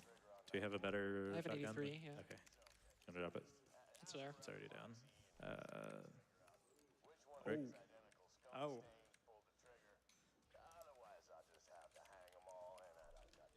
Yeah, there's another All real right. one. All right. We have to wait for Brick to get over to here, so give us some more, give us some more donations. Well, I got $5 from Anonymous that says, I should have probably donated beforehand, but I am disorganized. And I was busy suplexing a shark wearing a bolo tie when I should have been donating. You may ask, who was wearing the bolo tie, or you or the shark? The answer is yes. Thank you, $5. Thank you, Anonymous, for the $5. $50 from Winslash that says, Zeros21 is a renegade runner who don't play by nobody's rules until the commissioner assigns him a talking robot dog for a partner and helped him track down the charity event that prevents cancer, all the while teaching him a little something about life in the process. Tuesdays at 1. A plus. All right, so we met Brick, and now we have to just make it back to Sanctuary. And this is, again, some more wave fights that at this point it's less waiting for the enemies to spawn and more for Brick to get to the part to start the wave fight. So we're going to do some travel outs to progress Brick a little bit forward to the next objective. As long as we hit very specific objectives, just traveling in and out teleports Brick to the next one. So that's what we're going to do for this. We did that just now, and we're doing it for this one. We'll complete the wave fight and then teleport out to progress Brick forward. Okay, Duke Nukem 1 and 2. Duke Nukem 3D 20th anniversary, and the 3 expansions, and then Duke Nukem Forever. So yeah, there's a couple more we could do after this as well. Dust but it doesn't Forever. really save any time because it's a lot shorter run for Brick. So that's Have the last travel out any for major just push Brick DLC? forward. Yep. And then there's also side quests in this area as well. Scooter needs to write a poem for his lady. So he needs some inspiration, so I'm grabbing the inspiration here while Decep's taking care of the wave fight. The enemy spawns so slowly that Decep can just take care of it on his own. Unjust's job here is going to be just body block Brick. This is part of the reason why it doesn't make as much sense to travel in and out. The 2 things? Because it's both shorter and we can just have Brick be out where we need to. Looks like I have slots. them. You better win. Come on, big money, no whammies.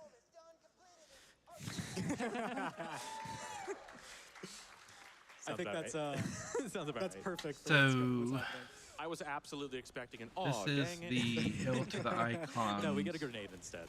All right, so Parody last beacon. pack. We have 2 more enemies we have to kill. Less than $200. So We're this is so multiplayer close. stuff. 141 remaining. Who's going to do it? Who's going to be the one to get us there? All right, so next we have Opportunity.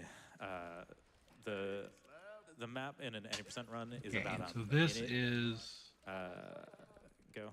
a new single But in player an campaign. all-quest run, Doctor Who clone it's me. much longer than that because there's one quest that we have to sort of just wait for a constructor to go all the way through through the map. There's some ways that we can speed it up that we'll get to once we start the area. But before we get that, we're going to take a quick detour to the bar to keep progressing that clan war. Mick frustrated us. Now, I know Duke Nukem had So now it's time to unique spin-off titles on consoles. And I remember playing 0 Hour on the Nintendo Yeah, typical board 64. Okay. Now that we got that out of the way, we can And I move on. believe there was another unique how you party on Duke Pandora. Nukem True. game for the True. PlayStation. All right, so I'm going to make my way to Opportunity. This app is going to keep one of the side quests. We've been doing it as we've had some free time in this area. But Really slow spawns. Really slow spawns. We pretty much just get it done whenever we can. Yeah. All right. Opportunity. So Unjust is going to pick up the quest, Statue-esque. There's some statues of Jack right there and all throughout the map that we're going to destroy. But we need a constructor to do that. We can't just do it ourselves. So here's the constructor. Our best friend. Our best friend. And the entirety of the area can be completed while we wait for this quest to complete. Yeah, ZZ and Unjust are going to take care of that. There's a couple things you could do to speed Do it up. some research. Tell me what I am which is what we're missing doing right from now. the Duke Yeah, Nukem just clear the series. spawns early. There were And 2 then games for the you'll Nintendo get the spawns 64, again, but the and I think there constructor will was actually 1 start game moving for the instantly instead of waiting PS1. for the statue to fully get destroyed. And while they're doing that, I have time to do every single other objective in the map, and then sit and wait for like 20 seconds. So that's what we're doing. We clear the Manhattan enemies at the first Project and spawn. Land of the Babes. Land of the Babes is the So I'm PlayStation. clearing it at this spawn as well for the next time he gets here. So clean that. The objective constructor's almost here. So now that he's here, we can clear out the enemies. Time to Kill. That's the PlayStation 1. So yeah, we Land cleared of out the this whole Babes is area, okay. So there are 2 PlayStation right 1 before the games. constructor showed up, and now we get the second wave of spawns. And then as soon as we kill this last one, Ladies and gentlemen, the glitch exhibition has been met. Let's go! Let's go. All right. So one of the big glitches for that, Unjust moves very slow now. He's not going to move very slow later. So look forward to that now that we've met that. And yeah, the constructor just has his beam firing. He's still cutting the first statue. You can see that, like, there it is. It's being cut, see? yeah, it's getting done. Yep, he did it. So now he's at the second statue to start cutting it immediately. It's the biggest way we can speed this up, but in the end, it's still an auto-scroller that's going to take a while. One of the other important things, at least tech-wise, we'll take care of after we finish this wave. I need some help, please.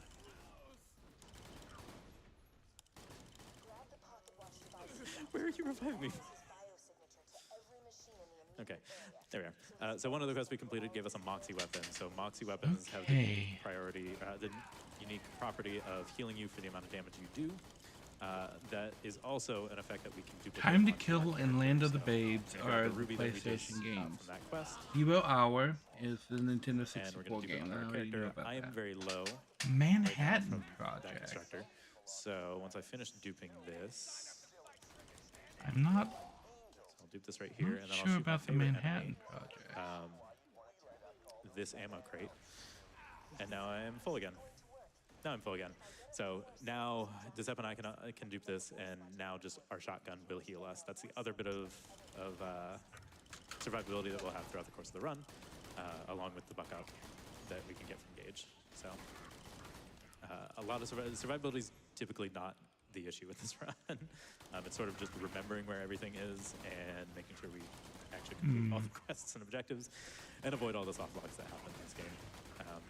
So outside of that, we're just waiting on the constructor. So Available on give us a Steam. whole bunch of donations.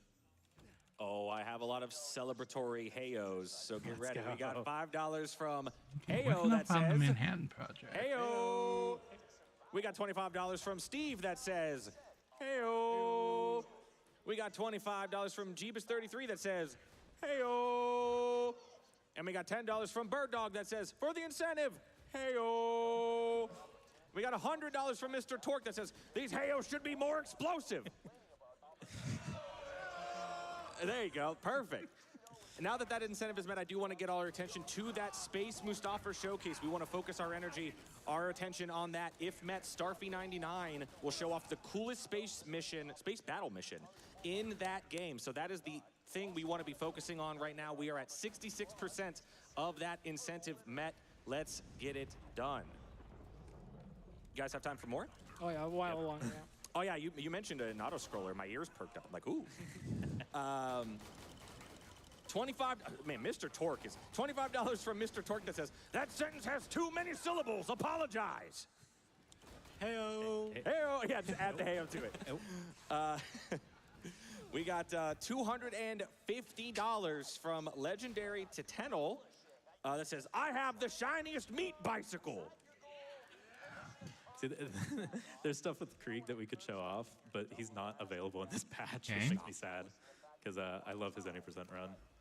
It's very slow, but I love it. Anyways, keep going.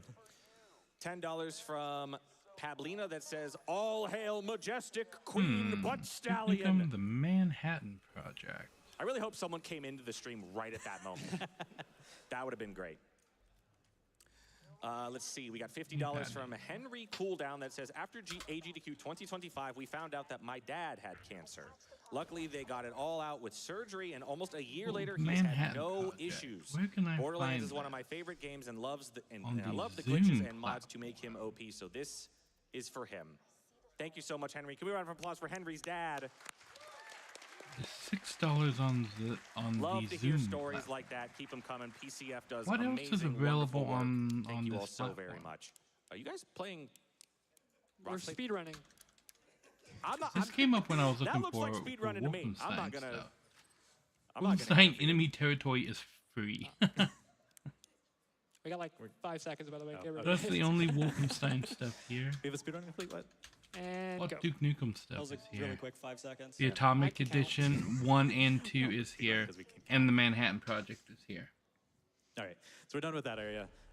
Okay, so story-wise, I we've been can collecting a get whole the bunch of Manhattan things to, Project sort of progress the here. We need to get to Jack's bunker because that's Whenever that sorta stop comes him up, from trying to take over basically. Pandora. But before we can do that, we need to celebrate Claptrap's birthday. So Claptrap's birthday. So I Claptrap's can birthday. I can Happy add birthday. those 4 things. More waiting. To it. It's just a what is it? 2 minutes of just chill out with Claptrap. Yeah, it's kind of a joke mission where the idea is Claptrap invites everybody and then no one shows up. So you just stand around awkwardly for 2 minutes. So while that 2-minute timer is going off, we just have a few little housekeeping things to do in Sanctuary here. We also have to Jim. Sorry, Claptrap.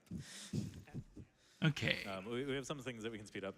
Add, there's some dialogue lines that will pick up quests and do some objectives at specific times to skip some of the dialogue. Time to kill.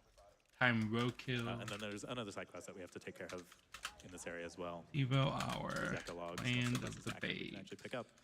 Already And have we can do it those. underneath the story dialogue. So while we Manhattan wait for Claptrap's birthday, we have time for 2 more donations or so. We got $100 from Plarzoid that says Hyperion And would like to take this opportunity to say cha-ching. Meltdown. And we got $10 from Shan Banan that And says is this what Is there glitch compatible looks like? anything special? Co-op speedrunning is so impressive. Let's see some glitches in it. Again, thank you all so very much for meeting that glitch exhibition showcase. I cannot wait for that. And I Bam. think our runners are pretty excited about it too. Yeah. So. Oh no, ads in We've shown off a process. handful of things. One, I Andres missed gets this moved ad a lot break. faster than he has been for the last hour and a half.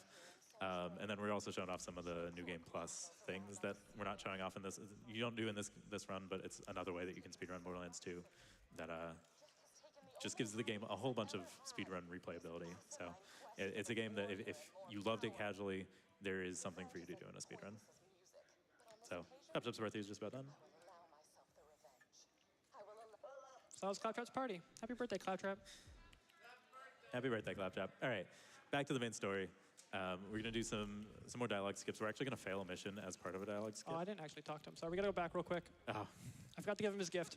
oh darn. It's the one thing he wanted. I know. You didn't go to his party. You didn't listen to him speak. I'm doing and my then best, you didn't okay, talk to man? him. Like, It's hard being the gauge.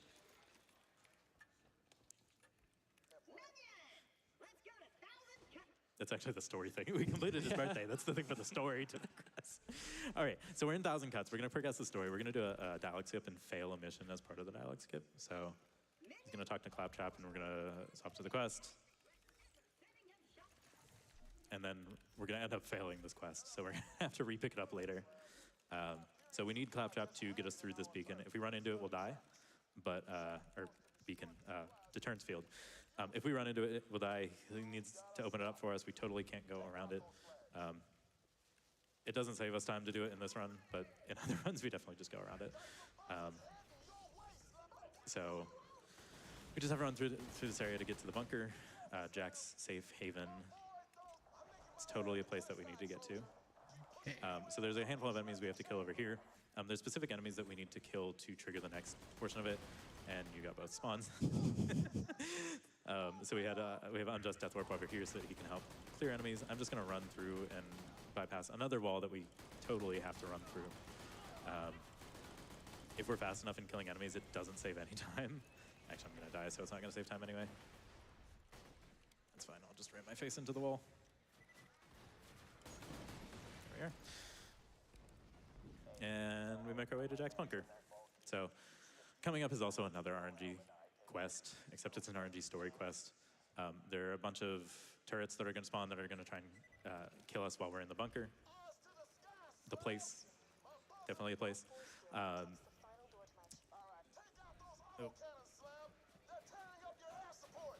There we are. These turrets spawn randomly.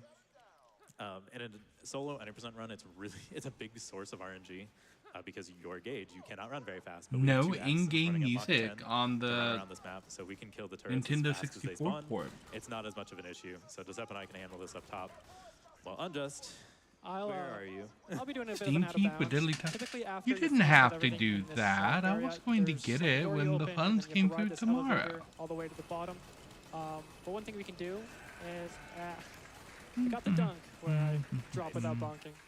Good job. So yeah, I'm gonna call the elevator to the bottom, and there's one trigger at the top and one at the bottom, and so normally you ride the elevator all the way down, but if we do everything correctly, we can time a travel out, and I can hit all the necessary triggers without having to ride the elevator.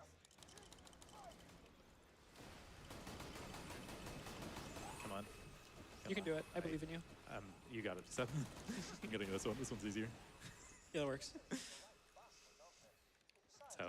So we're at the bunker. We cleared the bunker. Assaulting Good job. it, yeah. Good Good job, job, guys. We did it.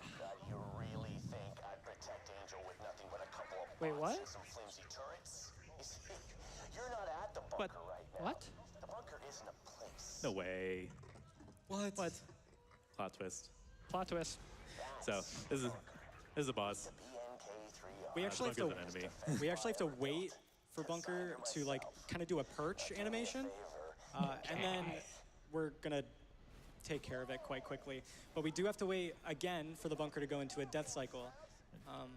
So I think that's good. I think yeah, we should be fine. There we are. Okay. We got the bad location, which is fine. He's dead.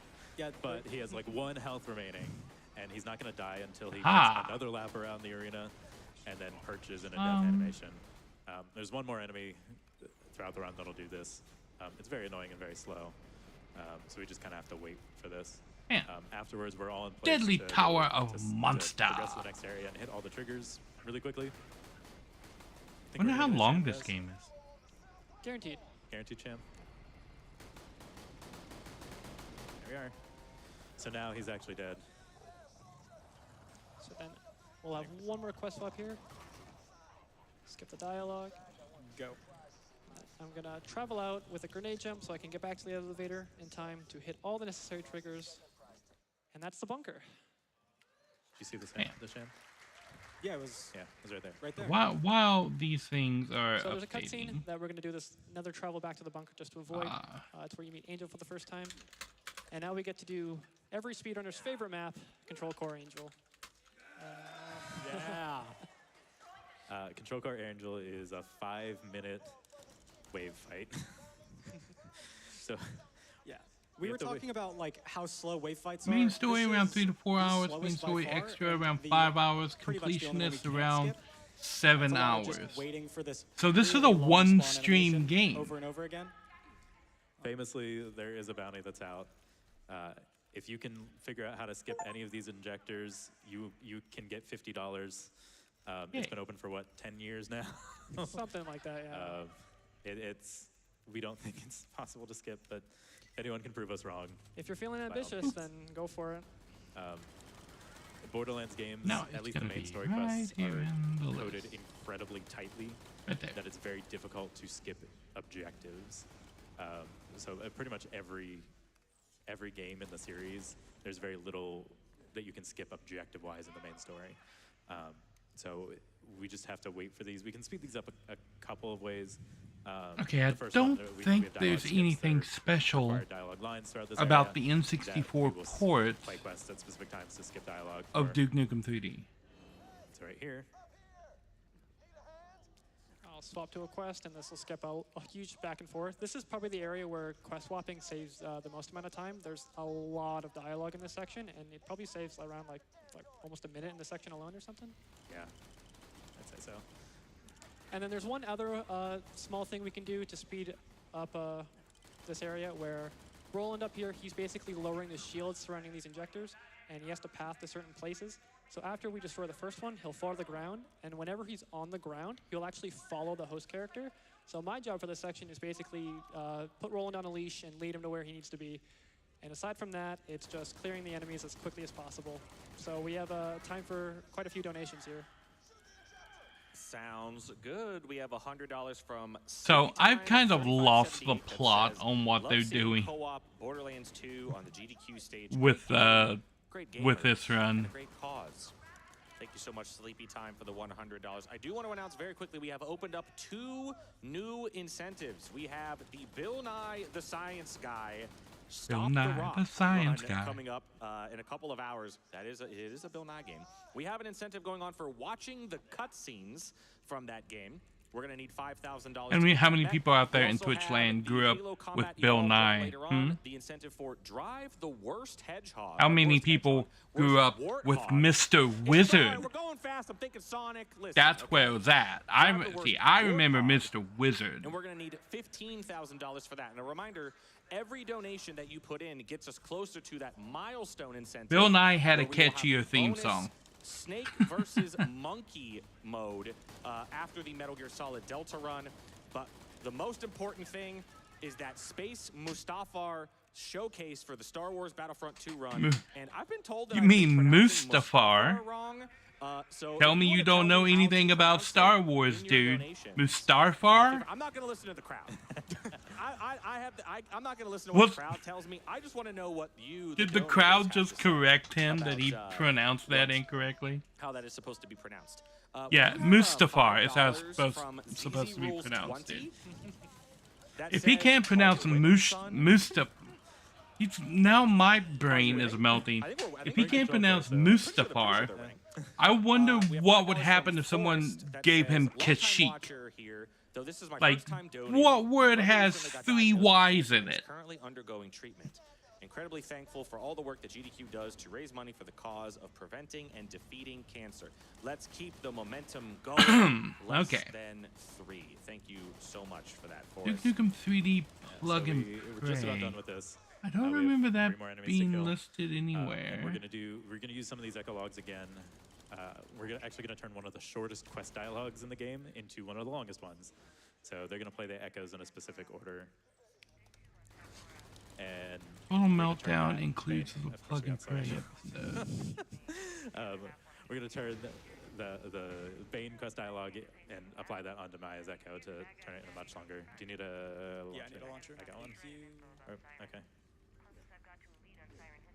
So yeah, normally there's a really long cutscene at the end of this map that we'll play. But if we time a travel out and turn in the mission right before we leave, we can avoid that.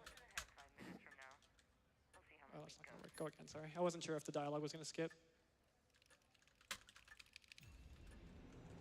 Turn it in, and then we leave, and we're just gonna leave Roland there. He's just hanging out. He's chilling. He's chilling. Yeah, he's getting milkshakes. Milkshakes. Yeah.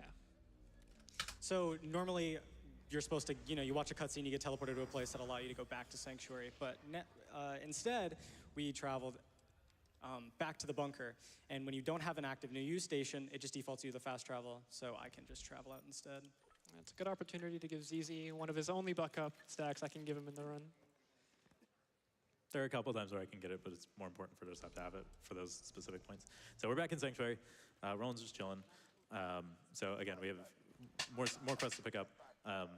The structure of the game as well. There's like, you have Sanctuary, which is your like main hub world, but then there's also like side hub worlds. So we had go again. My bad.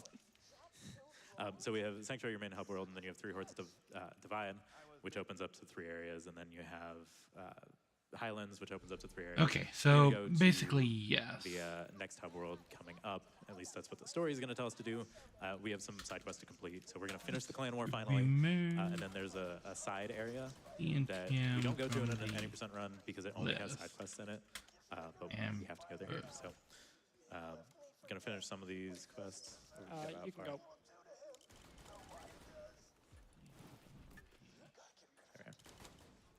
So Friendship Gulag, which is a weird area, there is one mission item here, and that's all you go to in this run. If you fail to save Roland, the warden will take him over here. But if you save Roland in time, because we're speedrunners, we go here for 1 echo, and that's it. Very bizarre. But so Deception and Unjust are going to take care of the clan war and finish that finally. So this is one fun strat I can do where normally you can't stand on your troll partner's head, but if I down myself and land on Decep's head, he can taxi me all the way over here. Beep, beep. So this is, again, the fastest a gauge has ever moved. So far, until the glitch exhibition. And then I'm completing a side quest here.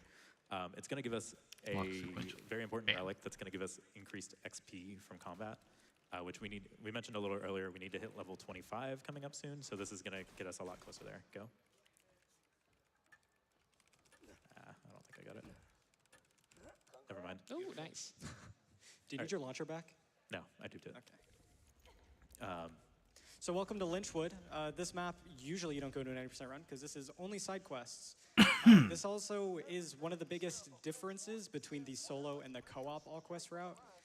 Normally in solo, this map is like 11 plus minutes because you have to run back and forth around this honestly quite large map in scale. But when you have 2 people that can run super fast and 3 people on different sides of the map, it turns it into like a 2.5 minute segment instead. The wonders of shared pockets. Yes, so pretty much we're just going to be trading off this single or one of the main quests back and forth.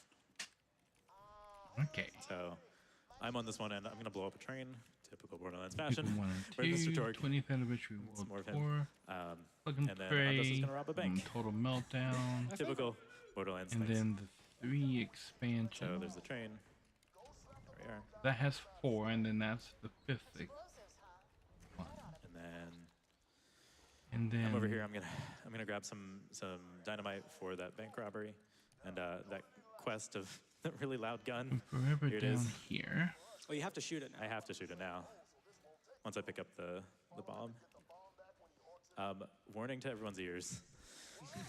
Time to Kill and Land of the Babes. Are those related to each other? I don't know if my audio is playing. Maybe it's for the best. Probably. I absolutely took my headphones off when you said that. Yeah, as you should. It's okay, I still have it. Maybe should not equip it. Nope, this is fine. This is fine. So we have a pet that we're also raising at the same time that we need to feed. So we're collecting tons. It received mostly negative reviews. Should be fine.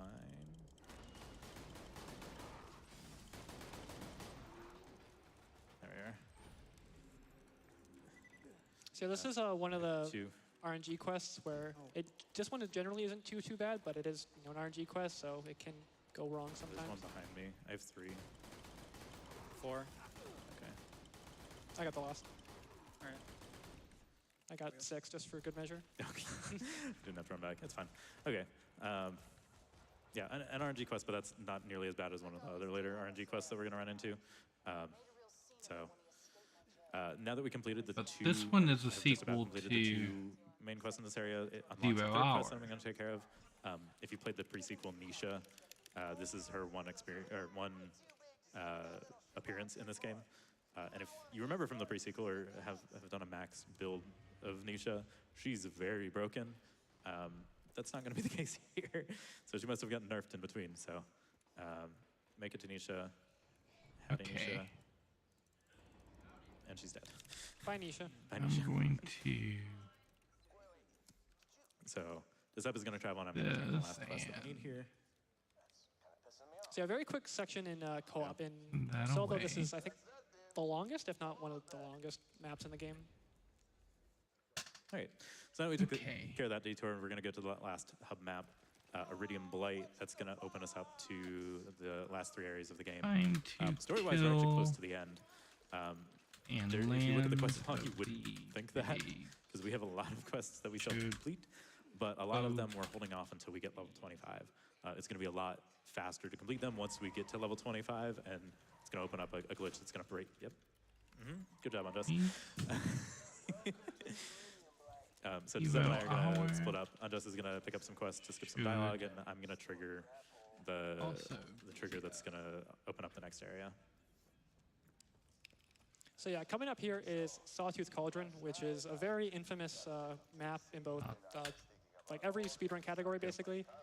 In any percent, you're like massively underleveled, so it's a very difficult section. In all quests, you know, we have all these glitches, so we're not really concerned about damage. The thing we're most concerned about is there's one mission where enemies have to drop map parts, and there's 4 you have to get, and it is entirely RNG whether or not you get them, and you can only get it done in this map. So a huge portion of this run, at least, or this map for me, is just clearing all the enemies in the map, trying to get those RNG drops. Meanwhile, the other annoying part about this area is this quest that we're doing. We have to raise these flags to, I don't know, claim our turf or something. There's 3 of them. There's 3 of us. It works out. So each of us get a generator. But this map is very large and we're very spread out. I don't get I get like 3 spawns throughout the entirety of this thing. So this is my bathroom break usually whenever we're doing this at home, because I can just sit here and I don't get spawns. They're doing stuff, but I have nothing to do. Yeah, I'm just pretty much getting the first half of the story quest done. Once you blow up a buzzard over here, it triggers an elevator to go down, and the elevator moves quite slowly. So, split up the, just instead of waiting for the elevator, I'm just going to leave, raise my flag, and then when ZZ is done doing nothing, he can then take over with the story quest. To this. We couldn't do it without you. Couldn't do it without me. Yeah, So while we're just waiting here, we have some time for a handful of donations. Perfect. We are trying to push towards that incentive, as I mentioned. We made some good progress on it. We're at 72% of the way there for that Space Mustafar showcase for the Star Wars Battlefront 2 run. And I did get some people to help me with the pronunciation. We have $5 from 01 that says Mustafar is pronounced GIF. Thank you. Thank you for that one. I don't know how we got both. We got $10. We got $10 from Anonymous that says Moose T Far, which I really liked. We also have $50 from Pray the Gay Will Stay. That says Mustafar is pronounced like most Jafar, said with a strong Canadian accent. So it would be most Jafar. Did I do that good? I think I did that right. Was that right? I think I was right. And then finally, we have $10 from Xandra that says, "Good luck to the runners. Donation goes to that neat-sounding Star Wars Battlefront 2 incentive, Mouse Staffer."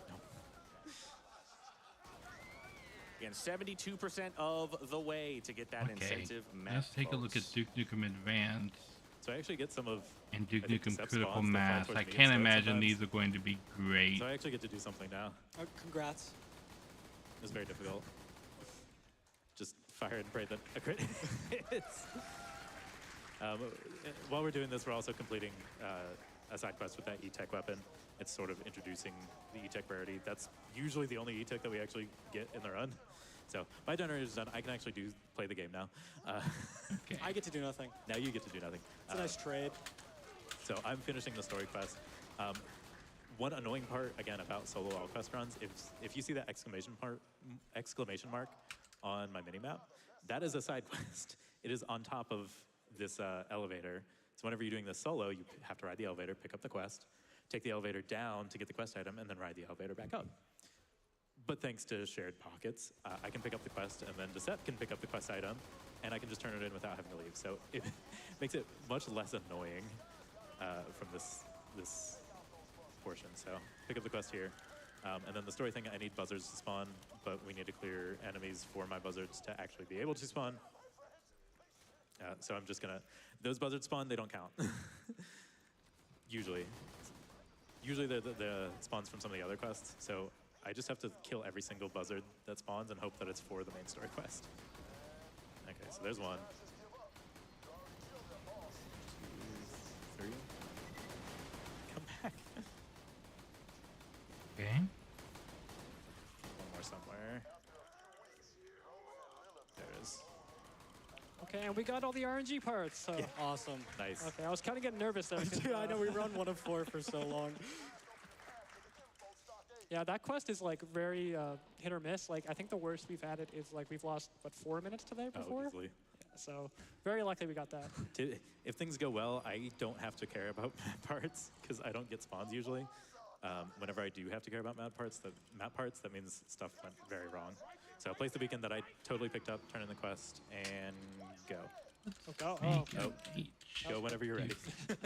Yeah, normally we get all the map parts, so I have a lot more time just to screw around and deal with the inventory. But Okay, so that was Sawtooth. Always stressful, but we made it through. So we're gonna progress the story. We're towards the end of the story of the game. We only have a couple of areas left. This next area is actually gonna be one that we're gonna do the exact same as the 80% route. There are side quests in the area, but we need some more side quests. Oh, hi, badass. We need more side quests that we get elsewhere, so it just makes sense to complete all the side quests in the area later. It's one of the few story missions that we don't have to go to Sanctuary to complete, so we can't pick up any more side quests. So this area is going to be really, really quick, and then we're going to go back to sort of all quest mode a little bit later. Yeah, so we pretty much just need to overload the pipeline that we just found out about. And there's 3 pump stations. And there's 3 of us. There's 3 of us, so perfect. So I get the first one, ZZ gets the second one, and then Unjust has to go down below ground. So he's just kind of stuck down there. And then once they're all overloaded, we need to ram our car into the pipe to make it explode. I am not a car, unfortunately, even though I move as fast as it. So I need to get into a car and totally ram into the pipe. You can go. I'm touching the pipe, I promise. Yeah, hit the pipe. I hit the pipe. With the vehicle. There it is. That car's hitbox is massive. So you don't have to be touching the pipe. So that area is really fast. That's a typical 90% area, and now we're back into doing some of the all quests in this later area. So Decept's doing the story part. We need to find where Jack's keeping Lilith, and where the vault key is, and where the vault is, period. And then I'm picking up the side quest. I'm just doing one of them, and then it's not on the map anywhere, but there's a skag that spawns here that drops a side quest. So I just have to wait for the skag to spawn. And there's a side quest. You can get gun parts. I'll totally get a gun part, right? Definitely. Yep. Okay. And so now we, good? Yeah, you're good. We hit 25 finally, so we get access to a gun called the Evil Smasher. 25 if it is its minimum level. Okay. And this is kind of the main draw of the All Quest run. If you thought things were broken now, things are going to get So I have even Doom, more broken. Wolfenstein, Yeah, and so the way Duke the gun works Nukem is basically whenever you on this reload, you have a list. 17% chance to gain a whole bunch of Should I add stats, like Quake fire to rate, this damage, list? accuracy, everything you could possibly want on a gun. And if you swap away and back while holding the gun, you'd actually stacks that 17% chance on Because your there clip is a little bit multiple of times. crossover So you can between ramp it up and Quake get even higher than 100%. and these particular so multiple FPS stacks with this. franchise. So we're basically going to be getting the buff from the Evil Smasher many, many times. But I don't know how So much very quickly you'll see how just very single broken player it gets. content Quake has, because it was always primarily a multiplayer game. So, story part, we're gonna start off the story and sort of hand it off and do some travel outs to complete some things while we're waiting. Let's see what ChatGPT thinks. Don't close on me. And while we're doing this, we're gonna stack Evil Smasher. The story portion is very long. It's, again, another way fight. We need Claptrap to open a door for us that we totally can't get past on our own. We're gonna travel out here just so that we can skip Claptrap to moving animation. And we also need to complete some of these quests, or at least finish them. What? Finish quests? all quests. Finishing quests. Yep. Go. So yeah, we travel out there. It pushes Claptrap forward a little bit. So now we travel back, and we can actually finish up Iridium Blight here. So this wave fight takes ages, like every other wave fight. Ages in speedrun terms. Yes. It takes like 3 minutes. Well, that's a long time, man. It's a long time in a speedrun. That gives me more than enough time to do every single quest in this area as well. So it's kind of just like opportunity all over again. So you can sort of see the effects of Evil Smash already. My mag is over 80. And I did 2 million damage. We're going to keep stacking this over and over and over and over again, and our guns are going to do a lot of damage. You might think this is overkill. It kind of is, but there's one quest at the very end of the game that we have to use this glitch for, that we cannot complete otherwise. It's a quest that we're technically not supposed to be completing at this point, but it's an all-quest run. We have to complete every quest. So we're going to do it whether the game wants us to or not. So. Yeah, and so the main time gate in this area is this wave fight we're doing here. We're waiting for Claptrap to open this door. Now, normally there's very specific spawns you get, but there's not actually like pre-programmed which spawns you get. It's just the number is the only thing that's completely determined. So I'm going to be standing in a specific spot where I can view the surveyor spawns, and those don't have any spawn animation, so they spawn in instantly, whereas all the other loaders, like you can see here, they're spawning in quite slowly. So that's pretty much the way to speed it up, is you use those quick spawns to take up all your enemies to count towards the fight. This is also the part where Gage is incredibly important to clearing waves as fast as possible. Because she has the aimbot spill, and now we have increased fire rate and increased damage, Gage just has to look in the general direction of an enemy, and every enemy explodes. So a lot of the side quests that we've waited to complete by this point are usually wave fights that are now incredibly fast to complete because of all the fire rate that we have. You guys got time for some donations? Yeah. Excellent. I have more people telling me how to say words. We have $10 from Anani125 that says it's pronounced Titus. We got another $5 from Melody Tesh that says Mustafar is pronounced Titus. Wait, Final Fantasy X was yesterday. But then I got $10 from Jack that says Mustafar is actually pronounced Tidus. Okay. I'm getting conflicting things here. We got $5 from $5 that says the pronunciation of Mustafar is $5. And then finally, I have a $5 donation from someone named Obi-Wan Kenobi that says Mustafar is pronounced I have the high ground. Thank you all so much for those. Keep them coming. We got $1,200 left on that Star Wars Battlefront 2 incentive. We're 75% of the way there. Obi-Wan has a point. So we're done with the story wave fight. We're going to try. One of the funniest little memes that I saw was take a quick detour to Orchasm, which is one of the 2 slaughters that we have to complete in this run. Like we mentioned at the start, there's technically 3. Anyway, I was distracted by what just popped up here. I saw a meme that was I'm not doing any of the DLC, Darth Vader talking to Darth Maul. We don't have to do that thing, but this is just a big wave fight, that 5 rounds to kill enemies as fast as possible. We wait to do these until we have Evil Smasher because, again, look at on just screen, he's just sort of looking and yeah, they're having a conversation about a Jedi jumping over another Jedi and then getting like the final hit on him. This is another main reason why. And Darth Vader was like, "No, you should never do that because like I tried to do that and I lost 2 legs and an arm." Makes it very trivial. Yeah, and this is and Darth Maul was like, "Oh, well, somebody jumped over me and he ended up cutting me in half." And then it was like, "Well, who did that? Who managed to jump over you and cut you in half?" He's like, Obi-Wan Kenobi. This slaughter specifically is yeah, so they had that in common. Obi-Wan literally jumps over Darth Maul and cuts him in half, and then later Anakin tries the same thing with Obi-Wan and loses 2 legs and an arm. 5 seconds per round, 5 rounds. So we played the one epilogue. The irony is has funny. So many different dialogue lines going through it that it skips the first 2, and then we have some of the echoes saved up. That's the reason that we got them at the very start of the run, so we could use them for here. and then a couple of the quests that we're going to turn in immediately after that we'll use to skip the last line or so. So, just finished round 2 almost. So, Kyber, give us more donations. Slide some Kenobi. $25 from Pequancy. Obi-Wan Kenobi has the biggest limb count of anyone in Star Would they Wars. say Poyo? Important questions. No. Cause, let's see, in episode 1, did he cut off anybody's limbs? Lilith here.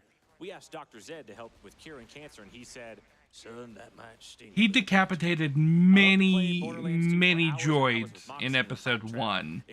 In episode 2, the bounty hunter in the bar, he cut her arm off. I'm hyped for the Borderlands Glitz exhibition and waiting for more Tiny Tina explosions. In episode 3, he managed to cut off 3 of the 4 arms that General Grievous had.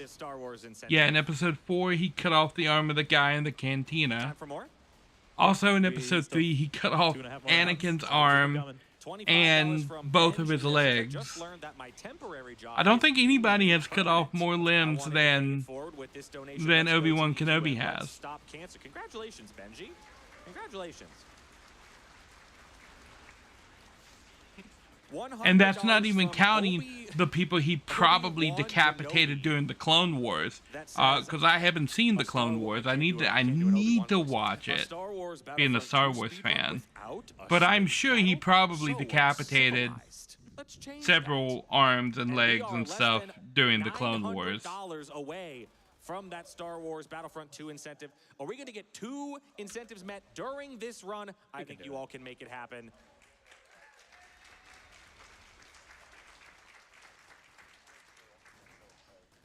Keep them coming. I got $10 from Scavenger Dragon that says, "Hey GDQ, this is a fantastic show as always. I'm so happy to be able to donate to this incredible event and donate to PCF. My sister and father were diagnosed with skin cancer, and thanks to early prevention, they were saved before things got bad. Putting this towards the Halo Drive the Worst Warthog incentive." The translation to that is "Let's finish this fight." That was a pretty good grunt. So. And $100 from Tetracube that says it's pronounced Mustafar. It's a native Mustafarian term for high ground. High ground? All right, well, sure, we'll take that. I'm getting to the high ground. Yeah, we gotta get the high ground. Yeah, this one, let's see, what else? We have $5 from Egg. This was from the haikus earlier. It says, "Eggs rest in cartons, like planets in tight orbit, waiting for heat." Thank you, Egg. Gentle claps for that one. Thank you, thank you. Thank you, Egg. $10 from Laura and Kurt that says, "Claptrap, our hero. Greetings from Germany." I don't know if I call Claptrap a hero. Hey, to be fair, he is the fastest any % character in the pre-sequel. He saves Elpis. Yeah, but did Elpis need to be saved? Like, he saved Elpis. Yeah, it's almost like a cruel joke of like, Claptrap loses us time in Borderlands 2 if he says the wrong dialogue line, but he is the fastest character in the pre-sequel. It's fun. So we're on the last one, the last wave of this, so we have time for a handful more donations. We got $50 from Enigma Requiem that says, "Claptrap." I think Heretic and Hexen This game category inadvertently would be brought good to this event, additions to introduced this me list so as many well. great friends. Glad to be here to see it again. Thank you, Enigma, for that $50. And again, as I mentioned, we are getting ever so closer to that Star Wars Battlefront 2 incentive. Do I Tell have me how to pronounce Stripe? Mustafar. Tell us your favorite Star Wars characters. What color lightsaber would you use? I got one here, $25 from Soratasu that says, "Mustafar is properly pronounced Scar, the true king of the jungle." Getting conflicting Disney worlds here, but you know what, that's fine. We got another one here. $50 from Anonymous. You know that scene from Lion King with the hyenas saying Mufasa's name and shivering? Mustafar, Mustafar, Mustafar, Mustafar, Mustafar. And then I have $15 from Miss Scratch 1313 that says, Bill, Bill, Bill, Bill, Bill. Again, we do have that Bill Nye the Science Guy run coming up in just a couple of runs with that incentive for watching the cutscenes, and you all making some good progress on that too. We're about 10% of the way there, so keep it up. All right, we're just about done with this. Again, we have to wait for more spawns to come in. It's not the killing that's slow, it's the waiting for spawns. We have 2 more waves left. They've finished really quickly. And then once we're done with this, we're gonna move on to the finishing the story. There's still a lot left. I can see how this was based on Doom. There are a lot of quests we still have to complete. But at the very least, the story is gonna be finished relatively soon. Yeah, there is one quest that actually unlocks after you complete the main story, so that's why we don't actually finish with it. So it's just get it done when it's convenient to do so. Go. All right, first slaughter done. Thank God. Heretic and Hexen already have. Yep. And then we're making our way again back to the story. Thanks, Unjust. Appreciate it. Thanks. You're welcome. We have a speedrun to complete. So Decep's going back to the bounty board to turn in the quests from this area, and I'm making our way to the second to last area in this story. Try it. It's Heroes Pass. It's a big gauntlet, and there's a really neat movement section. So watch Decep's screen because it's weird and doesn't make sense, but it's really neat and really fun to look at. So watch him. I'm going to be doing a backup. It's a ludicrous edition. So we just have to run through. There are a lot of enemies that are trying to kill us. Yeah, I can also see how this was based off of Doom. Boom. Let's go. Nice. There is an invisible platform for some reason that we can run on and hit and just blitz to the very end. So it's like a TPS. Star Wars is going to have its own thing. Chex quest. All right. So Vault of the Warrior. This is the last Doom area but of cereal. the story. Jack, we've been listening to this entire time. He's donated already. Finally meeting him. Big bad. One of the best villains in gaming. Blood. Finally meeting him for the first time. Hi, Jack. Very hard boss. You know, it's gonna be a real nail biter. Yeah, hyping him up this entire time.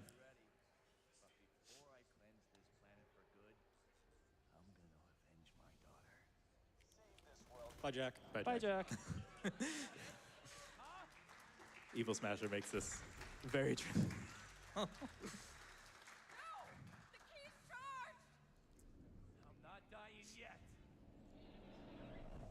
We didn't do enough damage to him, apparently.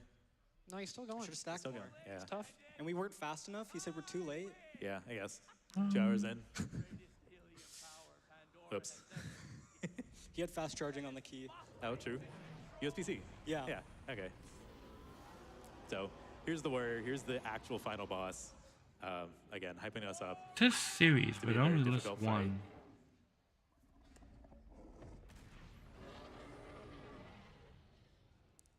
Cinema. He's dead. He's dead. One bullet. This is the second boss that we bring down to 1 HP, and then we have to wait for him to go into his death animation, which is very annoying. So we just have to wait for him the warrior to just fly around the lava or do whatever. Then I get to do this little neat parkour. It's actually what you do in solo to get here earlier to fight the boss, but Sep took care of it. I'm just showing up just to say I hi. don't think I have anything Pretty much. like the Quake series, but I have the Quake series on other Quick dialogue devices. skip to speed up. And then if you've played only recently, Most of this is current patch other actually removes the stuff warrior once you finish that this. won't Older be patches on of the game VF. didn't, so the warrior's just gonna stay here and chill. Go. So there's a cutscene that we need to skip. Nice. Cool. So cutscene plays, we need to travel out at a very specific time to skip that cutscene. But these guys kill it every single time. So Oh, you dropped me. I dropped you. Oops. How dare you? I know. You're a bad taxi, man. I know. I crouched instead of Wait. sprinted. All right. So now we're in the all quest cleanup portion. All of the quests that we've put off until we had Evil Smasher, we're going to complete now. Part of it is going to be taxiing Gage to where she needs to be to just obliterate all the enemies. So that's what I'm doing over here. I have dropping Shadow him off Warrior right there, and then Classic just helping him again out on with this portion. This taking care of a multiple handful of the other platforms. side quests closer to where we need to go next. And then this is another instance where we need to skip Claptrap, but we can only skip Claptrap with Claptrap. So Yeah, we've had set up a very particular dialogue skip to make sure we have this specific quest because Claptrap has very high priority and he will talk over everyone. So you need to make sure you have some Claptrap dialogue if you want to skip Claptrap's other dialogue. this is fine. Oh, this is fine. Okay. This is fine. Everything's fine. Where's the, there it is. Okay. This is fine. See, I just found a new lineup for it, and I tried it, and I missed. Okay, go. All right, so coming up here is Caustic Caverns. At this point, this is one of the major crashes we can possibly happen on this travel in. So we're gonna ask everyone to please put your hands up so we can get the be a RNG second minute. longer. Oh. Oh, did you miss the jump? Okay, Yes. well, that's a bit awkward now. All right. It's Should easy we enough have to do put it our this time. hands up for Please the don't. jump, maybe? All right. Like, Well, oh. I have to, yep, we're good. Nice. Okay. Okay, we did it. So not only does this area crash, this area also has one very specific side quest that just like a handful of other areas, we can do every single other side quest while we just wait for something to happen. So that's where I'm going to. Decep's picking up the quest, and I'm running to the very end to this stupid minecart. And we have to push this minecart to the very end. I run very fast, but apparently that doesn't matter for the speed of pushing the minecart. So, yep, ignore the shaking on my screen, that's normal. So I spend the entire area just pushing W on this minecart. You're doing a great job. I'm doing a great job. The only way that we know to speed it up is one, have Decep pick up the quest so I can get the minecart immediately, and have Decep open, there's a couple of doors that we need to open to push the minecart through. Have Decep open them so that he can open them immediately and I can start pushing immediately. Outside of that, everything else can be completed while we wait for this minecart to push. You can get up, right? Yeah. Okay. I got the door open in time at least before I decided to shoot the wall. This is the other boss that Unjust gets to kill. Yeah, the second and final boss that I get to kill.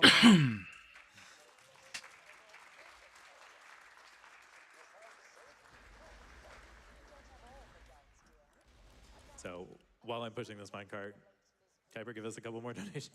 absolutely. We are only $300 away from the Star Wars Battlefront 2 incentive. Can we get it met before we even start that run? I believe in all of you. And here are a couple of the donations that are going to get us there. $5 from a Jedi Scholar that says, per the records, it's pronounced moose with the fur. We got $100. We got $100 from Y2D3 that says beep boop. Thank you for the beep boop. Let's see. We got $10 from Anakin Skywalker that says, I will bring peace, freedom, justice, and security to the Mustafar space system if you donate for the incentive. I think we can all trust Anakin Skywalker, right? We're all good with trusting Anakin Skywalker? I think he's right. Yeah. And $5 from Henry Cooldown that says, Mustafar is actually pronounced heyo. Heyo. And if you got time for one more, I got $500 from Bane of Claptrap that says, Claptrap, 100% 4-player Bane run next year? Oh no, I threw away my Bane. I can't jump. No. You heard it here. That is a no from our runners. $312. We're 93% of the way there for the Star Wars Battlefront 2. Let's do it. All right, so I pushed the minecart all the way, but I still have to wait for it to go through this conveyor belt. I just realized that is Minecraft. That is Minecraft. I looked over at your scripts like, is he breaking a Minecraft block? Wow. All right, so that's Caustic Cavern. It's a little annoying, but overall relatively quick. Again, back to some more areas that open up really early that we're gonna do right now instead. We have the Assassins. This is another Southpaw Steam Power. It's another area that is only for side quests, and it's really only for this one side quest too. There's 4 assassins that we have to kill. Decep and I are going to take care of the first 2. Decep's going to move forward to get the 3rd one, and Unjust is going to do an out-of-bounds area to get to the 4th one early. Yeah, normally you're locked to do the 4th one behind doing the first 3, but all the enemies for the fight actually still spawn in. So if I do this very particular so I think I'm gonna gonna add out of bounds, I can get to the end of the map Quake, a little bit early. Hexen, Heretic, and Strife to the BFQ. But not Unreal Tournament. Out of bounds, and I can fall right back into this tiny little gap, which is perfectly positioned for where we need to be. And that's part of the routing that we've been doing. Anyway, sort of right now I'm going to take a optimize quick little break. I will be Gamer's right movement back. And what she's doing, because Unjust is a very good solo gauge runner, so we wanted to use all of that ability and skill for all quests as well, as opposed to just be the Axton show. So that's sort of where a lot of the co-op optimization has come in, is like, give Unjust more to do, because he's a phenomenal runner. Decep is very good too, but I don't play the gauge, so play Sal instead. So trying to get Gage more involved has been a lot of the routing here. So here we are we had a lot of more enjoyable sections and some fun out of bounds. Now we're in the second slaughter. So the last one was Hyperion slaughter for Hyperion enemies, and this is bandit slaughter for a lot of the bandits. Again, we waited until now to do this because now we have Equal Smasher. But we have to take care of it at some point, so we'll do it now as part of some of our cleanup. And this is going to be another slaughter that is sort of the same as the last one, except longer. Yeah. It's honestly kind of boring. I don't know about you. Yeah, I mean, we get to hear from lovely donators, but it's kind of the point in the round that we just kind of. I don't get to run fast. Yeah, like especially with the terrain, it's fine. You guys get to run fast? You get to run fast too. So I mean, less than $200. We're getting closer. So I mean, do you guys want to do the slaughters? Is there anyone else? Not really. There's like, only 3 other people that have done this. Yeah. 6 other people that have done this run. Like, surely there's no one here that's actually done this, right? I mean, maybe they want to do it. Maybe are they here? You guys want to do it? You guys want to do it? Oh, well, perfect. Awesome. That's perfect. Okay, sure. If you do you get? Yeah. Okay. Okay, sure. Let's go.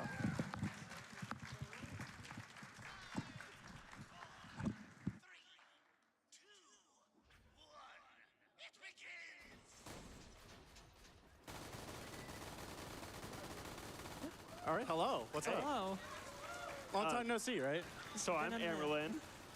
I'm TFC. Oh, thank goodness, they're normal controls. Oh, I'm Shockwave, by the way. I should say that. I was about to be like, details. I was about to ask it, who are you? So hi, we ran this game 6.5 years ago. Yeah, 6.5 years ago. This category. Feels like forever. And I want to say personally at the time, so there was a 2014 run by Professor Broman, T-Rex, iMisty, and Ubergoose that like literally got me into this hobby. Like literally it started my speedrunning, interest in speedrunning. Same and here. that run was so good for its time that when we did the All Quest run, I was like, listen, we gotta try and beat that RTA. Because we theoretically could have done it at the time. And to see a run like this where we do they do every quest in the game in an estimate that is less than that RTA time is nuts. Like, it's really impressive of what they've done so far. So please, Unjust, Decep, ZZ, big hand to you guys.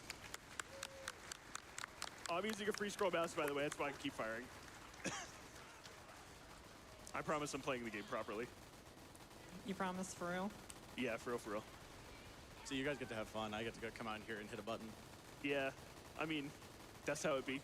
Yeah, that's how it be. I have a little bit of a confusing donation if you guys have some time. Absolutely. Yeah, go for it. We have $25 from Amerlin that says, hello ZZ, Decep, and Unjust from the front couch. Oh, hey, what's up? I am so impressed with how all y'all have broken this game. Thank you from the back couch. Decep, you have 2 unspent skill points. Should I spend them? No? Okay. Absolutely not. Okay. Unjust, can I spend your skill points on like whatever? Yeah. Okay. Shoot, what's your menu? What's your Now menu? you have to find it. Tab? Alrighty, I am back. Yeah, they have normal controls unlike you. Yes, I'm bringing that up again We're 6 getting years more later. My controls are normal. 1 through 5 for weapons and 6 through 9 for menus. It's perfectly Absolutely normal, not. and I don't want to hear anything. Wait, you do? No, it was the backwards. Wait a minute. It was hold 1 through on. 5 for Wait, weapons. It was? Oh yeah, Or right. for 6 menus. 6 through 9 for weapons. Yeah, 6 through 9 for weapons. It was backwards. It's called hand exercises, man. Stretch your fingers. Am I playing Doom or something? Yeah. Where is he? You played a typing game, I think. At least one. In high school. Get it all over the keyboard. Don't worry about it. Oh, that's right. I should try to do a thing. Hold up. Me. I can show him One something. Here's a line. box. Can I do this? Oh, bad animation. I'm too close, I think. I'll try again. I have one. It's kind of wild. We were talking about this in the audience, but like, we haven't run this game in 4 years, something like that. Around that, Cut yeah. the I still multiplayer. remember all of the dialogue lines. It's like ingrained in my brain. At The this intro point. should be burned in your It's brain, not even essentially ingrained. PTSD at this point. Yeah. So I'll give everyone's ears a rest Oh. from me just spamming their shortcut because there's nothing else to do. Quake. All right, come on, Fink. Where's the last one? Where are they? Almost.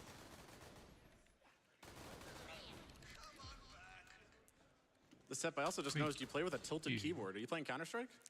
Yeah. Oh. Have you seen his stream? It's I think his keyboard is more tilted on his Oh, own wait, stream. hold up. I'll go full 90 There here. you go. There you go. All right, we'll play like this. Actually, that is uncomfortable. I'm hitting your mouse. Can you tilt your forehead forward too so you're like looking directly into the screen? Less than $100 from Star Wars Battlefront 2. Yeah, let's make it while we're doing this silly bit. It's easy. I got you. I know you're on the couch, but I got you. There you go. Where's the end? They're there. Hi, Mordecai. Okay.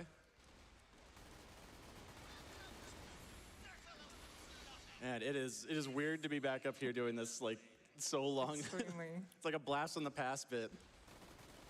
Where are they? Oh, there you go. Yeah, this is.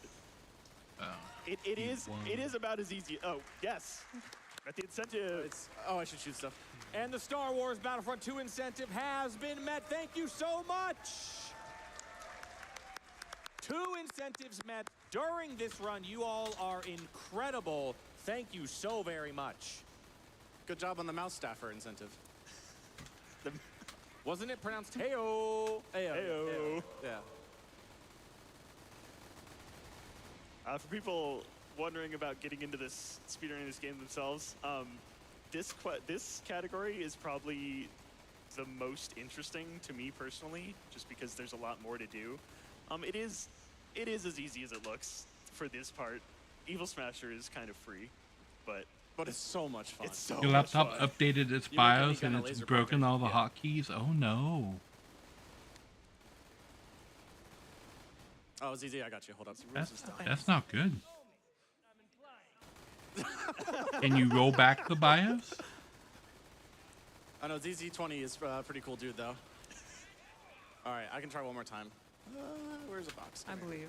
I think it's just a little backwards like that. No, come on! You got to do it now. You have to do it. Yeah, a lot of the optimization that comes from something like this is like knowing where the spawns are and what like you can bounce stuff off of. God, I do not remember in the slightest. It's been way too long. It's all coming back. That ledge right there it's open behind it, so you can like jump out of bounds there, and so that's the reason you can bounce the bullets off the top there, because they hit the buzzards coming in from below.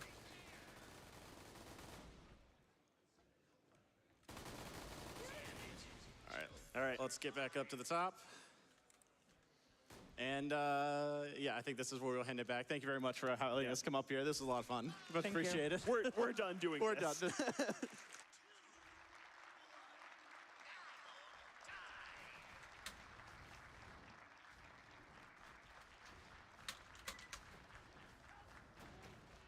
The wave. So like, are you gonna start scrolling, or are we just gonna take our time? I'm still working on it, okay? I don't know. I like being on the back couch for that.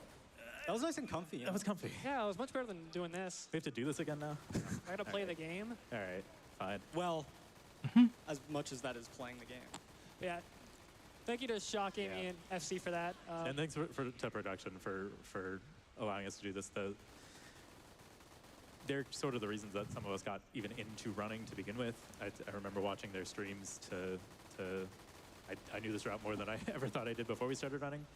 And then COVID happened and we had free time. So we sort of sat down and were like, hey, we're the ones running the game right now. Let's try and figure this category out. And our first Chris run was update in a few 4 years. hours and 45 minutes. Oh, that'll do Like it. that, yeah. And then we were like, this is fun. Let's do it again immediately after. Yeah. Yeah, those three are where I learned to do this category and learned any percent as well from Shock and Amy. So huge thank you to those three.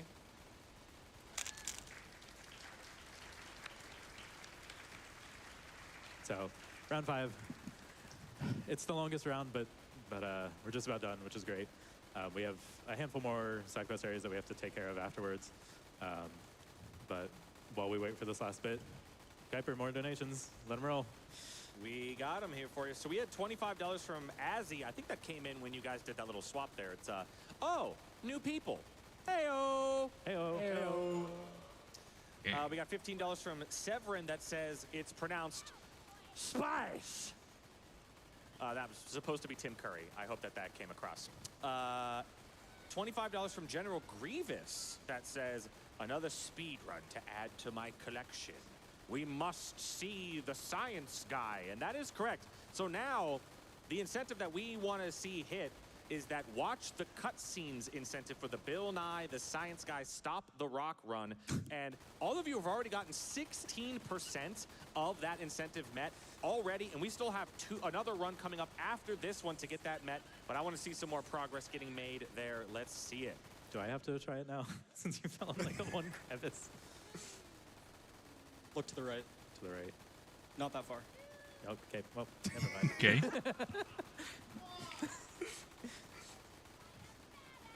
See, and I do the death flings in TPS. I should know that a little bit better. You got this right, Unjust. Probably. You can go. All right. Slaughters are complete. Thank God. It's the most annoying part of the run. And we adjusted the route a little bit because we do them like back to back, which maybe we should permanently adjust it so that we're not doing 2 slaughters back to back to back. But anyways, we're back to just cleaning up. Since we get let out in the fridge, let's do the fridge quests right now. Again, we're so over leveled and we have evil smashers that every enemy in the game is just nothing to us. So it's, again, perfect time to get this taken care of. And then we have to wait for this dialogue. We can technically skip it if we have, what, 10 echoes? It's so many. We need so many echoes to skip all of these, so we just have to wait for it in all quests. And skipping it doesn't really save time because you kind of have to do a weird setup for it where you slow down. So it's just a lot easier to use the dialogue skips elsewhere and listen to the dialogue.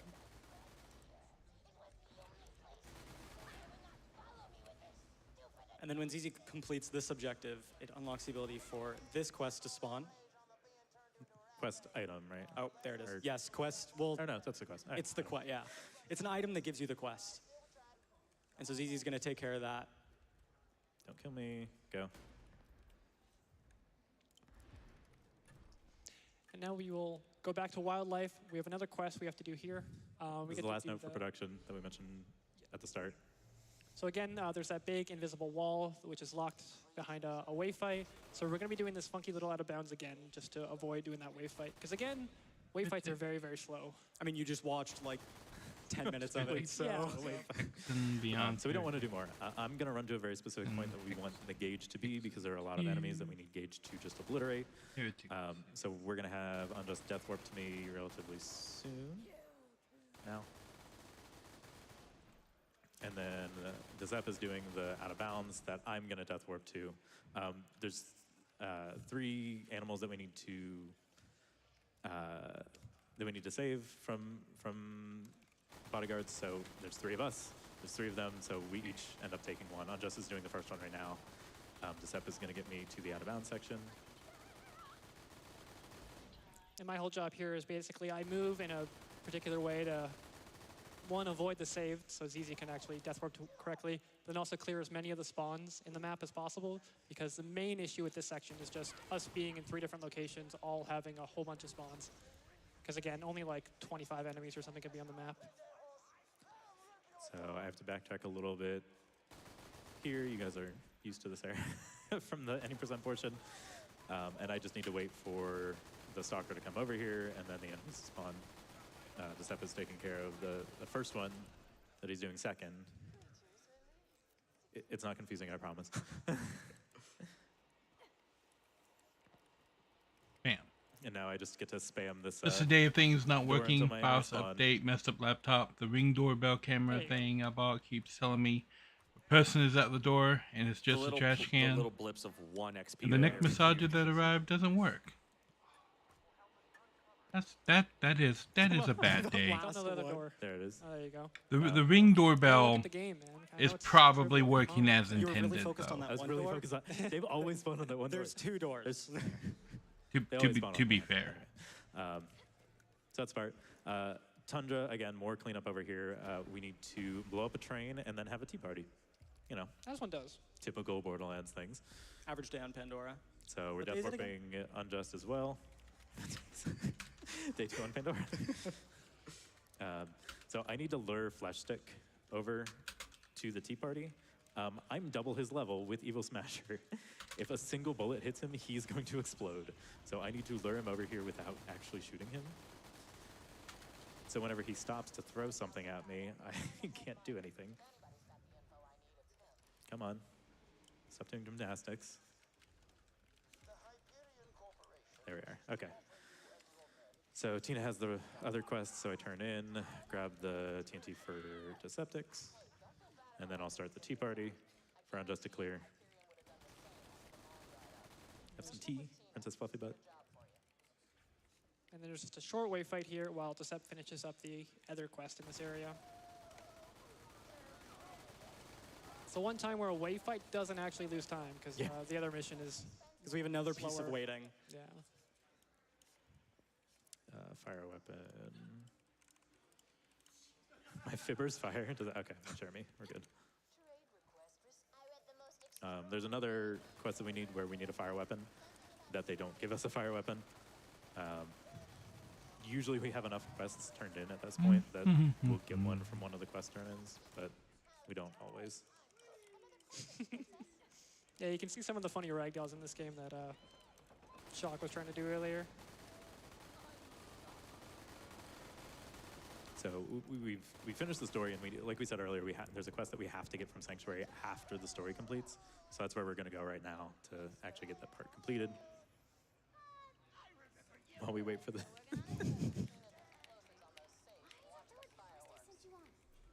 while we wait for the explosion, we have time for a quick donation.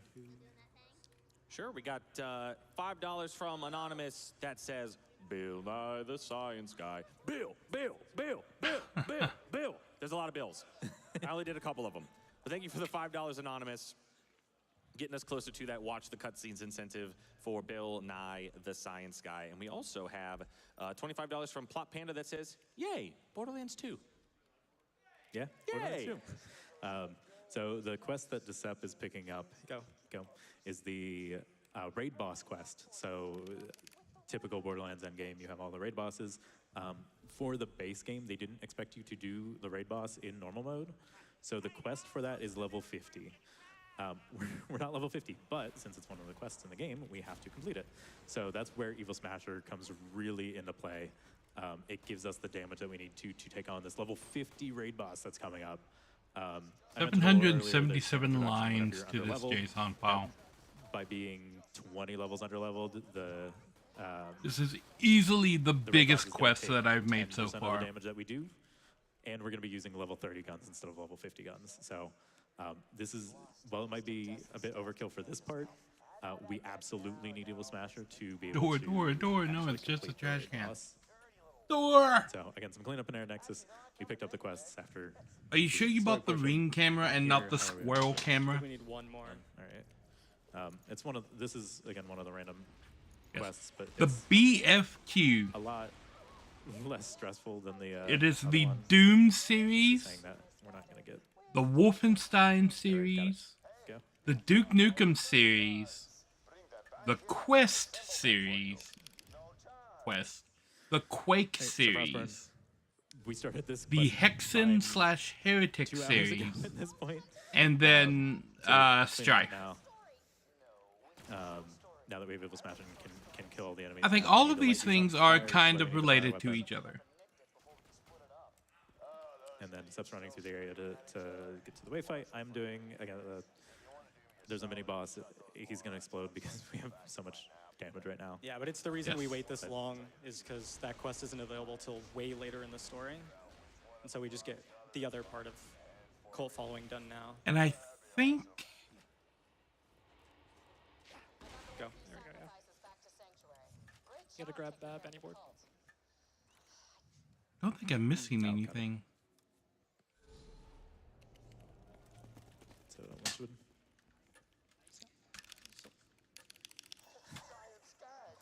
It loads in. It's not loading in. I've never seen the bounty board not load in before, but Borderlands 2 off host. So we got one boss to kill in this area, and then we're off to 1,000 Cuts, which is the final actual area. We'll complete missions, and then back to Sanctuary just to turn everything in. It's funny, we don't need any loot, really, but it's always fun looking at the loot. Anyway. So here's the quest we failed a while ago. We're going to complete it now. We waited till now because... Did he need it's an idea on another how wave long fight it'll take and to having complete? the Evil Smasher. No, probably a very long He's going to time. make his way to the raid boss store, and it's time for everyone's favorite quest. Face McShooty. Like this quest will probably take like a year or two to get through everything. All right, good. That's if it's voted in back to back. There's a good year of content with all of these games. The chest then. Oh, you're right reading here. the chest. Because I think any one of the games is probably about Good job. 16 hours or so. All right, so for the raid boss, we sort of mentioned our setup before, but with the duping, we have to use both of our scroll wheels. So that's part of the reason why Disep and I don't do scroll shooting like Unjust does. The other part of the reason is our bullets don't go where our crosshair go. So it doesn't make sense for us to scroll shoot to begin with. But for the raid boss, we really need the scroll shooting. So I finally get to scroll shoot. I got this pretty bushwhack randomly. You can go. Oh my God. The other backup that we have the tidal wave that we get from Air Nexus. That it's a guaranteed Jacob shotgun, and if you've used it casually, it has like this weird wave pattern to the bullets that is pretty much unusable. But with the increased bullet speed from Evil Smasher, it's actually usable. So you can sort of see it trying to do that wave pattern, but that's just off-host bugginess. Like the bullets go where they're supposed to. But the bushwhack's better, so we use that instead. So we just have to wait for the raid boss to spawn. Unjust gets his time to check all of the... Oh, right, nuke. Gotta get the nuke. Gotta get the nuke. Nuke. Beautiful. Beautiful. It's where Unjust gets to check and make sure we actually completed everything by this point. So if there's anything we have to backtrack to clean up, we have the opportunity to use. So there's Terra. There. And that's raid boss. 10% damage that we usually do. And it still went down about as fast as any other enemy. Yeah. Once I actually got the crits. So now all we have to do is travel back to Sanctuary and do a couple little things and turn in every mission. Yep. So time's gonna come up once we turn in every single quest. Time's gonna come up. So we'll call it whenever whoever ends up finishing first. You have to shoot the radio still, so. Oh, okay. Do you want me to do that or? Nah, I got it. Okay. So I do specific routing to open the door and do that. There's some, again, some stuff Possible in missing Sanctuary things. Wolfenstein 3D, the nocturnal missions aren't represented. Yes, they are. They're part of the Wolfenstein 3D package on GOG. Duke Nukem 3D's World Tour Episode 5 isn't listed as content, but World Tour is listed, so all the episodes are there. Duke Nukem Forever, you're missing the other big DLC. Held to the Icons Parody Pack. That's a multiplayer pack. So that's all 128 of them. All 128 of them. Duke Nukem 64 is missing, it's and a difficult run trying to keep it everything. is special. These two guys somehow figure out how to reroute everything. Every time that we try to run, I get back from work and they're like, "Oh, here's your new Hey, role. update. You have to like change. So there is an argument for adding Duke Nukem everything 64. that Amerlin said earlier. It's all a testament to these guys. So thank you guys for having me here. Thank you, man. Who's ready for some glitches? Exchange. So we need to change. So I saves do really quick. quick I and do need to change check version. on Heretic I'm gonna pull up and the notes that we put Hexen. up so that we know what we're doing. I own those games on GOG. So I'm going to hop on a different save here. And I guess the first thing, one thing I mentioned very early on is Here's Hexen, merging. Beyond where I can, Heretic. get a bit more crit damage using the snipers, but you don't really get a good visual representation of that. Kings of the Dark So what I'm going to do Citadel. is I'm going to spawn this car, I'm going to hop in the back seat here, Hexen 2. and I'm going to do what I normally did in the run, but now in a car. As you can see here, my launcher is inside of my shotgun. If I do it again, I get a second shotgun. And do it a third time, I can get another gun. And you can keep stacking this visually with And as many here's guns as you can Heretic. hold. So you can see here that this doesn't really look proper, but this is basically what the game has been thinking has been happening throughout the entirety of the run. Me holding 5 different guns.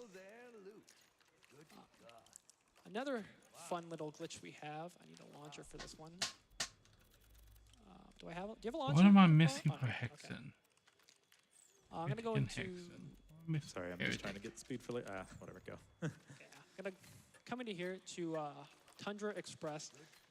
Now, I don't really get to move very quickly, is what we've been saying. But one way that I can move without any help from my co-op partners is if I come back straight to this start of the map here. I can down myself, and I'm actually going to cap my FPS as high as possible. And I'm going to bleed out, and this will launch me into the space. So I'm going to Elpis, guys. TPS 100% next. Yeah, that's how we get to TPS. Yeah, so that's Vault Hunter Space Program. One of the ways that we can do it. Just launch yourself into outer space just from death animations. So, Magnus Lighthouse. Okay. So we have some of the DLC areas. Well, unlocked I right now own this, because so. they're, like we alluded to before, Unjust moves really slow. He's not going to move any very slow moving forward. So I'm going to run to a specific area to start setting up this. Oh, never mind. There's a lip there. There's a lip there. So once I respawn, I'm going to get to a certain point so that Unjust can start stacking a specific glitch right now. So in the meantime, Decep loaded one of the more current patches to show off some of the New Game Plus stuff that you can do. We've alluded to it a little bit. That there are so many different ways that you can speedrun Borderlands, and one of them is the New Game Plus. I have no survivability. Yeah, this is what Borderlands looks like when you're actually on level and have enemies that can actually deal damage. This is fine. Okay. So while I'm getting to where I need to be, Decep's going to show off some of the New Game Plus stuff that you can do. He did a run of this 3.5 years ago. Portal Previous is abandoned. Other glitches that are fun with the. Yeah, so one of the items we kind of alluded to, but not really, was the Sham, which is a high absorb chance shield. And if you have a very low-level rocket launcher and you shoot yourself in the foot, you can actually get knockback from it. And you can combine this to just rocket jump and sort of fly through some of the maps. Let's see if I can hit this, actually. It's very difficult going into this very cold. Yeah. Doing 2.5 hours of action movement and then going into rocket jumping is difficult. But he's one of the best geared movement people. So if you like rocket jumping, what is it? Half-Life has the rocket. No, Half-Life has the slope boost. I don't know, whatever. If you like rocket jumping, there's a speedrun for you in Borderlands. So this is some of the stuff that These I have. Did I get you to where you need to be? Yeah. Here. Close enough. Okay. So Unjust is going to start stacking a bit of a glitch here. We didn't really go into skill tree specs during the run because it really isn't all that important outside of like close enough and expertise. But one of Gage's skills that he gets during the run is Unstoppable Force, which gives you extra move speed whenever you get a kill skill. One of the later skills that you can get for Gage causes this explosion every time you reload. And whenever you do this next to this specific turret, it gives you that kill skill, but it doesn't. Usually the kill skill is a yellow icon underneath your toolbar. It's not giving that right now. So it's like stacking it in the background. So he's stacking this move speed over and over and over again every single time he does this reload. So we're gonna let him stack for a little bit if there's more yeah, so geared stuff that you want to just do. an extra thing. So we had infinite ammo on the older version of the game we were playing. On current patch, that's not a thing that exists. However, on the character Salvador, his action skill allows you to hold 2 guns at once. And so you can use that -1 ammo effect of this rocket launcher and apply it to your character if you have the launcher in your offhand. This is important even more for Salvador specifically because he has a skill that gives him bonus damage when his magazine is at 0. It's called Money Shot. And if you time your shot correctly while you're gunzerking, you can infinitely money shot. So I'll have 0 bullets in my magazine, but I'll still be infinitely shooting. And so we can do this to very easily try and take care of some raid bosses. So there's a kill, and then I can leave the arena, go back. And then if we could swap over to his audio, you can sort of hear the craziness of Money Shot yelling over and over and over again. It's a little loud. A little bit. But like Terramorphous, highest health target in the game that we were talking about, this is another one, just dead. Going again, dead again. Leave the map, go back. Yeah, and this is with none of the glitches that we were using throughout the run too, so it's very... I can't really see it, dead again. But you kind of get the idea. Big damage, which you normally can't do on this version of the game. Yeah, the biggest thing for Salvador is a glitch in and of itself. Yeah. So geared runs are just a glitch because a lot of Salvador's skills are not coded properly with his offhand and holding 2 weapons. So Unjust has been stacking speed a whole bunch. Is there a certain map that you want to go to just do a whole bunch of running? The Dust, I guess. The Dust? All right. So that's not going to work, is it? No, probably not. Nope. Okay. But yeah, this method involves, you need to be at very high levels, which is why we can't do it throughout the actual run. And it involves one of the DLC areas, which we don't go to during the run. But after all my stacks, you can see that I'm now the host character, and I also get the super speed glitch. Gage finally went to the gym and got some larger legs to start sprinting. Finally, I did skip leg day this time. So let me get to the fast travel. Let's not fall again. Now, I'm not very practiced at this because, again, I never get to do it, but I'll do my best to show it off. It's also a lot different. One of the big things about off-host is you'll leave the ground much more often when you're sprinting than on the host. Yeah, race to Steve, are you ready? All right, Steph, you want to count us in? All right, 3, 2, 1, go. So I still have a little bit more speed. But I know the map. He knows the map, so he's going to make it faster. I know just enough to complete my portion of all quests, and that's it. You're making the Axtons look bad. So that is Gage Super Speed. It's found relatively recently, within the last year or so. And it just sucks that there isn't really a run that we can apply it to unless we want to do all quests, all DLC that we have not routed yet. So that is Gage Super Speed. And then I think the last one we have is what was missing for Duke Nukem? He doesn't to merge the weapons onto his character, but there's a way that we can merge our backpacks together. So we didn't get a legendary this run, did we? Nope. No shiny. What's a fun gun that we can use? I have the Bane, I think. Is it? Oh my God, no. Manhattan Project. No, okay. And I threw the Bane away as I was clearing my backpack out. We'll do the Evil Smasher. Yeah, of course. So I'm gonna duplicate that. And then you force equip I force equip the Evil Smasher. And then I also force equip it. And then Yes, Duke Nukem, the Manhattan Project. I think you have it. Is the only missing title I'm missing for Duke Nukem. No, try it again. No. I'm missing other things from Wolfenstein that I can't find. Try the dupe again, and then just start over. Yeah, you have to dupe it again. Yeah. Okay, so I force equip. But I think I found pretty much everything. And now there's a million Evil that I was missing. So you can see the effect it has on Unjust because I Gaming. didn't have Wolfenstein 2009, but it's abandonware, so I downloaded So you that. can tell when I didn't have the first 2 Wolfenstein games for the DOS, for DOS and Amiga that were released way back in the day. That's all we have for But now. those are Thank also you, abandonware, Games so I Committee, for grabbed having those us. as We've been well. running at it for a while. Shout outs to Shock Amy and TFC. The for only getting us into Duke this Nukem and title that I was missing was that Manhattan Project title.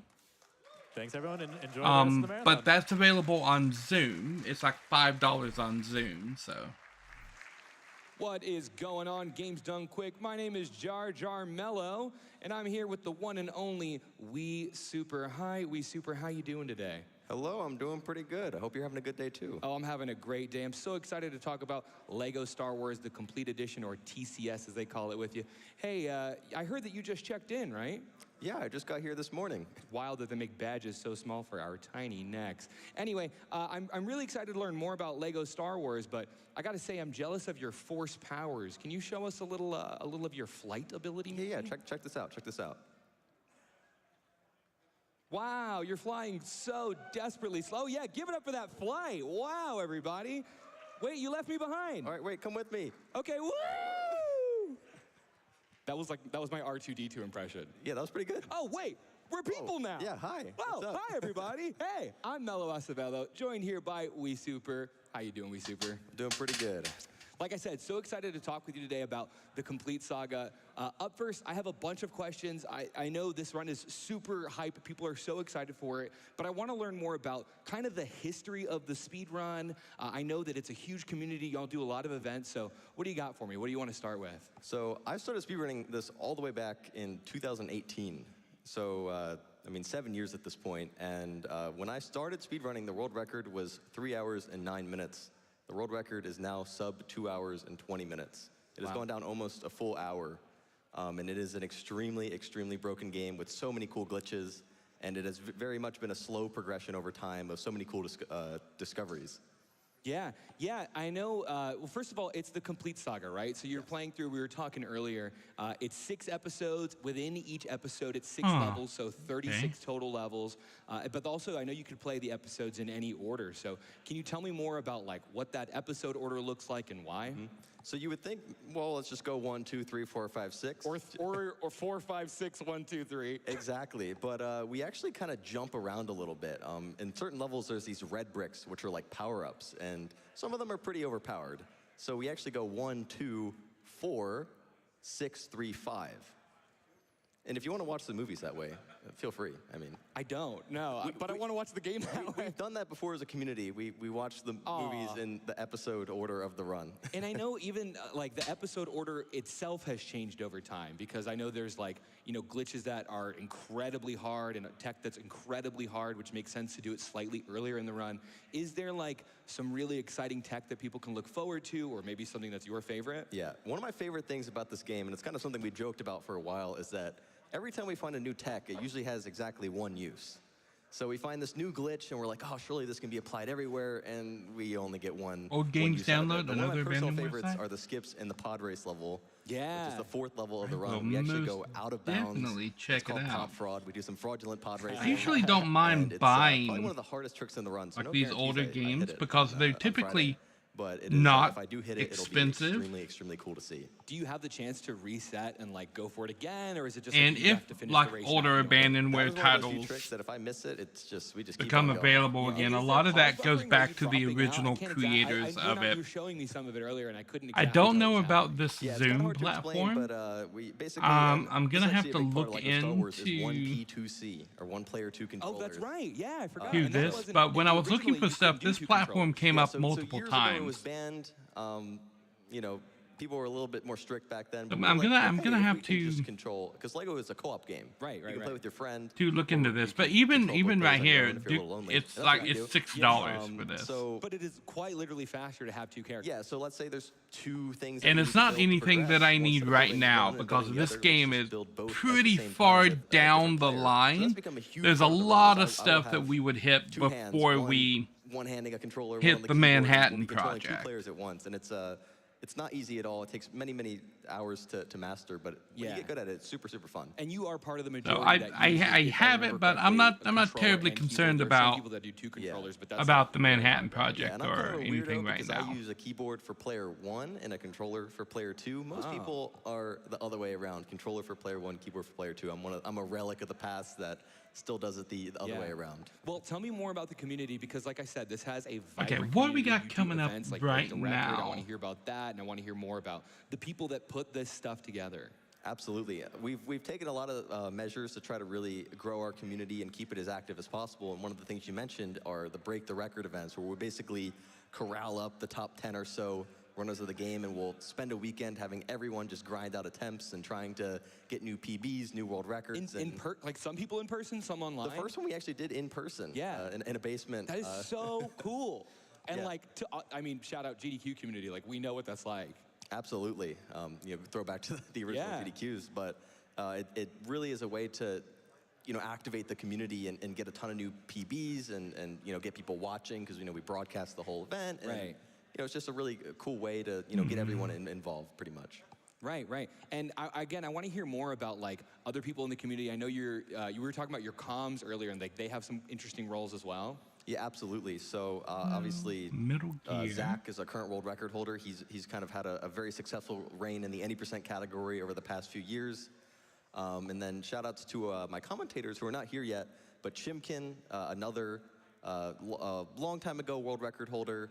And then my two other commentators are going to be Hauster and P53, who developed a tool called Brickbench, which is basically our practice tool, which allows us to load maps anywhere in the level we want and teleport our characters around.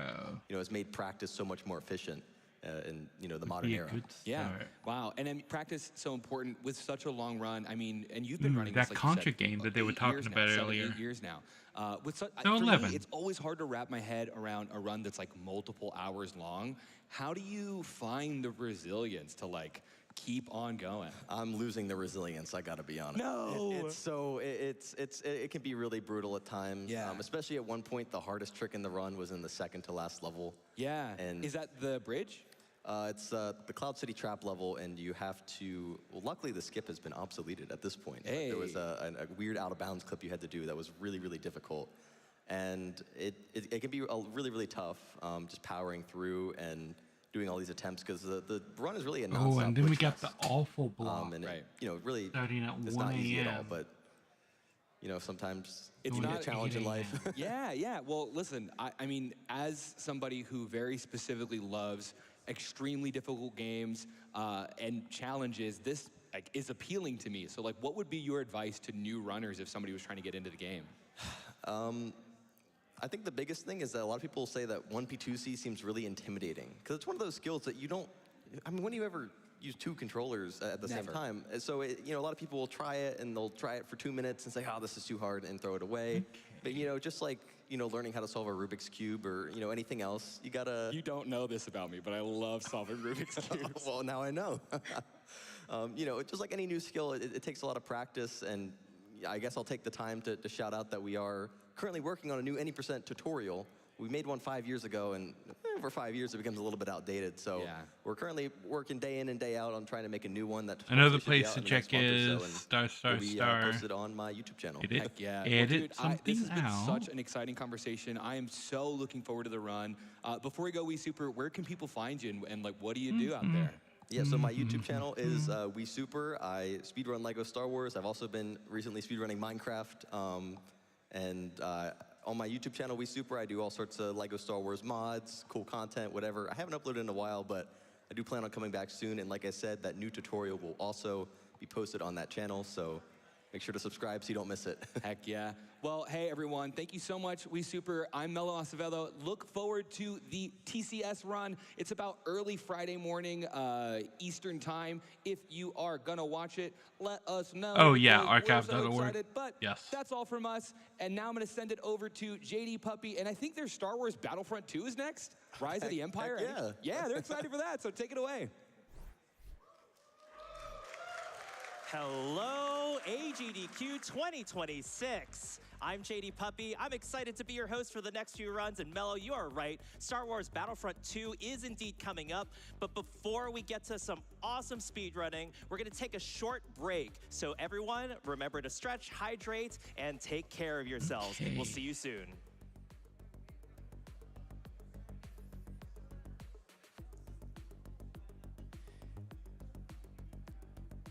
And while we are taking care of ourselves and getting prepped for some amazing speedruns coming up, I am super excited for this upcoming science block that is going to be taking place this afternoon live here within Pittsburgh. You'd think, all right, well, what does Star Wars Battlefront 2, being run by Starfy, Bill Nye the Science Guy, Stop the Rock, run by Professor Birch, and Halo Combat Evolved, run by Shockwave, among others, have to do with each other?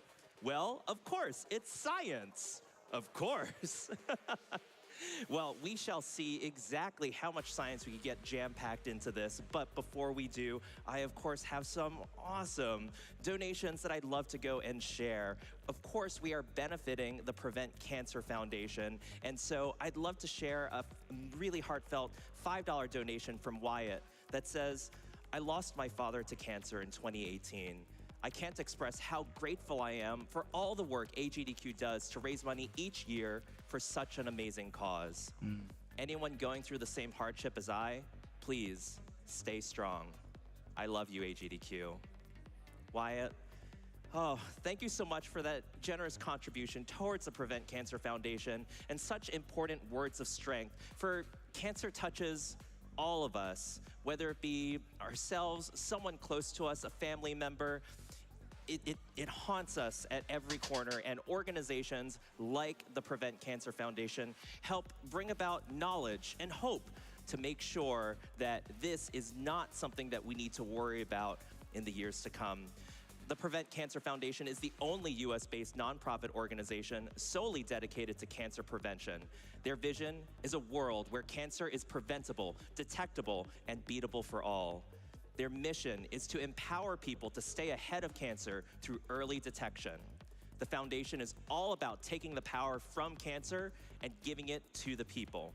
You could find out more information about PCF at preventcancer.org, where you could learn about the work that they've done since 1985 when they were founded in their areas of research, education, outreach, and advocacy, where they hope for a world where cancer is indeed preventable, detectable, and beatable for all, and hope that by 2035, that they've contributed by rising to the challenge of reducing cancer deaths by 40%.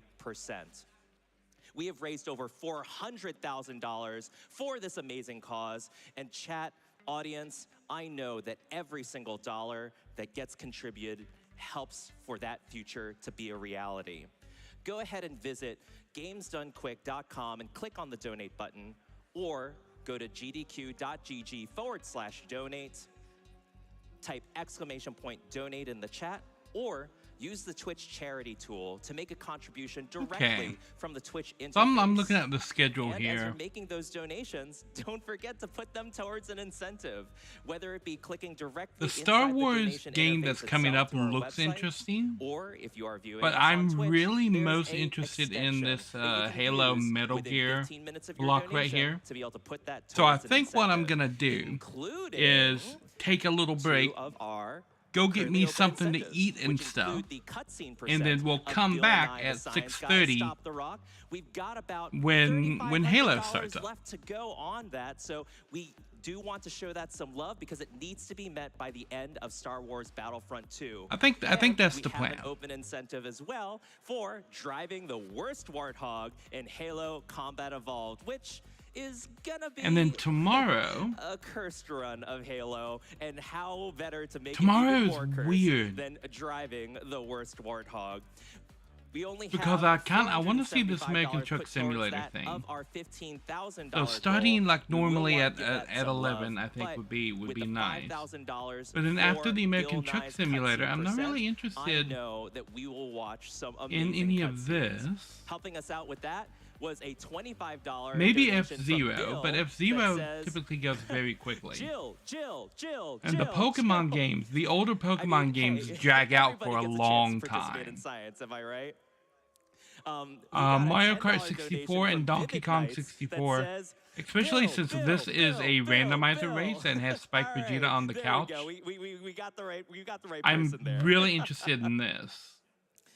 So these two I'm interested in tomorrow night. $50 donation from Haliox that says, and then this is the Awful Games block. The theme song is absolutely running through my head as I'm reading these donations. Absolutely, absolutely fun. And then out of the Awful Games block, we have Twilight Princess at noon, Doom at 3, and I want to watch both of these. And then definitely be here for this tomorrow night. Is a tabletop role-playing game set in a world shaped by So from plant Twilight life, Princess seasonal change, and to ecological Super forces. Metroid, we're going to be The watching game all of doesn't this. just stop when a session ends, instead taking players on a guided solo journey that shapes their character. I don't know the what story, this is. and what This seems happens at like the a table rhythm next. game. Bloomfall was created by the Lab X team at the But National then Expedition Academy of 33, Sciences and I'm draws all about that inspiration as from well. real plant science and ecology. And there's a where Lego game survival they were just depends now on talking balance, about. resilience, and interconnected Okay, but that's systems. a little bit Characters further. change the way that I'm thinking ecosystems tomorrow do, night we're gonna have a slowly, late night sometimes stream unpredictably, and always in covering relation a to lot what of surrounds this, them. a lot We of love the this awful story-driven block. tabletop RPG, Because these and tend to go you fairly will too. quickly. Definitely check out all of the work and awesome stuff that LabX does by visiting their website at labx.org. When is the first like long? Once again, I'd like to welcome everyone back to Awesome Games Bug Done Quick Blasters 2026.